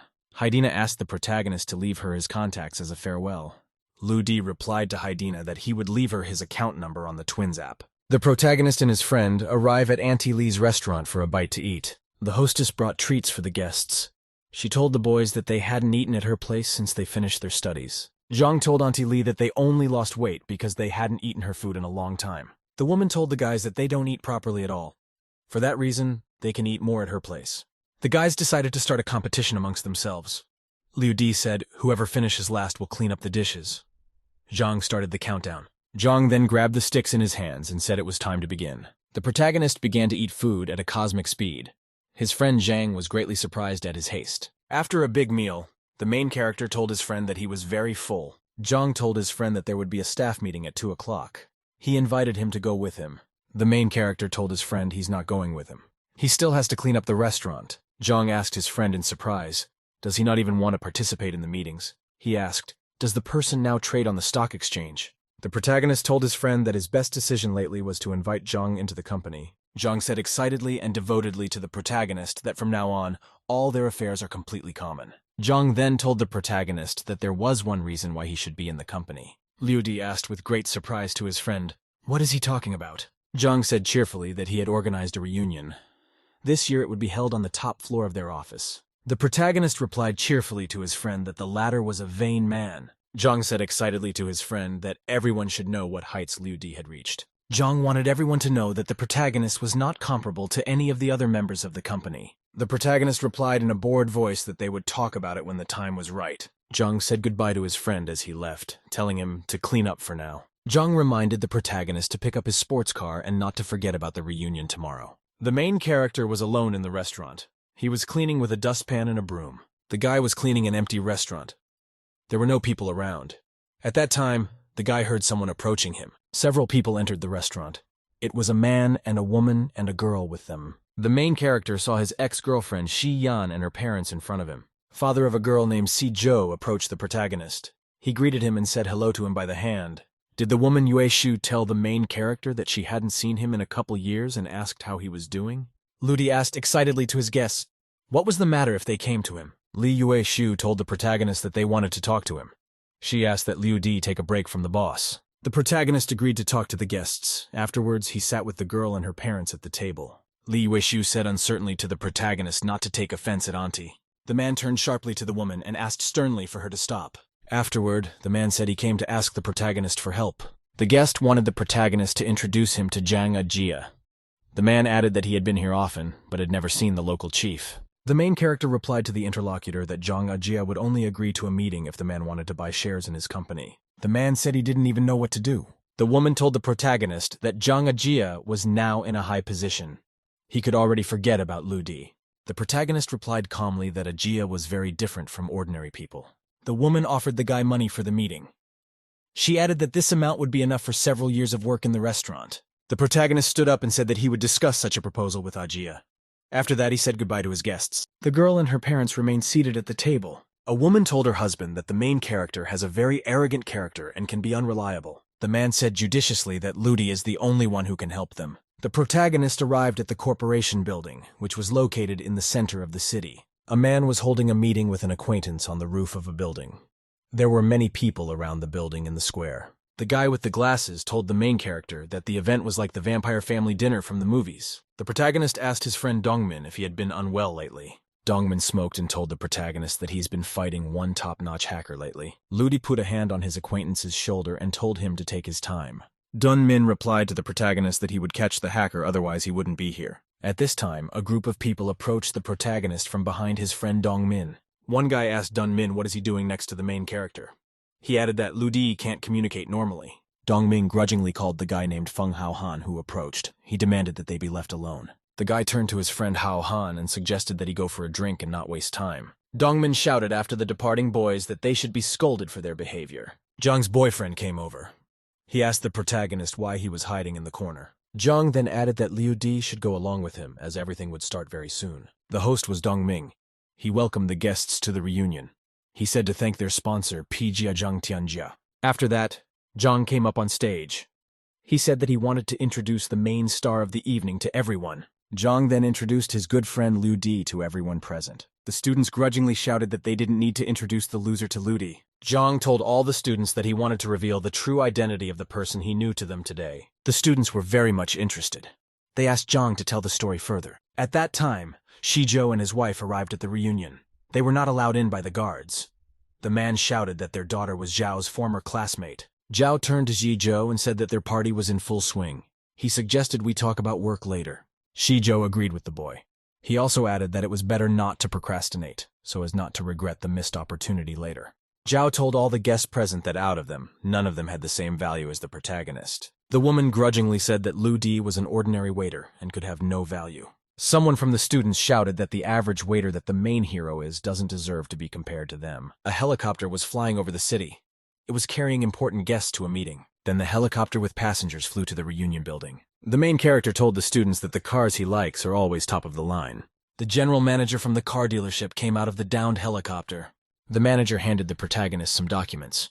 He said they were receipts for a private jet and an antique car. Liu Di told manager Su that he was impressed with his work and felt relieved. The man looked at the students and said, "These guys are amazing from a great class." Afterwards, the man told the protagonist that his patents were up to the level of a scientific prize. He also added that the man was the pride of their school. Afterward, the head said the school wanted to thank the protagonist for the $100 million donation. The students were very surprised to hear this amount of donations. They did not believe that people could have so much money. The woman told her husband that they thought the protagonist was unworthy of their daughter, and the man turned out to be a talented and successful young man. The students immediately became much more friendly towards the protagonist. Someone said that Liu Di is a genius good in all fields. Mr. Shi said for Zhang not to be so rude since Mr. Li's plane hasn't landed yet. The helicopter flew up. A guy came to the exit and got ready to shout something to the Zhao guy on the roof. The guy said his name is Li Dao, and he's from the Pingji group. He has an important conversation. Zhao, standing on the roof, asked Li Dao, "Does he really want to ride on the boat?" The protagonist looked at his friend Zhao and said with satisfaction that the latter was doing well.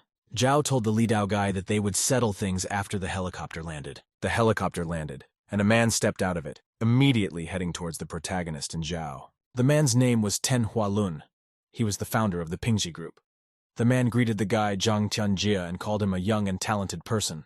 Menteng Hualun said he requires to meet the real founder of the company creator. The protagonist told the guest Mr. Ten that he was an amazing personality. After that, the protagonist greeted the guest and told him his name. The protagonist told Mr. Ten that she was very surprised that he had decided to visit them in person. Mr. Ten replied that he was very surprised that the D-San guy turned out to be such a young and talented person. The protagonist replied to the man that he might not have come in person to buy the maker's stock. Mr. Teng replied that he could not buy shares now, as they cost a lot of money. He came to relax and talk to people.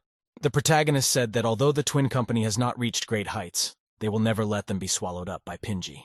Mr. Ten replied that many companies have declared war on his business empire, but all his rivals have turned to dust. The protagonist said calmly to Mr. Ten that from this day forward, he officially declares war on the Pinji Group company. Mr. Ten replied to the protagonist that if he loses, he'll absorb his company with him. Ludi told Mr. Ten that if he loses, he will officially admit defeat in the Twin app. Mr. Ten replied confidently to the protagonist that he agreed to his proposal. The meeting between the protagonist and Mr. Ten came under the media spotlight.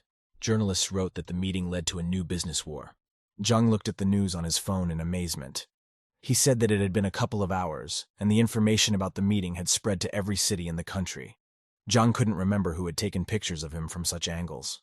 The smoking protagonist replied cheerfully to his friend, something he took a picture of. At that time, there was a good message from Mrs. Haidina on Liudi's phone.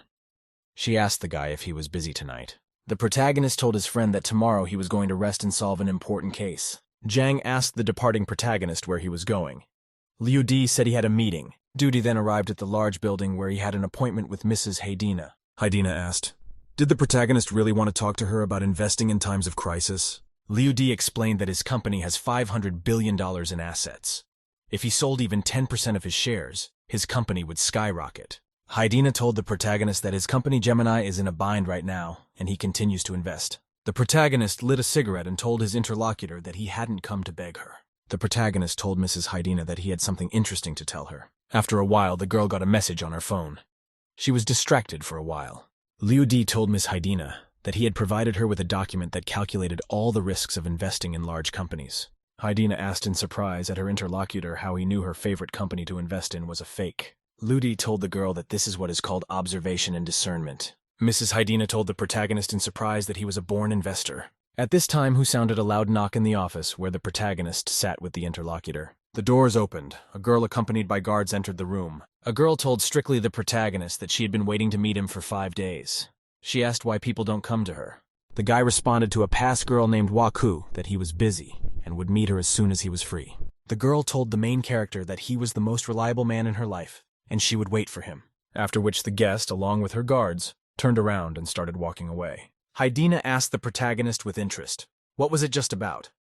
Ludi replied that he was networking in different industries. There was a very important meeting going on at the Pingi Group Corporation building. Mr. Teng told the audience that the war with the twins had not yet begun and that the people had already managed to become very popular. Ten asked the meeting participants, how is the twin elimination program going? One guy said they blocked the twins on all available sites and demanded that the company stop working with the Ludi firm. Ten asked sternly to his mentee, what is the strategy now in promoting their product? Guy said that tomorrow their company will update the interest partner search feature, which is a direct analog in twins. Mr. Teng told the subordinate that he trusted the confrontation with the creator guy along with Si Zhou. Teng threatened that if they failed, both underlings would leave the company. At this time, there was a meeting in the company building led by Zhao. Zhao told the participants that they had recently declared war on the Pingji company. For this reason, he invited the founder of the Twin app. Zhao pointed his hand to the side and introduced the author of the app Twin Disan to all the guests. The protagonist said that Pingi's company is very strong. It has been leading the market for more than 10 years. The total number of users reached 780 million. After the protagonist told his company's employees that they were the best. Ludi told the meeting that greatness is achieved by the one who defeats the strong. 1 of the contestants asked the protagonist what they should do next. The protagonist asked the participants what should be in the Twin app. One man said that an app should have something that meets the user's needs. Ludi said that there is a feature called Interest Partner. It gives a person the opportunity to find a couple.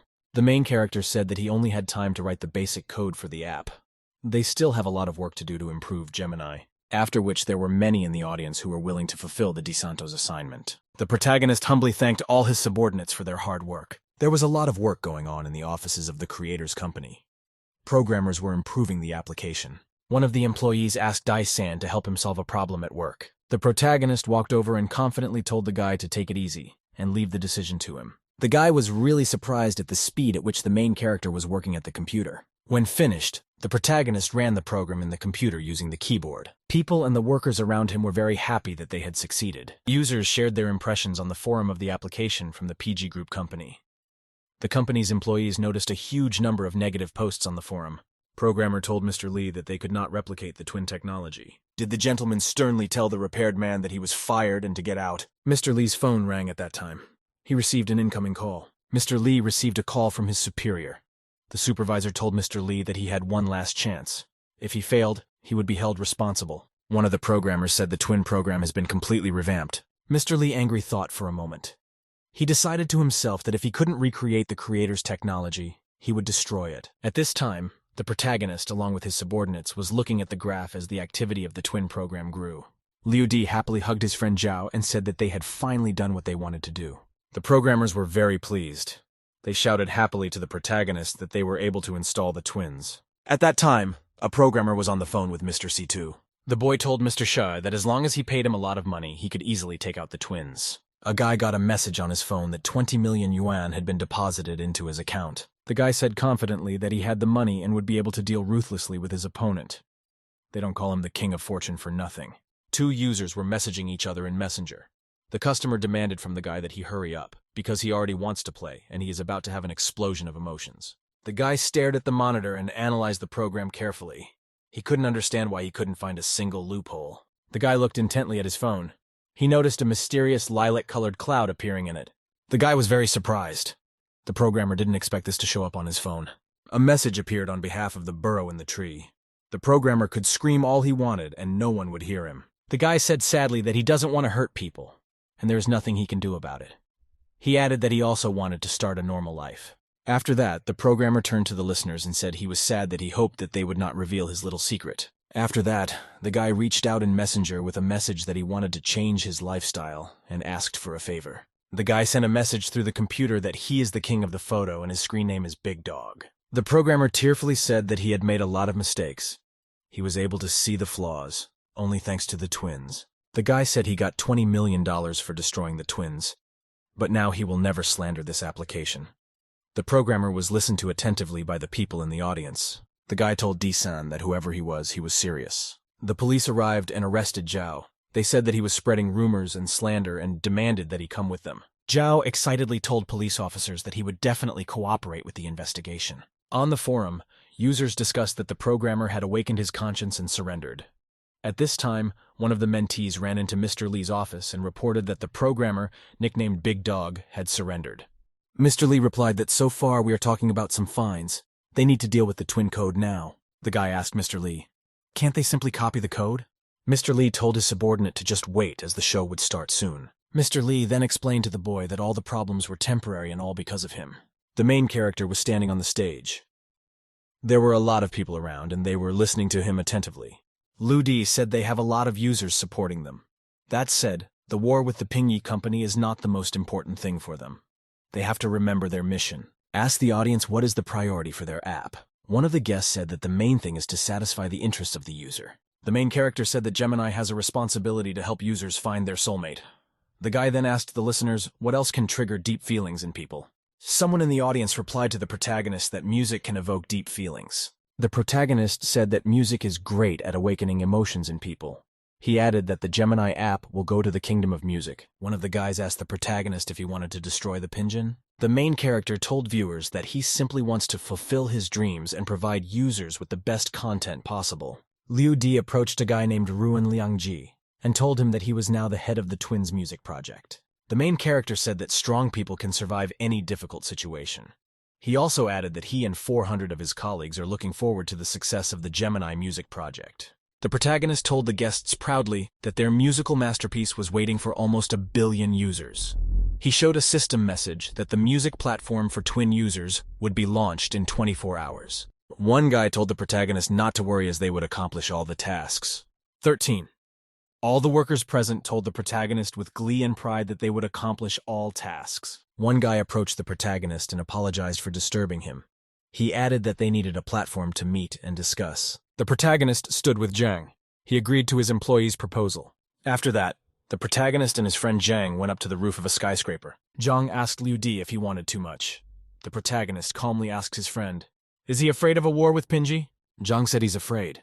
He knows very well how strong their competitors are. The protagonist told a friend that he assigned the subordinates a task because of his trust in him. Liu Di said excitedly to Zhao that he doesn't know everything about Pingji Corporation. Zhang asked the protagonist with interest, was he spying on the rival Pingji Corporation? Liu Di puffed on his cigarette and told his friend that they had all used their spies at some point. There was an important meeting going on at the Pingji Group company building. Mr. Lee asked his subordinate with great displeasure, How did the protagonist look to take away their music? The guy replied to Mr. Lee that once the creator company adds a music section, they can sue it for copyright. Afterwards, Mr. Lee said thoughtfully that D-san is still too young. Jang was still standing on the rooftop with the main character. He said that all the copyright issues needed to be resolved to create a music platform. The protagonist picked up the phone and told his friend that right now they would resolve the issue. Lu Di wrote a post that the Gemini app is inviting talented performers to join. He added that everyone will be rewarded after signing a contract. Jang said worriedly to his friend that you can't just treat this kind of thing so easily. He added that he would contact the company's lawyers about the copyright. Lu Di explained to a friend that after an author uploads his music, he can then see how high or low it will rank. Jang replied that it was a good feature. He also added that he would find out the details about the copyright. The protagonist shouted to his friend to take his time using the Music Master. Jang said cheerfully that he would use the app, otherwise he might miss something. Users on the forum were preparing for the unveiling of a new music app. Someone reported that the creativity of singer D and can be appreciated on Gemini Musical. Lu Di sat near the piano. He told fans that once music was able to induce feelings in him from the depths of his soul. Lu Di has informed fans that he has signed with Gemini Music. His songs can now be found on the app. Jang sat alone and listened to music on his cell phone. Jang said cheerfully the Music Master can work on his own. At the same time, a meeting of members of the Pingy Group company was taking place in the same building. Mr. Lee told the contestants that this time they should join forces and crush the twins. At the end, Mr. Lee told his listeners in earnest that otherwise they could not survive. The guests sitting at the table told Mr. Lee that they agreed with him and were ready to listen to him. Mr. Lee slyly said that they would wait for the protagonist to make a mistake and then attack him with the four of them and kill him in one blow. At that time, there was a very heavy knock at the door of the restaurant where Mr. Lee was. A policeman came in. He turned to Mr. Lee, who was the chairman of the Pingy Group. Mr. Lee stood up and very fearfully confirmed to the policeman that he was the one. The policeman said strictly that Pingxi Music Company is suspected of copyright infringement.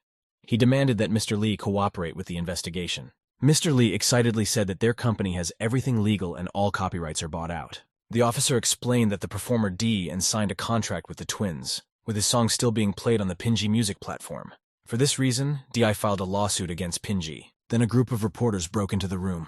They all wanted to talk to Mr. Lee. The journalists surrounded Mr. Lee and asked him, why did he commit such a shameful crime? Mr. Lee looked at the door and saw that Zhang Tianjiao was standing there. He shouted threateningly that it was all Zhang's fault. Zhang told Vice President Lee that he was seeking compensation for the incident, which was his company's fault. Mr. Lee grudgingly replied that it was just 2 songs that could be worth $1 million at most. He said that he could pay such a paltry sum of money. Zhang replied cheerfully, the firm creator demanding only 1 yuan as compensation. One of the meeting participants said that this was not compensation but some kind of insult. Another guy asked Zhang what he really wanted. Zhang sternly told the meeting participants that he knew exactly what all 3 of them were doing here. Zhang told the interlocutors that he had already shown them mercy by not suing them. After a short pause, the man asked Zhang with annoyance, what does the man want? Zhang told the people present that after the launch, Gemini Tay would behave honorably and congratulate them on their triumph. The people present agreed, but asked that they not be sued. Zhang told the competitors that they would have to pay yuan for copyright infringement and publicly apologize. Mr. Lee asked with astonishment at Zhao, is he the only one those sued? Zhao replied to Mr. Lee that no one else would dare to oppose him. Mr. Lee was angry. He realized that he had to accept the terms that his competitors had given him. Journalists surrounded the dejected Mr. Lee from all sides and took pictures of him. News online reported that the Pingy Group had lost the battle.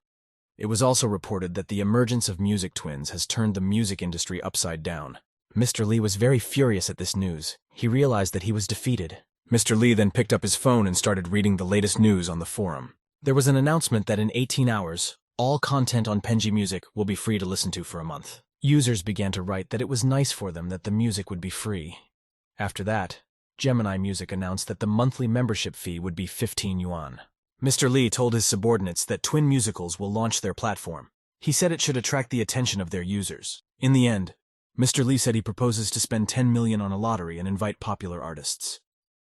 18 hours later, an online concert is to be held on the Pingy Music app. Suddenly, some fat kid walked into the office where the meeting was being held from behind. Mr. Lee was surprised at the guy who came. He said he didn't call him. The guy said in an excited voice that he had good news for Mr. Lee. Thereupon, Mr. Lee told his subordinates sternly to go and do their work. Guy walked up to Mr. Lee and handed him a flash drive. He said they had the code to Gemini now. Mr. Lee was happy. He told the guy he'd get his money for sure. The guy was sitting and working with his laptop. All this was being watched closely by Mr. Lee and his subordinates. The guy got ready to read the flash drive. He put it in his laptop. The guy was very surprised. He said that when he copied the code, it worked fine. A worker said he could crack the encrypted program. Mr. Lee told teacher Jiang that he should take care of the problem quickly. Jiang replied grudgingly that it would take time to sort things out. Mr. Lee said that the sooner the better. The scoreboard showed that there were 10 minutes left until the launch of Gemini Music. Jiang stood beside the protagonist and said that they were confident in the product they had worked hard on. Jiang told everyone present that their new experience was definitely superior to Pinji's. At this time, Mr. Lee and Jiang were preparing to break the twins' access code. Programmer Jian pressed the button, after which the program was to activate. After which Mr. Lee screamed that he didn't know what was going on. Someone shouted that their office had exploded. It was reported that the number of new users had reached 500 million. The company's employees rejoiced. All the users who had previously been at Pinyi came to them. Someone reported that the Pinji headquarters lost power and their operations have come to a standstill. The workers read the news with interest. They could not understand how this had happened. The guy reported that all the computers in their competitor's office blew up. The protagonist from the stage said that the explosion was caused by the evil intentions of their competitors. They already have a lot of sins to their credit. Ludi told his employees that the Gemini music program was a big win for them. He added that more difficult tasks lie ahead. The workers cheerfully confirmed to the protagonist that they agreed with him. Employee Zhang Yang got word that he was the first employee to be officially fired from the twins. Mr. Lee sternly said that no one dared to say such words to him. Jiang told Mr. Lee that their opponents have multi-level protection, and each level needs a different password. Mr. Lee kicked Jiang with his foot and told him to solve the problems as soon as possible. He suggested running another roundup of the system. Surprised, Mr. Lee saw a message that the number of active users had exceeded 3 million. There was a report that the creator company may activate the online streaming function in 3 days. Mr. Lee banged his laptop with all his might after the news of the online concert. Mr. Lee then grabbed the phone and shouted Grozny that either he or the main character would fall this time. Mr. Lee spoke to his interlocutor and demanded that he find him a hitman. A guy was sitting in a rocking chair and said Mr. Lee wanted to take out D-San. He quoted a sum of 40 million. Mr. Lee became indignant. He asked his interlocutor why it was so expensive. The guy said there's an international killer. He kills without leaving a trace. Mr. Lee said $40 million would not be a problem. He demanded that D-Sana kill in 3 days. The boy was glad that Mr. Lee agreed. He threw the dumbbell on the floor. After which the sportsman said cheerfully that he would now arrange everything according to Mr. Lee's wishes. The main character stood on the grand stage together with Zhang. The scoreboard reported that the number of active paid subscription users had exceeded 6 million. Zhang said into the microphone cheerfully to everyone present that they had performed a miracle. The main character pretty much said that the Gemini musical made a miracle out of nothing. Afterward, Zhang and Liu Di bowed and thanked everyone present for their work. The protagonist pointed out that the bonus for any employee starts at 300,000 yuan. Outstanding participants will receive 1 million yuan. The workers cheered D-San and the maker company. They were happy that they were going to get rich. The guy was sitting in the hall on the couch. He picked up his drink can. A woman together with her daughter were sitting on the sofa. She sternly asked the Liangzi boy, "What is the main character doing, since he has not seen anyone for several days?" Liangzi guy replied cheerfully to the woman that the company was going through a difficult time right now, so he was a little busy. The woman sternly told the guy not to say such things again. She added that his company would handle everything. The woman sternly told the Liangzi guy that if he wanted to marry their daughter Xiao Teng, he must have some capital. At this time, the main character came into the room. He said cheerfully that Liangzi guy has everything. Lu Di said the company decided to reward Liangzi for his services with an apartment in the city center and a house in the suburbs. The woman was astonished at the news. She asked the protagonist, "Is he joking?" Lu Di replied seriously to the woman that Liangzi was a very valuable employee, and they valued him very much. The girl told her mother that Liangzi would be able to achieve great success in the future. System guy Motong informs the protagonist that he's about to be assassinated. Motong gave detailed information about the man Seikei. He's an interior designer and is single. Seikei was diagnosed with bone cancer a couple of years ago. He was treated in Europe and was cured. Moteng pointed out that the man in the video belongs to a poker club hitman organization called 9 Spades. The main character looked at the picture and said, "Sake looks like one person he used to know." Moteng told the protagonist that a hitman would fly to Taiwan in 3 days to kill him. The protagonist turned around and walked towards the exit. He said that it was time to reveal the secret of Yang and Wen. Lu Di asked the system, "How strong is the 9 Spades organization?" Motong replied that the organization is very strong. As the main character was leaving, a girl came up behind him and asked him to wait. The girl handed the guy a note and recommended that he beef up his guard for the next 3 days. Protagonist got a message from the system that Su Xiaotang graduated from a prestigious medical academy in the UK a couple years ago. Guy Motong reported that Yang Yiwen was also in the UK to continue his studies. Lu Di looked at the note the girl held out to him. The protagonist told the Su Xiaotang girl categorically that Ta should under no circumstances offend Liang Zi. Xiaotang asked with surprise at the protagonist, "Doesn't the latter worry about his safety?" The protagonist said seriously that it was only the 9 of spades and that the girl shouldn't dare interfere. Mo Tong informed the protagonist that the analysis result showed that Xiaotang's girlfriend was related to the poker club. Xiaotang told the protagonist excitedly that she was not who she thought she was. She added that she really loves the Liang Zi guy. Liu Di told the girl that she really loved Liang Zi. Otherwise, she would have fled the country long ago.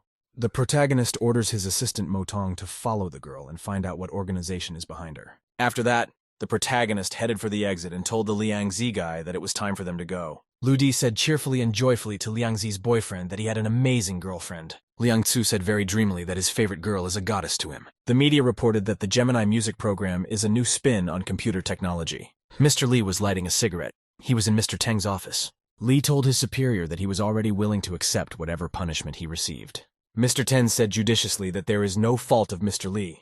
He added that the creator is very strong in reality as well. Ten told his subordinate sternly that he had to do something for him. Mr. Li replied that he would still see if he was in the mood to do anything. Mr. Ten menacingly told his subordinate that he would give Mr. Li the opportunity to apologize to the creator on his behalf. Mr. Li angrily replied that he would not admit defeat. He added that the protagonist would not live a few days. Li jumped up and shouted to his superior that he would not admit defeat in this life. Mr. Ten said angrily to his arriving guards to get Mr. Li out of here. The guards dragged the boy out of the chief's office. Mr. Li laughed loudly as they carried him away. Mr. Li was very displeased. He didn't understand what kind of crazy thing had happened to his subordinate.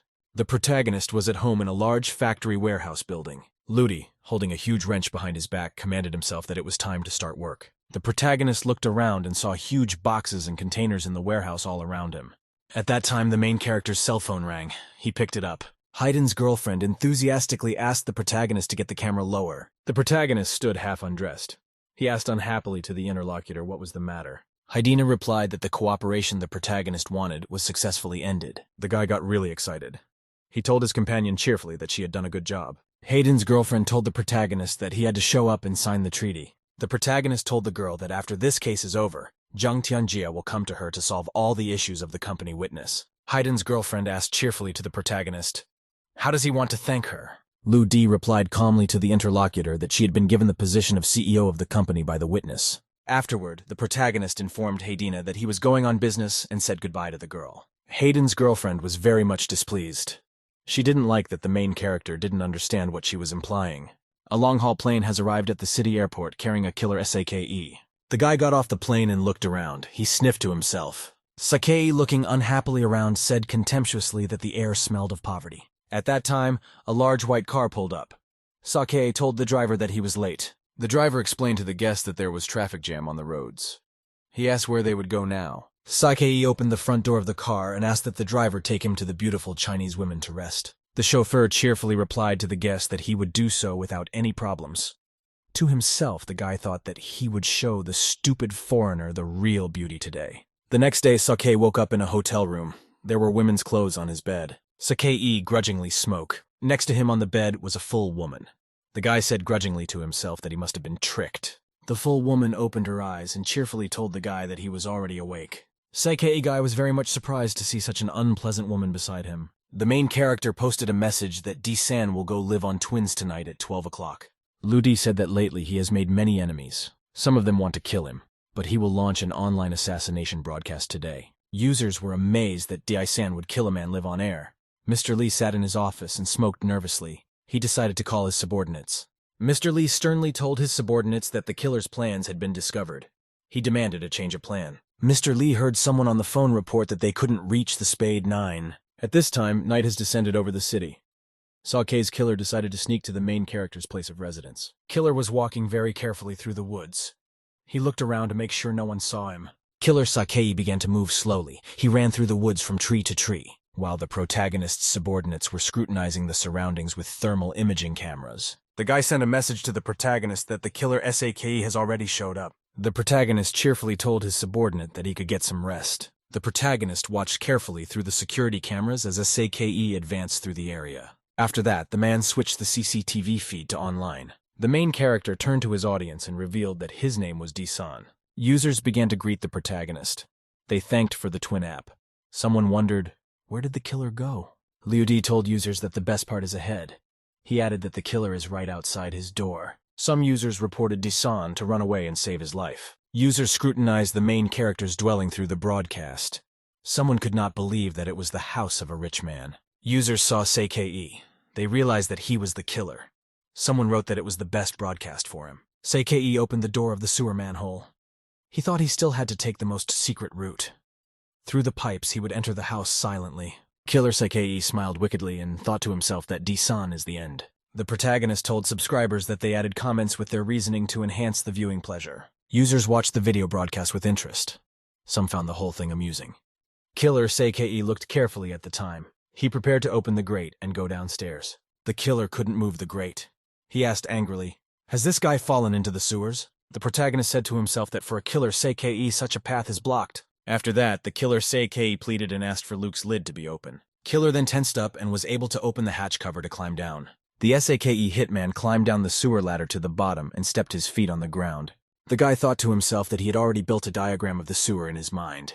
He decided that Disanu didn't have long to live. The protagonist commanded his subordinates to turn on the water. Afterward, torrents of water rushed into the sewer. Users asked, "Does D-san really want to flush out the killer?" Sake lay on the ground and spat out water. He thought to himself that he would cut D-san into 1,000 pieces. The killer was walking through the underground corridors. One of the users wrote that the main character cannot let the killer get away with it. Killer then saw a small dog sitting on the ground in front of him. The killer Seikei drew his gun and turned on the flashlight he had in his wristwatch. Users looked at the little robot dog and wrote that it is a cutie. The killer swung his leg and kicked the dog with all his might. He yelled at it to get out. That's when the dog began its transformation. It had metal claws. The protagonist told subscribers that he wanted to introduce them to a new second-generation robot dog. Killer Seikei was very surprised to see a huge robotic dog in front of him. The metal dog swung around and wanted to hit the killer with all his might. The killer started running away. The main character told subscribers that the show had just started, and the killer had already started running away. Then Killer Seikei ran to the door in the wall and opened it, hoping to escape. The killer was met on the street by a group of police officers. An officer shouted that Mr. Tech was under arrest. Killer got a knife and wanted to use it to fight off the cops. One of the policemen kicked Killer with all his might, and he flew to a tree. The viewers of the broadcast were shocked. The police grabbed Seikei and dragged him to the car. It was reported that the international killer had surrendered. The protagonist was at home inside a factory warehouse building. Liu D opened the box and told his friend Little Sai that he had performed well today. Afterward, the protagonist told the guy in an important voice that arrogance is only appropriate if you have capital. In the box was a robotic bionic arm. The protagonist told the guy he'd give him some of his capital. Liu D took the bionic arm. He said it was his first creation. The level of technology is 60 years ahead of the world. Little C was very much touched by this gift. Tears came to his eyes. Overwhelmed with emotion, Little Sai thanked the protagonist in a trembling voice. At 7:30 in the evening, the protagonist held a meeting on the roof. He chatted with Mr. Ten there. Liu D told his interlocutor that the show had just begun.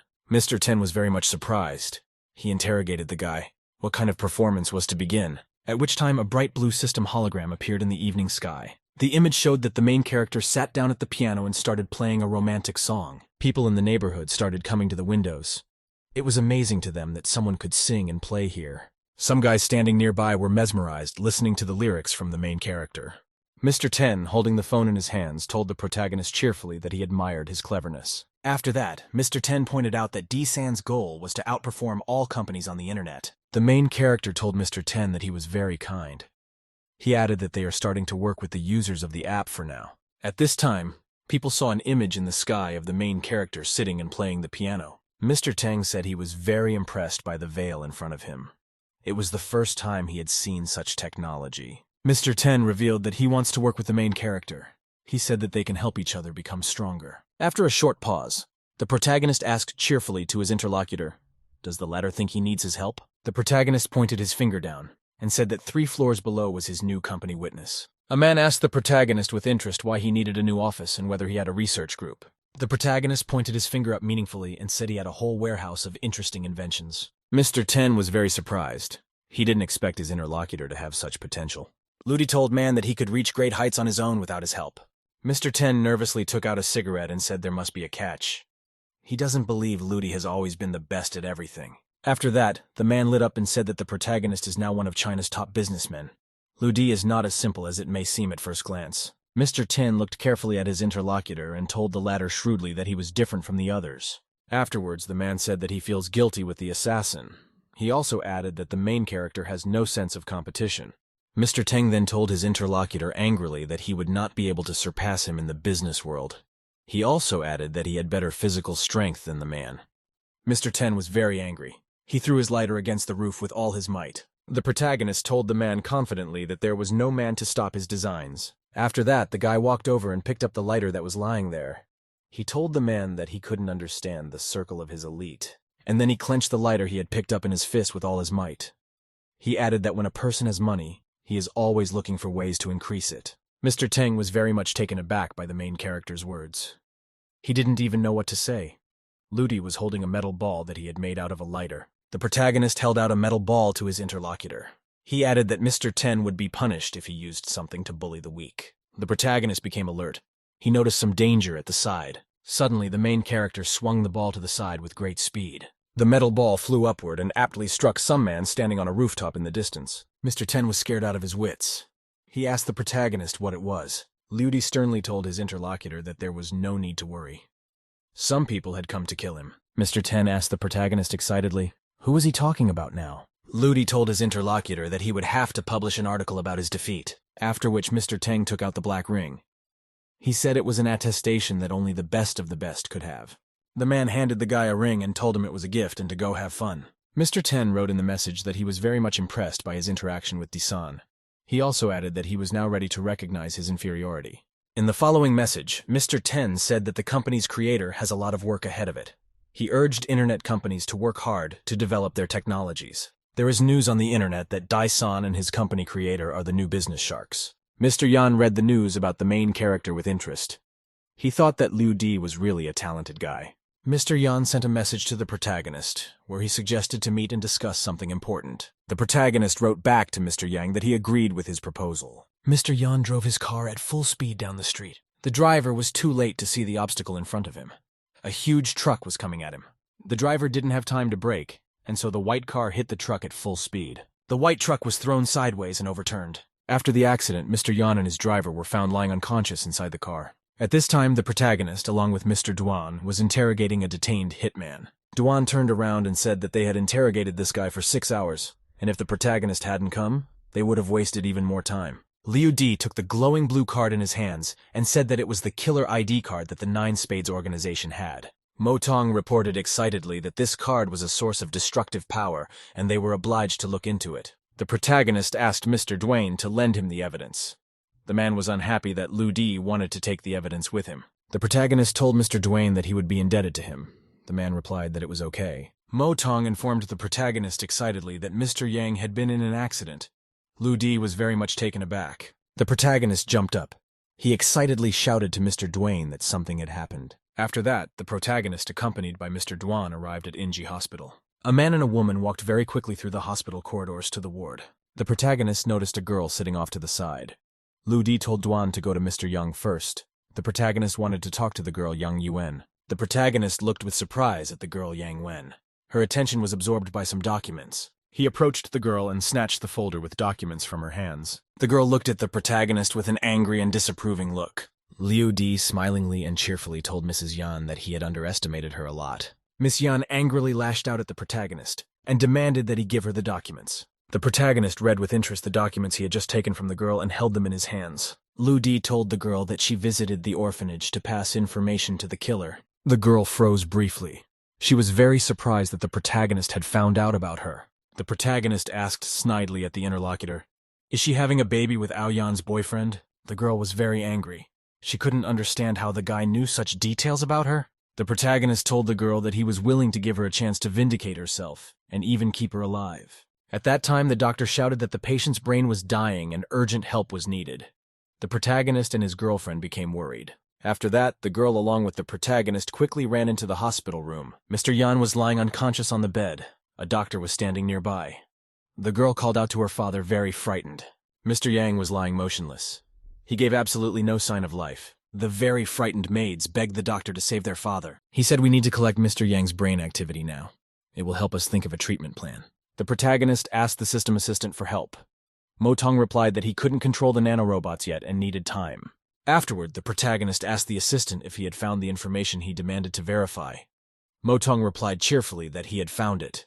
Then the protagonist went to the doctor and said confidently that he would do it himself. The guy approached the lying Mr. Yang and said the words about Luman Wen quietly to him. At this time, unexpectedly, medical devices showed that Mr. Wen's medical condition had begun to change positively. The medic was very much amazed. He shouted in an excited voice that it was all a miracle. One of the maids asked the protagonist in an excited voice if he could save their father. Liu Di told the girls that a woman named Liu Man Wen had arrived at the donor center in Henzhou. She would help improve Mr. Yan's condition. The maid excitedly and cheerfully thanked the protagonist for his help. Liu Di explained to the girls that Mr. Yan had done many good deeds. For that reason, he should be helped. Mr. Yan was still lying on the bed unmoving. His family and friends were preparing to help him. The Wen girl asked the protagonist very sternly, "Where was he when her father had the accident?" Duan asked Mrs. Yan with very great excitement, "What does the Lady Yang mean by that?" A very excited girl handed the man her cell phone with a picture of the accident. Mr. Duan took a very close look. He noticed a suspicious figure in white clothes in the photograph. Girl Wen informed the protagonist that her father was sending him a message asking him to talk. Duan told the girl that he had investigated and the accident was quite ordinary. The main character said it was no ordinary accident. They all know the mysterious figure in white clothes. Wen girl and Mr. Duan, he became very excited. They realized who the protagonist was talking about. The two maids said the name of Chu Bei Min in very excited voices. The Yang girl was very shocked and amazed. She was also very much influenced by the name Bei Min. The protagonist said judiciously that they should now find out what was the reason why Chu Bei Min was at the scene of the accident. He decided to find out from Senior Miss Yang. Those present looked at the Yang girl with long and piercing attention. She was frightened and silent. After that, the Yang girl replied in a trembling voice that she and boyfriend Chu Bei Ming had not seen each other for a long time. The protagonist Grozno told the girl that she can say no more. When he catches Su Bei Min, the truth will come out anyway. Main Edge was about to leave with Mr. Duane. The Yang girl excitedly shouted to the guy to wait. Yan girl said excitedly. The Bei Min guy had nothing to do with all of this. The main character demanded that the girl stop hiding. He said that her child belonged to her and Su Bei Minu. The Yang girl was really scared by the main character's words like that. She didn't even know what to say. The protagonist reported that the girl child had fallen into the hands of a reform organization. This structure threatened the girl child and forced her and Chu Bei Ming to become assassins to get rid of Mr. Yang. A little coming to her senses, the girl asked in wonder at the guy how on earth he knew. Ludi replied cheerfully that it was just his guess. The girl's reaction confirmed everything. The main character informed the girl that she refused to kill Mr. Yan, and it was the guy Chu Bei Min who did it. Yan girl was very much stunned. She didn't know what to reply to such accusations from the protagonist. In silence, Lu Di told everyone present that he would not let Su Bei Min escape punishment. The girl said that she is ready to fight the main character. She added that she has a higher rank than Lu Di. The protagonist turned around and told the girl not to worry about him. The girl must fulfill her duty to Elder Yan. The protagonist asked the assistant Motong, "What level of transformation is the Bei Min guy at?" The system assistant reported that the protagonist is on the first stage of a new humanity. Other people are not like humans. The protagonist thought to himself very happily that he had a lot of power. Motong said very importantly, "Now is the time to optimize your strength." The main character was studying the photos. He decided to himself that it was time to meet Su Bei Min in person. Then the protagonist arrived in a bedroom community outside the city. He walked between the houses. He walked up to one of the houses and looked around. It was strange to him that he was seeing this place for the first time. The main character decided not to waste any time. He accelerated from his seat and jumped onto the balcony very quickly. The protagonist jumped onto the balcony and began to climb very nimbly up to the right floor. One floor up, a guy with purple hair was standing in a bedroom. He was looking at someone lying on a bed. Without turning around, the guy greeted the protagonist. He said that if Liu Di had joined the Yang family, he was now his younger brother. The main character said back to the guy Bei Minu that he knows a lot. Bai Min turned around and told the protagonist that he was very smart. He suggested that they create some great cause together. The protagonist replied confidently, Bei Minu, that he didn't deserve anything at all. Bei Min got very abruptly angry. He yelled to the evil protagonist that he was probably looking for death. Mo Tong warned the protagonist that Bi Min can emit brainwaves at high frequencies and hypnotize Lu Di. Bei Min shouted to the protagonist in an important voice to swing his fist and smash his ego as soon as possible. Liu Di looked calmly at his interlocutor and asked what would happen if he didn't. Bei Min activated his hypnotic weapon. He told the protagonist that he would cover his brain with corrosion. Mo Tong reported excitedly that Bei Min might have used some technology to increase brain activity. He asked the protagonist for time to study his opponent. The protagonist froze. He looked intently at Bei Min with an unbroken gaze. Bei Min continued to hypnotize the protagonist. He asked the man what he would say now. At this time, the door suddenly opened. There was a Yan girl standing on the doorstep. Girl Yang told Strictly Guy Bei Min to stop acting like this. She added that the main character is a good person. Bei Min told the girl that if Ta doesn't kill the main character, Lu Di kill her and hurt the baby. There was a huge explosion. The wall shattered and a huge brown monster appeared in it. The Yang girl was very surprised and amazed. She said it was a spy from the Nine of Spades who broke in. The spy told the girl caustically that the 3 days of pursuit had not been in vain. She had given him quite a few surprises. Bei Min maximized the activation of the brain features to attack the spy. The spy was unaffected by the guy's brainstorming attack. He said Bei Min and really strong. Spyro jumped up and pounded his feet into the floor with all his might. He yelled that he wasn't afraid of Bei Minya. The protagonist told a disgruntled spy that he was interfering with his experiments. The spy looked menacingly down at the protagonist and said he would deal with him later. Mo Tong informed the protagonist that he had 3 seconds to awaken his powers. He advised him not to take any chances.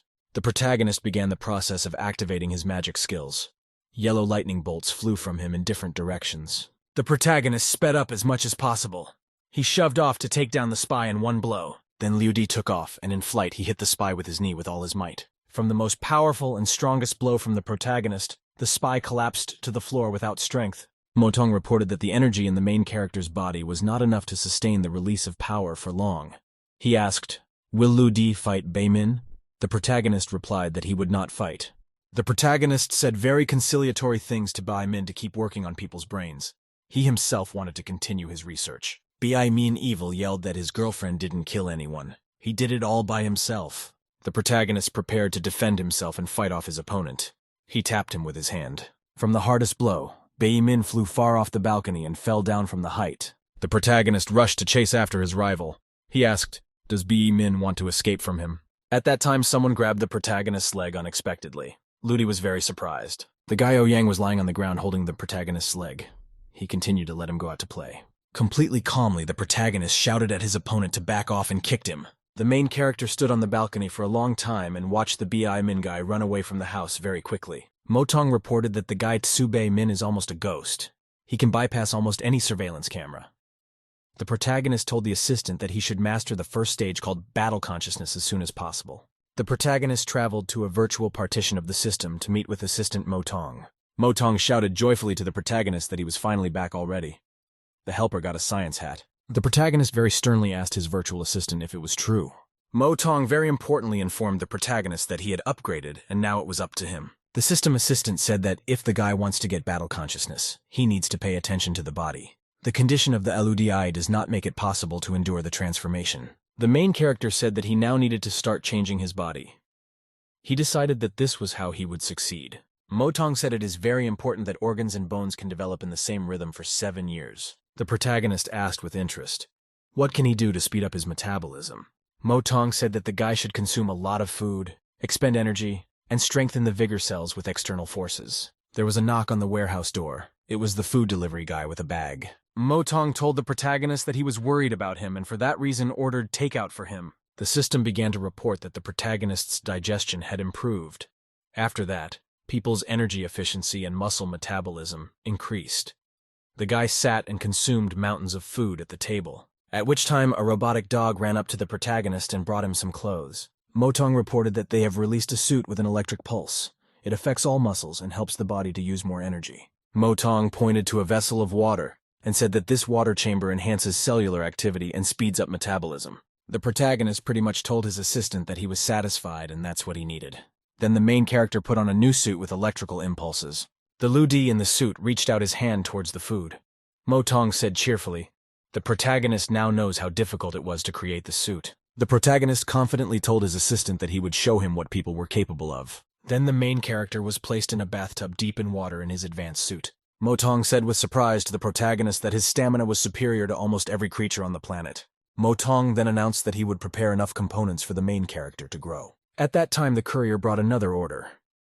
The man could not understand how many people lived inside the house, as he had already brought 10 orders. At this time, Mr. Duane came to the scene of B. Min's death to examine the body carefully. The expert reported that the deceased was named Tsu Bei Min. His age was 30 years old.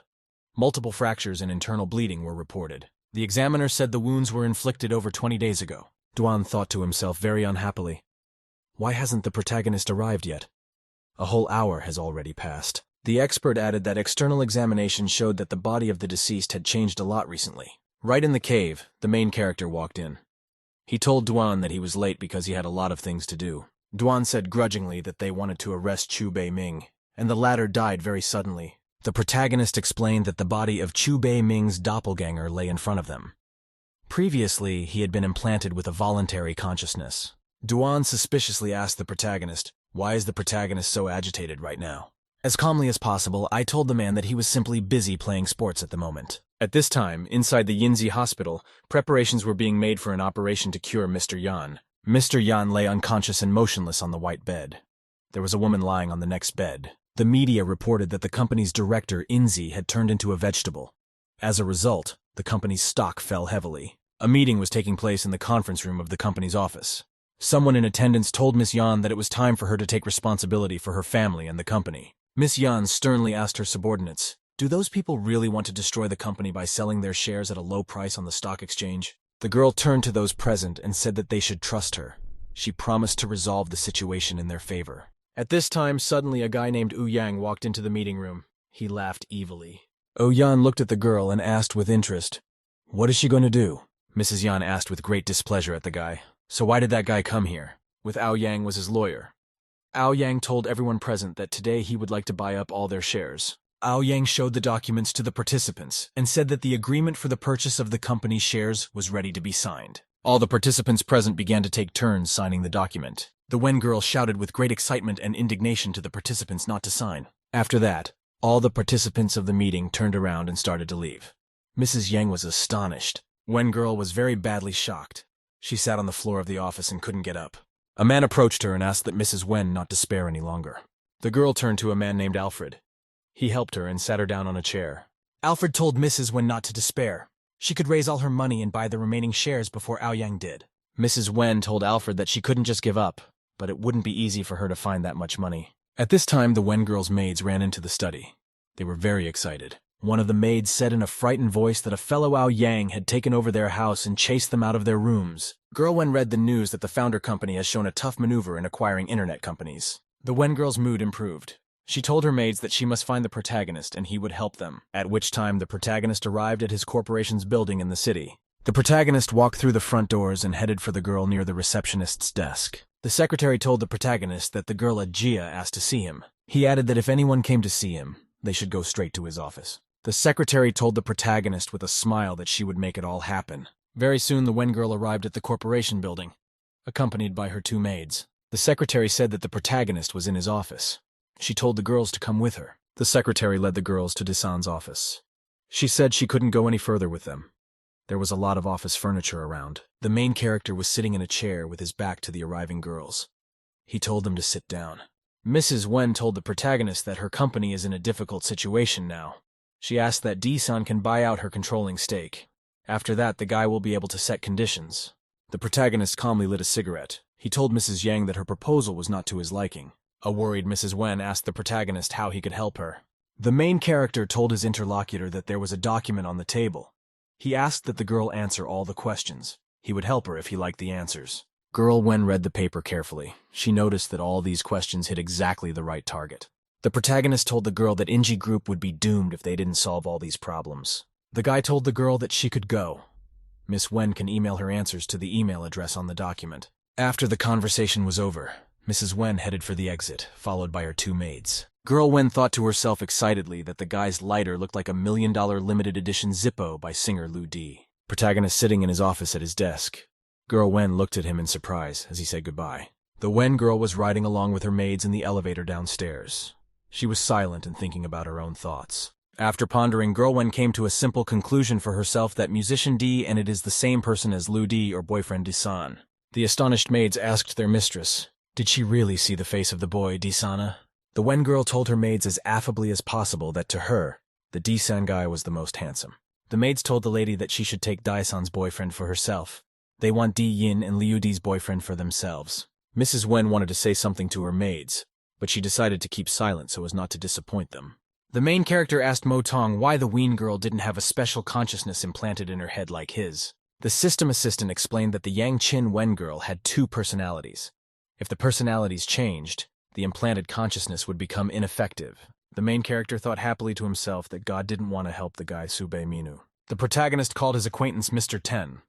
The interlocutor asked the man what instructions he might have. Mr. Ten interrogated the protagonist with interest. Does the latter want to borrow money? Ludi told the man that he wanted to take out a friendly loan on mutually beneficial terms. Mr. Teng, as calmly as possible, asked the protagonist how much he wanted. The protagonist told Mr. Ten that he wanted 260 billion immediately. Such a large sum of money struck Mr. Teng very hard. He even spit out his coffee in surprise. The man asked the protagonist when he would be able to pay back such an amount. He also added that he was now a debtor to Mr. Teng. Mr. Ten replied to the lad that he would try to get the money as soon as possible. The protagonist said goodbye to Mr. Shadow. He was left sitting alone in his office. Mr. Ten told his firm to have all departments withdraw money from accounts and deposits. He added that he needed 260 billion. The employees of the company suddenly rushed and hustled. They were urgently looking for money for their boss. 2 hours later, Mr. Ten read on his phone that he could match the client's needs with his recommendations, after which the man noticed that he had received a message on his phone. Mr. Ten looked at his phone and realized that everything was already done. He was still a little excited. Mr. Ten thought to himself that it would be better for him to have the protagonist do him a favor instead of money. At the stock exchange, there were a lot of people in the hall. They were all waiting for the auction to start. The Wen girl was also sitting in the hall with her faithful maids by her side. Gaiao Yang also arrived at the auction hall with his subordinate. He was waiting for the bidding to start. One of the maids asked Mrs. Wen, did Disan not like the plan they had been working on all night? Wen replied calmly that they would look at the situation. The auction host said it would start in 5 minutes. 52% of Inzi's shares would be offered. Online and offline buying methods are welcome. Then the steward banged the gavel on the podium and said very importantly that the auction was starting. Ao Yang told Mr. Fan, who was sitting next to him, that this time they would make a lot of money. Mr. Fan raised his hand to bid. At this time, a message appeared that the online auction was successful. The host banged the gavel and said the auction was a success. He decided to name a buyer. The steward said that Ludi Bidder won the auction. He was able to successfully buy 52% of the shares of Inzi Group. The protagonist opened the door with a swing and shouted that he was to be congratulated on his successful stock purchase. The maids were very happy when they saw the boy. They greeted the Ludi with a smile. Mr. Fan was very much displeased. He yelled for the guards to kick the protagonist out of the auction. The protagonist, sitting in his chair, said calmly and judiciously that the guard had no right to throw him out, after which the guy pulled a small brown box out of his pocket. The auction continued. People sat and waited to see what the announcer behind the podium would say. Oh, Yang shouted unhappily. He seemed to be unlucky with the auction this time. The guys sitting in the hall began to talk to each other unhappily. They didn't understand what they were doing in this place. The main character said that his name was Liu Di and that he was now the largest shareholder of Inji. He has the right to make decisions about the company alone. The auction host pointed his gavel at the protagonist and said that the protagonist had bought 52% of the shares of Inzi Group. Mrs. Wen thanked the protagonist. She told him that as soon as she found the money, she would buy the company's shares from him. Liu Di replied to the girl that he had bought the company and was not going to sell it. He added that he would allow the Yang family to stay in the company. The Wen girl asked the protagonist very unhappily and agitatedly, "What is he talking about?" Liu Di told girl when to obey his order. He added that Ao Yang's boyfriend should be sent to prison immediately.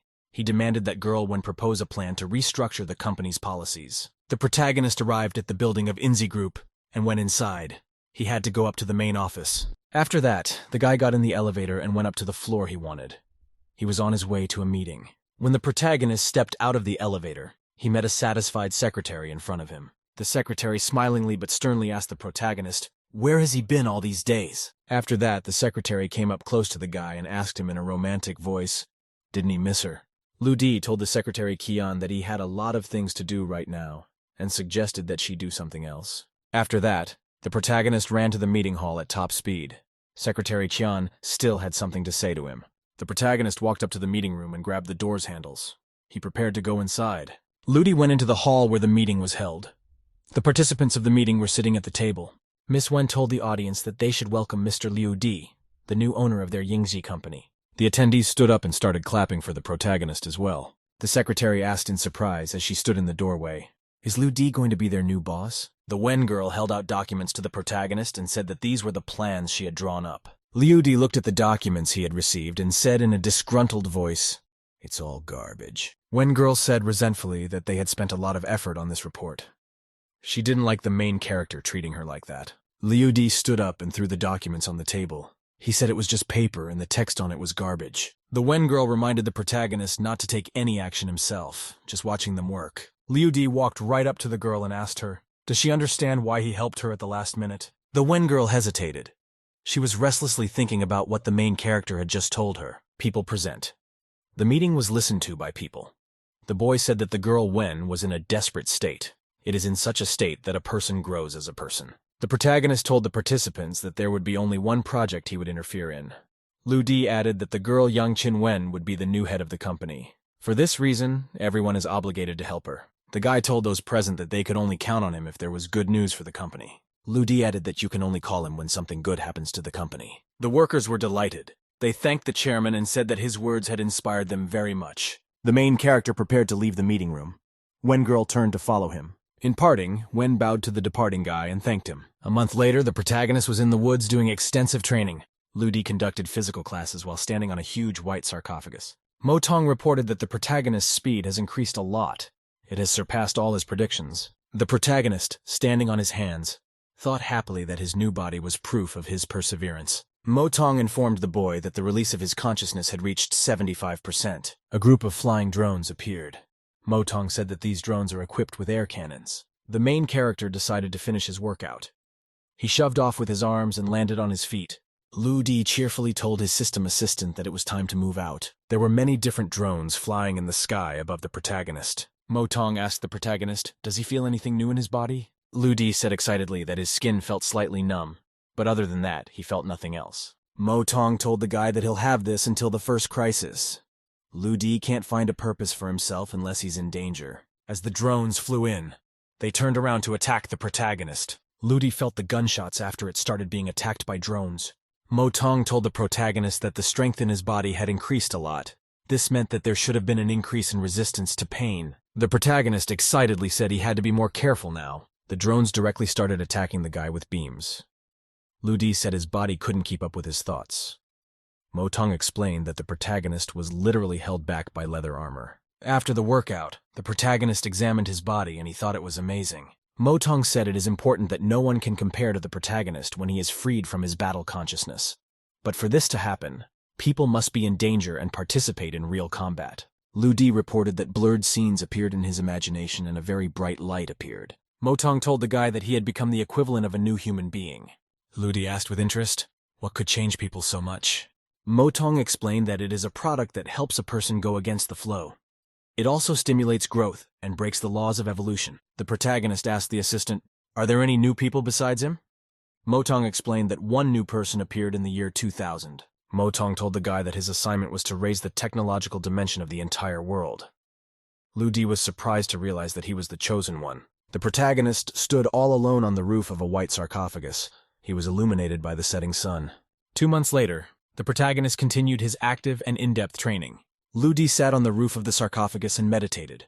Mo Tong told the guy that he was evolving much faster than he had realized. The system displayed a message that the protagonist's body perfection level had reached almost 100%. The protagonist sat completely centered. He heard a mosquito fly up from the side. The guy, still sitting with his eyes closed, punctured the mosquito with a deft punch of his hand. Mo Tong informed the agitated protagonist that his groupie was in trouble. The system assistant said there was a brutal brawl in Shanghai's best nightclub an hour ago. Liu Di said cheerfully that he had only perfected his body and now needed his help. Mo Tong told the protagonist that his possible opponent would be a common brat, and that wouldn't help their plan much. The protagonist replied cheerfully to his assistant that it would still be better than nothing. At this time in a small town in the state of Texas, a man was sitting in his home. The man, excitedly adjusting his glasses, was working on his typewriter. A young guy walked into the room. The man?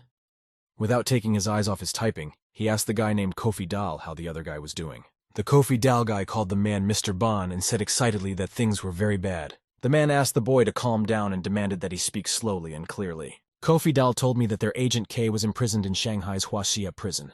The agent was ratted out by D-san. Mr. Bai turned to the boy and motioned for him to come over to him. The Kofi Dal guy said cheerfully to Mr. Bai that he would approach him, at which time a shot suddenly rang out and blood spurted from the bullet's impact. Mr. Bai told the dead guy he was a bastard.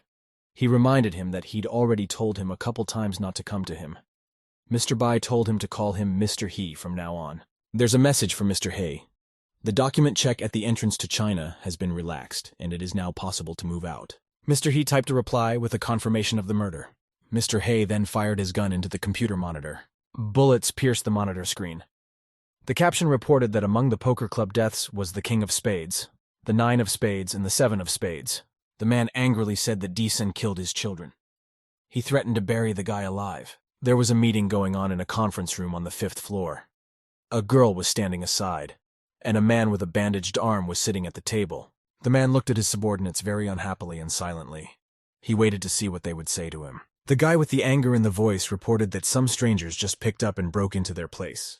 He added that they couldn't let it go like that. The man continued to sit in silence. He tried not to show his emotions in any way. At that time, the phone rang. Someone spoke to a man named An Hu and said that they already knew what had happened. Some people came to their house and trashed the place. They even injured the third boss's men. An Hu was very angry. He asked his interlocutor how the strangers dared to attack them. The man said to An Hu to listen to Uncle Key's light. He offered to give the attackers the territories. An Hu stood up from shouting that he had never seen such behavior in his life. He told his subordinate to mobilize forces. He shouted that he would kill the opponents today. The subordinate stood up and said in a friendly manner that they were ready to follow the Lord and fight alongside the opponents. An Hu turned to the girl named Mrs. Ruo.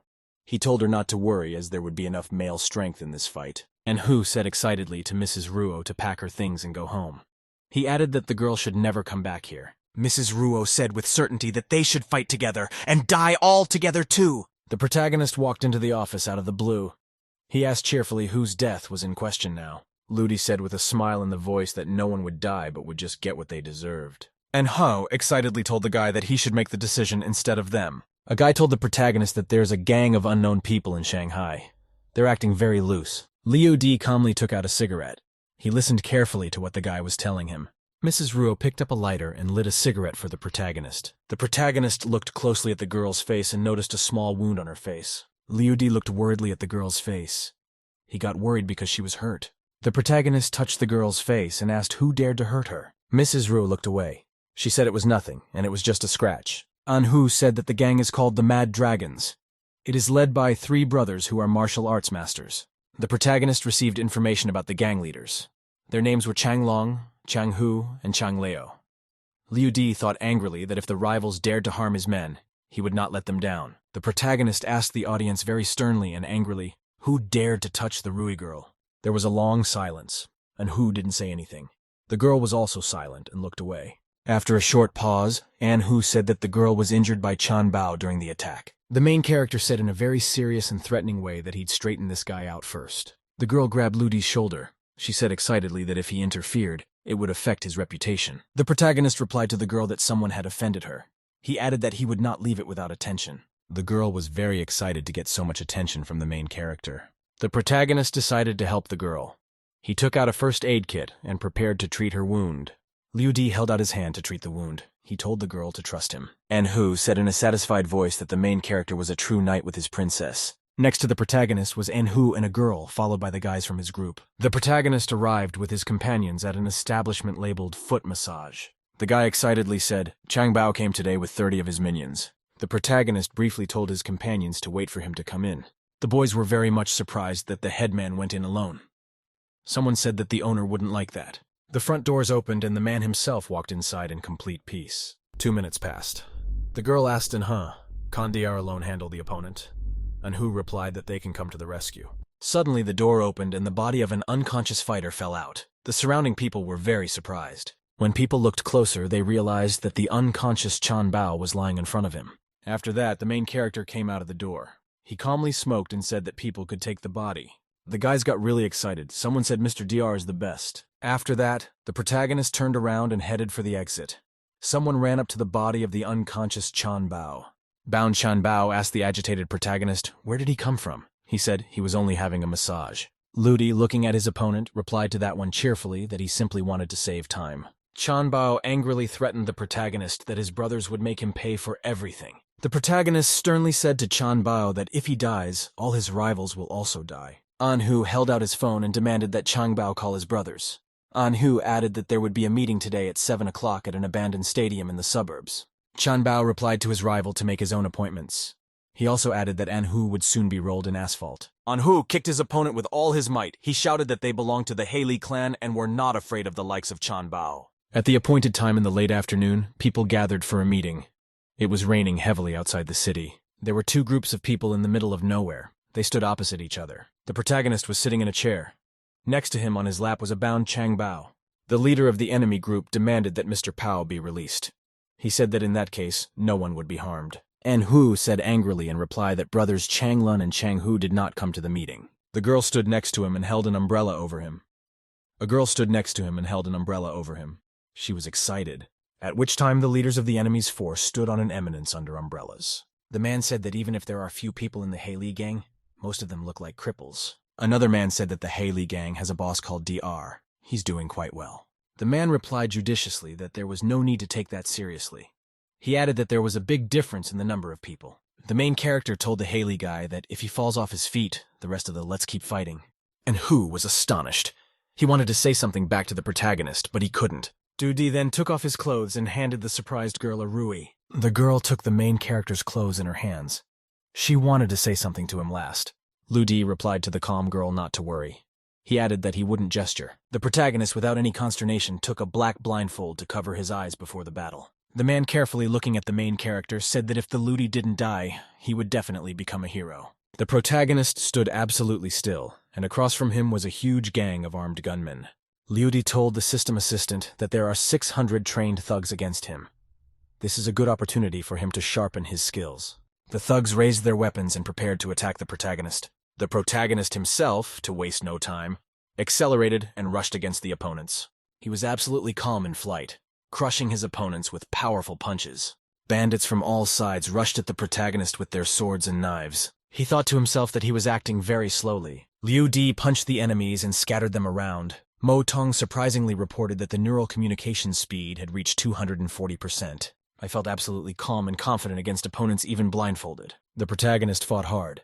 Mo Tong reported that his metabolic rate had reached 100%. Ludi crushed his opponents with his arms and legs. The thugs could do nothing to him. Eventually, after the battle, all the thugs scattered in different directions away from the protagonist, at which time a very loud noise of rifle fire came from outside. The protagonist calmly dodged a rifle bullet flying at him. The flying bullet clattered to the ground. The protagonist had completely disappeared at that time. The shooter looked around in surprise. He couldn't understand where the man had gone. The protagonist appeared suddenly from behind shooter and called out to him excitedly. With all his might, he knocked the shooter's head to the ground and shouted that he would set him straight. Liu Di took off his bandage. Mo Tong reported that the main character has a metabolic rate of 100%. The man looked at the protagonist in surprise. He said that the Shanghai underworld would bow down to the new leader. A girl ran up to the main character. She said that he would make the Haley gang famous all over the world. Liu Di replied to the girl that he wanted to show everyone the consequences of associating with them. The girl looked excitedly at the protagonist and thanked him excitedly. The man shouted menacingly that the Haley gang had won the battle. He called Liu Di a hero. The main character was standing next to the girl. It was still raining very hard. All the members of the group greeted him. Commander Duan sat at his desk and studied the documents. A group of his subordinates stood in the office. Duan read the documents carefully. He marveled that DR was able to single-handedly handle unarmed against 600 opponents. The commander asked his subordinates if they had video. The soldier said that the fight was near the city stadium, but all the cameras there were broken. Another soldier reported that almost all participants were wounded. Some even died on the spot. Duan said grudgingly that he didn't understand what the protagonist was up to. He ordered his subordinates to get his car ready. Duan then drove his green armored car to the place where the protagonist lived. The commander got out of his vehicle and knocked on doors to call people to talk. The protagonist didn't open. Duan kept banging and banging on the door, at which time the guy was busy devouring an apple. He went to the door and opened it. Duan asked the protagonist, "Did he sleep well tonight?" Liu Di told the commander that he was simply mistaken. Duan then asked with interest to the guy, how come the guy became a mafia boss? The protagonist was calmly eating an apple. He told the commander that he was refuting his own point of view. Dwan told the guy seriously that he gave the order to suspend the investigation of the night fight. He added that the guy DR him to say thank you. The boy said nothing in response. He continued to eat his apple quietly. Dwan turned around and told the protagonist that if he were DR, he would help the benefactor investigate an international human smuggling case. Dwan asked the protagonist, doesn't he want to know the details of the case? The guy calmly replied to the commander that he did not want to know anything. He also added that he was not a person named DR. Dwan took out his phone. He said cheerfully to his interlocutor that DR's boyfriend probably didn't have a girlfriend. Liu D excitedly told Captain Dwan that he wasn't acting like a big shot in the police force. Dwan then handed the protagonist a picture of the girl in his phone. Liu D replied judiciously to Dwan that he could open his own marriage agency after retirement. Captain Dwayne said he was leaving. He reminded the protagonist that there is a price to pay for kindness. The protagonist slyly said that if he were DR, he would first deal with the cases at hand and then help Dwayne catch all the human traffickers. Captain Dwan cheerfully replied to the guy, agreeing to give a second chance to DRU. The protagonist told Mr. Dwayne in parting that he wanted to give him a gift. The captain turned around and asked with interest, what was the gift the protagonist wanted to give him? The protagonist, carefully looking at Captain Dwayne, said he would hand over his international assassin to him. The captain got worried. He asked the protagonist sternly, where is the murderer? At that time, a huge truck appeared on the side. It was rushing very fast towards the protagonist, and Dwan standing next to him. The protagonist realized there was not a second to lose. To escape the truck, he jumped up from his seat. Captain Dwan also jumped up high with the men. The truck they were driving was underneath them. In flight, he kicked the cab of the truck with tremendous force. After a tremendous blow from the protagonist, the truck came to a complete stop at full throttle. The truck driver kicked his foot with all his might and kicked the door off the cab. A killer with an eye patch jumped out of the cab of the truck. He was scared. At that time, the protagonist ran up to the killer.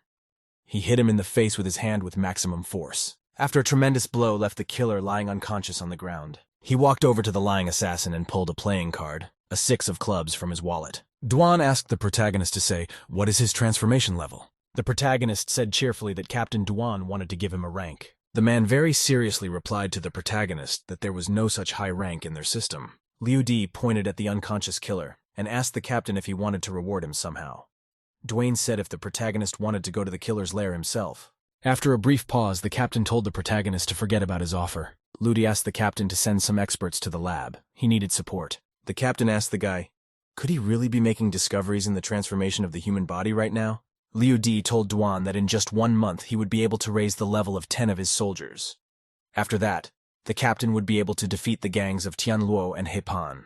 The captain replied rather to the protagonist that he liked such an idea very much. Liu D told the captain they had a deal.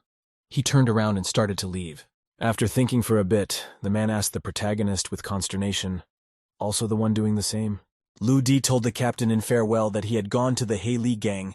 He also warned of trouble to come. Captain Dwan asked excitedly to the boy, does he not want to confess that he is a DR? The chief shouted from afar that he would make a deal with the captain as soon as he found proof. The main character arrived at the nightclub building. There were a lot of people gathered near the entrance. The guys near the entrance greeted the protagonist with joy. They were glad he had come. A guy reported that the boss of the He clan has locked himself in his office. It's still unclear if he's alive or not. The protagonist, not the least bit frightened, continued walking calmly towards the office. Then the protagonist kicked the door to the office with a swing of his foot and immediately went inside. He saw all his subordinates lying on the floor. Some fat stranger was sitting on the desk. There was a girl standing next to him, holding an anku by the neck. The fat stranger eyed the protagonist intently. He said softly, here at last the protagonist had come. The girl Ro was tied up and standing next to him, and Hu was still hanging on the stranger's arm. He couldn't speak. The main character looked surprised at everything that was going on in the office. He couldn't understand what had happened. After that, the unknown girl threw Anhu away. He fell down and remained lying motionless. After a short pause, the stranger said cheerfully to the protagonist that the street thug had come. After that, Fatty calmly said that today he would finish off all his enemies and that no one should dare to stop him. The main character told the fat man that the name Crazy Bandit didn't suit him. He also told Xiao Chun girl to start acting. The fatty was surprised when he heard Xiao Chong's name. At this time, the girl jumped up to snap the fat man's head. After a professional hold, the fat thug slumped to the floor. The girl told the protagonist that she only agreed to help because the bandits wanted to find out about him. Ludi put his hand on the girl's head and said that he did not blame her. He added that such criminals can be good at deceiving others. There were many people gathered outside the headquarters of the Haley gang. Many cars were parked near the entrance. Guys in suits were carrying a lot of different suitcases. After that, the militants entered the main office and noticed 2 captives there. The half-dressed enemy boss was very scared. He shouted something to his captors. The man said Mr. DR is very clever. He took out the 3 bosses of the Quan clan silently, and without any evidence. The protagonist sat in his chair and said calmly that very soon another guest would be coming to see them. At this time, a guy with glasses shouted very excitedly that the boss of the Quan gang had arrived. The man was very surprised at this news. The guys around him got excited. 2 masked strangers entered the office. They were carrying something in a wheelchair in front of them. There was something covered with a red blanket. The stranger said that their master had ordered them to send some congratulatory gifts. After that, the strange guys shoved the wheelchair away from them. It rolled forward. The stroller stopped and the blanket fell off. In the stroller lay the severed head of a goat. The guy in the mask said their boss told them fresh game was coming to the table. At which time suddenly the girl accelerated from her seat to startle the strangers. The girl started beating strange guys with her hands and feet with all her might. The girl beat up and neutralized the incoming members of the rival clan as quickly as possible. Liu Di said very cheerfully that the guys who came were arrogant and needed to be taught a lesson. At which time suddenly from outside someone broke the glass and broke into the office from the street. The stranger through the window headed towards the protagonist. The uninvited guest was one of the clan leaders named Chang Lung. Very threateningly, he threatened that he would deal with the protagonist today. The guys standing around got scared. They realized that they were now facing a very formidable opponent. The girl leapt out of her seat to run over Chang Lun. He stood there and didn't notice her. Chang Lun hit the girl with all his might with his hand. He told her that he wouldn't trifle with her. The girl was thrown to the side by the powerful blow. She could hardly stand on her feet. The protagonist told the Xiaochun girl that she needed some rest now. Mo Tong said that Chan Lun's subconscious power was activated through a special hypnosis method. The protagonist thought to himself excitedly. It was now clear why the Xiaochun girl was so badly hurt. Afterwards, the protagonist told Chan Lun that he didn't want to harm him at first, but Chan Lun's clan always popped up in front of him at inopportune moments. Chang Lun asked the protagonist unhappily, "What kind of nonsense is he talking to?" After that, Chang Lun accelerated to attack the protagonist. He shouted that Liu Di will die today. Liu Di prepared to defend himself bravely. He asked Chang Lun if he had the strength to fight.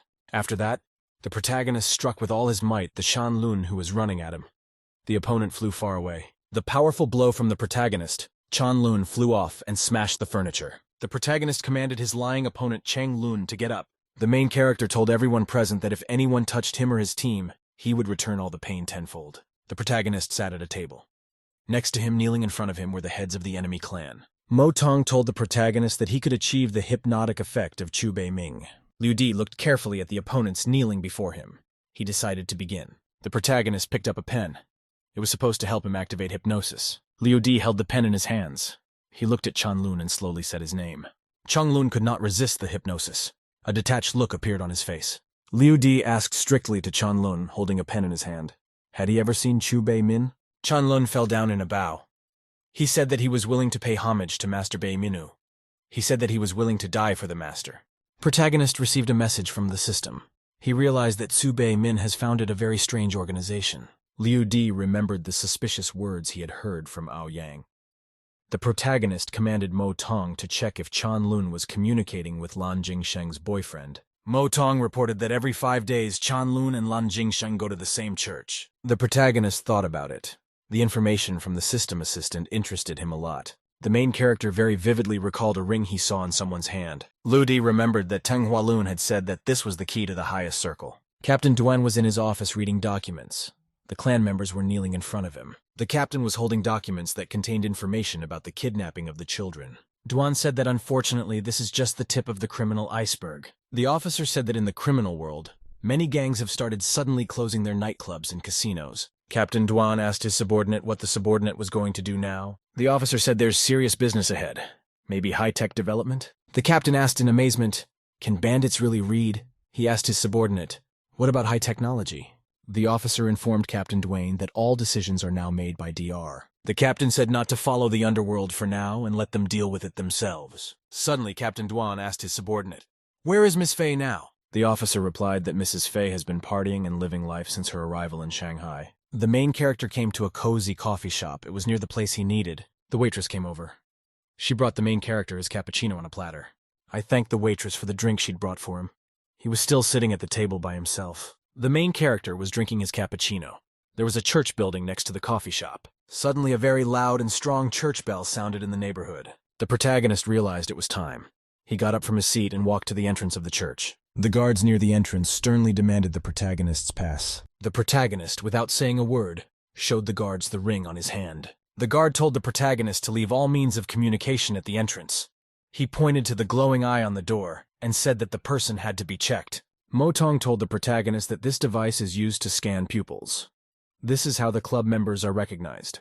Motong said that he will substitute Chanlun's information for the protagonist's. The magical eye reported that it was inviting God's child to participate in the teaching. The guards bowed in unison to the protagonist. He was greeted and called the Son of God. Liu Di thought to himself that the Subei Hei organization strictly guarded its shelter and the identity of its visitors. The main character walked into the hall. There was a huge number of people in black robes.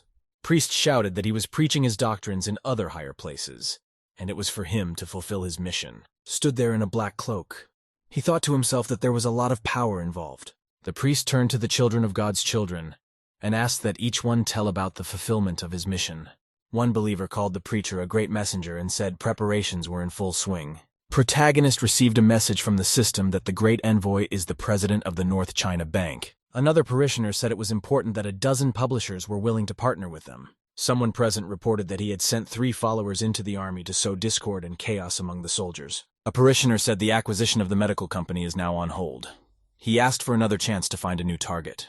Liu Di realized that he saw in front of him Lan Jingshen, who was the chairman of the board of directors of a company. The preacher told the parishioner that this time the punishment could be waived and just a warning issued, after which the priest shouted to those present to prepare for the opening of the North Temple. The protagonist thought that everything going on here is like a chess game. All sectors are connected in the game, and each cell has its own person. The protagonist threw off his black hoodie and walked up to the stage where the preacher stood. Liu Di activated his hypnotic pen. He said that he was the god of the entire great realm with God Bei Ming as his subordinate. All the congregation began to greet their god of the kingdom in a friendly and obedient manner. Motong proudly told the head hero to check out his level of hypnosis. Liu Di told the congregation that he was granting them the status of messengers. After that, they must all follow the god of the north and do whatever he tells them to do. Liu Di warned the worshippers not to report the encounter to the northern god Bai Minu. The protagonist told the worshippers to obey only his orders from now on and forever. The congregation said in chorus that they were ready to serve the divine decree faithfully. They asked, "What is the name of their god now?" The main character told the worshippers in an important voice that they must now worship the divine Dieu. The believers fell to their knees. Liu Di told them once more it was important that henceforth they should obey the orders of the divine Dieu. Motong said, surprised to the protagonist, that he was able to sew something amazing. The protagonist replied cheerfully to the system assistant that the two of them had done well. The protagonist returned to his dwelling place. He needed to continue his self-improvement. Motong told the protagonist that he needed to start releasing his battle consciousness. The assistant pointed out that Chu Bei Ming had exceptional abilities. Motong told the protagonist that he could learn little tricks. In the second stage, the new person has to go through a limited liberation. Motong told the protagonist that he needs to update some modifications. We'll need to analyze and change the Liu Di gene. The protagonist told the assistant that he should get his genes to perfection as soon as possible. Liu Di was sitting in a meditative pose. Motong told the guy not to run ahead of the locomotive. At that time, there was a knock from outside. Someone knocked and said it was a food delivery. The delivery man brought the packages. He told the protagonist that they were giving him a drink as a compliment. The protagonist suddenly kicked the delivery man with all his might. Liu Di leaned over to the delivery man and told him cheerfully that he had good Chinese. Liu Di shoved the delivery man's drink can into his mouth. The protagonist said that using such a trivial method of killing is old-fashioned. The protagonist transferred too after taking down a hitman disguised as a delivery man. Liu Di looked to the side and saw some unfamiliar guy with a bat behind his back heading toward him. The stranger with the bat said that he had recently joined a poker club. He suggested that the protagonist should have a duel. Liu Di replied to the stranger that he had a lot to do and had no time to play with the likes of him. Motong gave the protagonist detailed information about the stranger. The protagonist headed towards his parked car. The guy with the bat was still around. The stranger shouted menacingly to Di-san that he wasn't going anywhere until they fought. Liu Di told the stranger cheerfully to try to beat his brother first. The protagonist arrived by automobile in the city. He needed to get to an establishment. There were a lot of guests in this place. Everyone was having fun, drinking and dancing. The car with the protagonist pulled up to the main entrance of the establishment. He opened the car door and got out. He opened the car door and got out. He was heading towards the entrance. The girls on the street were looking at the main character. They didn't understand who he was. The guard at the entrance told the guy that only those with a fortune of over 300 million can enter the club. He held out his card to the guard to be scanned quietly and calmly. The guard looked at the scanner and was very surprised. He said the guest had hundreds of billions. He apologized. The guard had already kindly asked the protagonist to move on. In a huge hall on the stage stood a singer in a red dress. Around the tables on sofas sat guests. The girl on the stage started singing a song for the guests. Ludi at this time approached the bar. Liu Di sat and drank wine. He liked the place, but he missed the company of the girl, Ajia. And a singer came up to the side of the protagonist and addressed him. The singer told the main character that he was very handsome, and she called her name Yu Fi. The main character introduced himself to the singer and told her his name. He told the girl that he makes his living as a programmer but also as a gangster. Yu Fi told with a smile that today she had met a beautiful man named Ludi. The surrounding guests marveled at how such a petty loser could win such a goddess. Ludi was walking towards the exit with singer Yu Fi. When the protagonist and his girlfriend left the place, a gang got in their way. The man angrily shouted at the protagonist. How dare he touch his woman? Ludi told Yu Fi's girlfriend that he was leaving the bullies to her. The protagonist had some things to deal with in the meantime. The main character ran to the other side of the street. He shouted to the girl Yu Fi that he trusted her completely. The protagonist across the street was furiously beating up a crowd of hooligans. He knocked one of them to the ground with his head. After the fight around, the people left unconscious bodies of bandits lying on earth. The protagonist watched carefully as the girl Yu Fi kicked the man with all her might. Ludi thought that the singer had good skills. After a brief pause, the protagonist returned to the girl across the street. Yu Fi said the guys had a conscience. They decided to part ways peacefully. The main character took out a cigarette. He said he didn't expect the guys to have an epiphany so quickly. Singer Po asked the protagonist why he left her alone with the bad guys. Liu Di explained calmly to his girlfriend that he had a few assassins to deal with. Yu Fi told the protagonist that he was very strong and brave. She had previously thought that Liu Di was simply scared and ran away. The main character took the girl in his arms and told her they needed to go home. The two of them were walking down the street together. The main character asked with interest to the Yu Fi girl, how could she own such a serious car? The singer handed the guy the key and said cheerfully that he himself could ride in the car. Liu Di told his acquaintance that she was completely unbelievable. Mo Tong reported excitedly that the girl Yu Fi belonged to a very old business family in Europe. The protagonist and his girlfriend were speeding along a mountain road in a racing car. The singer Yu Fi was very happy. The main character was driving a race car at the time. After a long drive, singer Yu Fi together with the main character arrived at the building of a large hotel. Yu Fi said that she had a presidential suite booked at this hotel. She suggested that we go up and have a drink together. Liu Di waved to his girlfriend and said that he was living on his own and it was time for him to go. The singer offered to say goodbye to the protagonist to see him tomorrow. She said that she wanted to spend time with him. The protagonist turned around and cheerfully told the girl that he agreed with her proposal. The protagonist was speeding his jeep over a bridge over the freeway. He was driving the car. At that time, he received a message on his phone. Singer Yu Fi sent her boyfriend a picture of herself. She asked her friend if those pajamas looked good on her. Mo Tong looked at the singer's picture and said admiringly that the girl had 90% of her skin exposed. The protagonist gradually drove up to the place where he lived.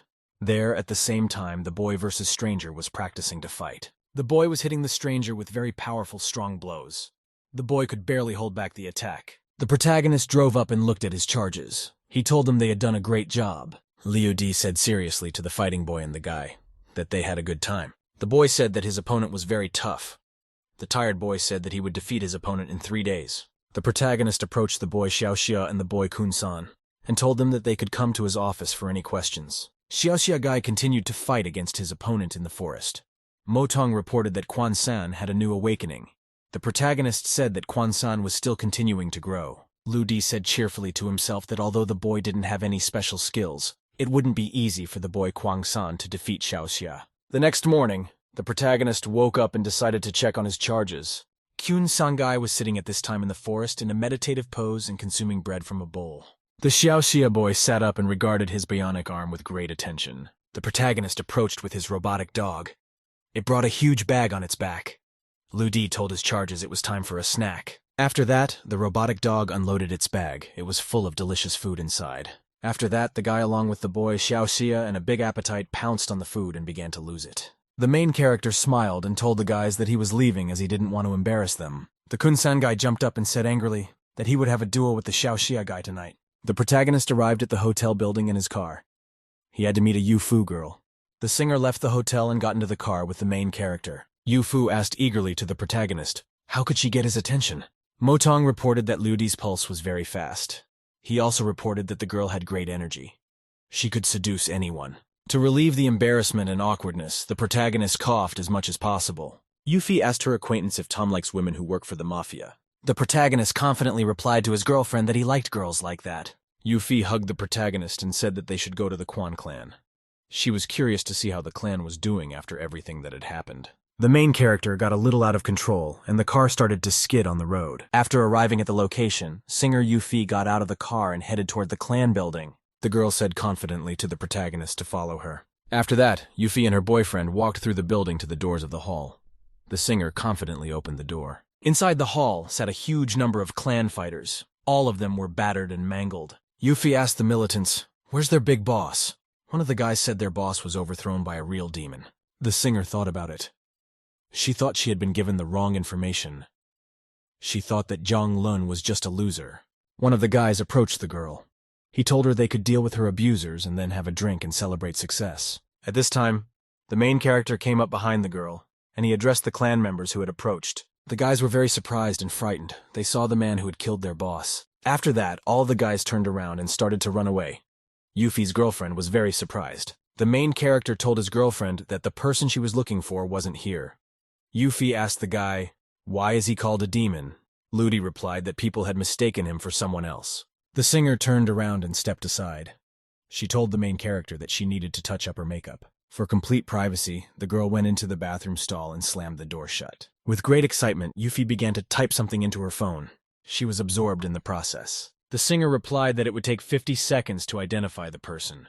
The singer was told that it would take 50 seconds to identify the person. The protagonist was driving his jeep down a mountain road on his errands. Motong informed the agitated protagonist that the entity behind Mrs. Lisa was looking for information about him. Ludi calmly drove the car onward. The protagonist told his system assistant to fake his identity. She was informed that the protagonist was a simple civilian. He was also single and owned a house and a car. The singer thought to herself cheerfully and joyfully that if she liked the main character, she would get it. The girl said aloud that the Quan clan had fallen, and so they would go to the largest gang in Shanghai. Ludi, driving the car, happily agreed. The main character and his girlfriend stopped in front of a large building. Ludi said they had to park the car first. Singer Yuffie got out of the car and headed inside the building. She approached the receptionist. The receptionist asked the approaching guest her name and experience. The girl said with a smile to the receptionist that she wanted to see his boss. The receptionist told the Yufu girl politely that he would escort her out. The singer was sitting at her boss's desk. The man said he was happy to see the girl and couldn't believe she was joining them. The boss cheerfully told the guest that he wanted to appoint her to a position. The singer indignantly asked her boss who he thought she was. At that time, the main character walked into the office. The protagonist gestured for the boss to keep quiet and not say anything unnecessary. After that, the boss cheerfully said he was appointing Mrs. Fu and lobby manager. The singer hugged the protagonist and said they had to go as they had business to attend to. Then the protagonist and his girlfriend arrived in the city at the Win 10 building. The singer Yuffie and the main character were sitting on the couch in front of Zhang. The girl said that they seriously needed the company's help in finding the children. Zhang told the interviewee that she could have gone to the hospital or the police. The girl told her interlocutor that matters of great importance were usually entrusted to close friends. The protagonist and his friend Zhao looked at each other silently and meaningfully. Zhao replied very confidently to the girl that he would need 2 hours. Yu Fu told the main character that she could have gone up to the office herself. She thanked him for accompanying her. The singer happily told the guy that after she finished her work, she would come and play with him. Ludi wished her girlfriend success in her work. The singer thought to herself that the guy was crazy about her. The girl waved goodbye to the protagonist. Ludi immediately left in his car. The girl got a message that the preparations are complete. In 3 days, the child-eating phantom will be caught. Motong asked the main character with interest, "Doesn't he want to help the girl in catching her?" Ludi replied that the singer is not of their mind. The main character arrived at his habitat. He socialized with the boy Quan and the boy Xiaoxia. Quan's boyfriend was holding a bat in his hands. He suggested to his interlocutors that they make a truce to save their strength. Xiaoxia replied to the guy that they were staying out of his business.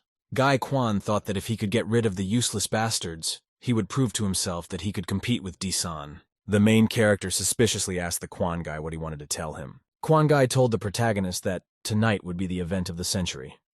At midnight, 26 killers from a poker club would carry out the death sentence. Quan told the interviewer that he didn't want to say that at first.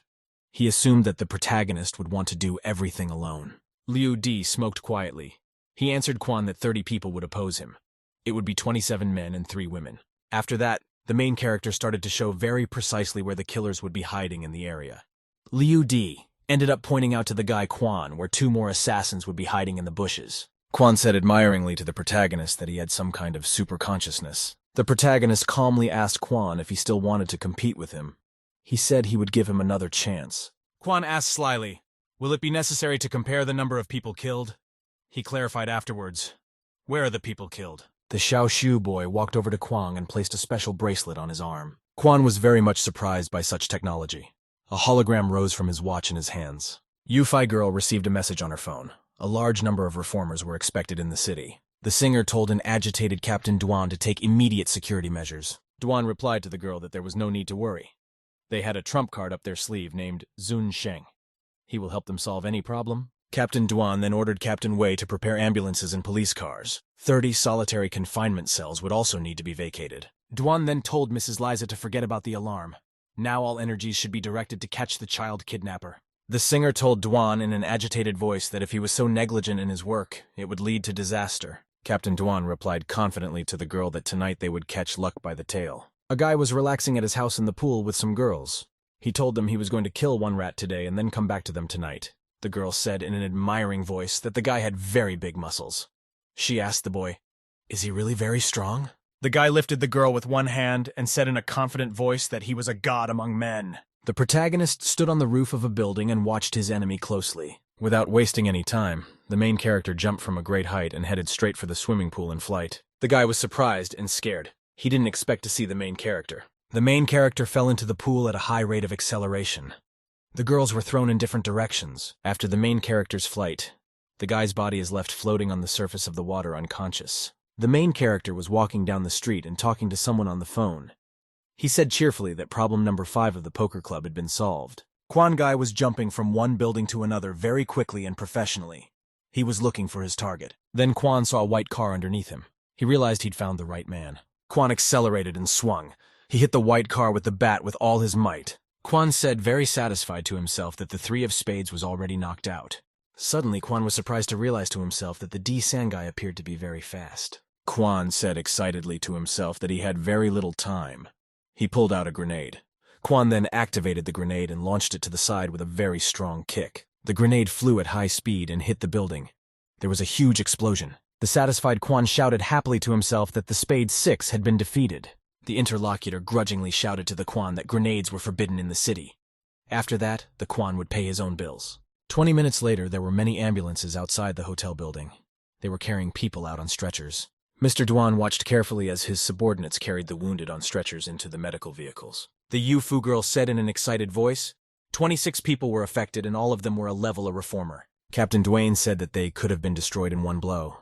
Apparently their opponents were not as good as they thought. The singer said that 4 other reformers had not made themselves known. She asked if the god he had mentioned would manage to finish them off. Duan asked the girl if she knew what level that god was on. After that, the captain sat down and began to write something with his finger on the earth. The surprised girl stood beside him. Captain Duan said that God's power is at the 7th level. He drew some kind of sign on earth. The protagonist, along with the boy Xiaoxia, sat next to the fire and roasted food there. It was night all around. There was no one else around the protagonist and the boy. The boy Xiaoxia told the protagonist that Quan Boy might be hurt. The main character then replied to the boy that Quan was fine and he was just heartbroken. Lu Di said that the man he killed didn't have a clone tattoo on his arm.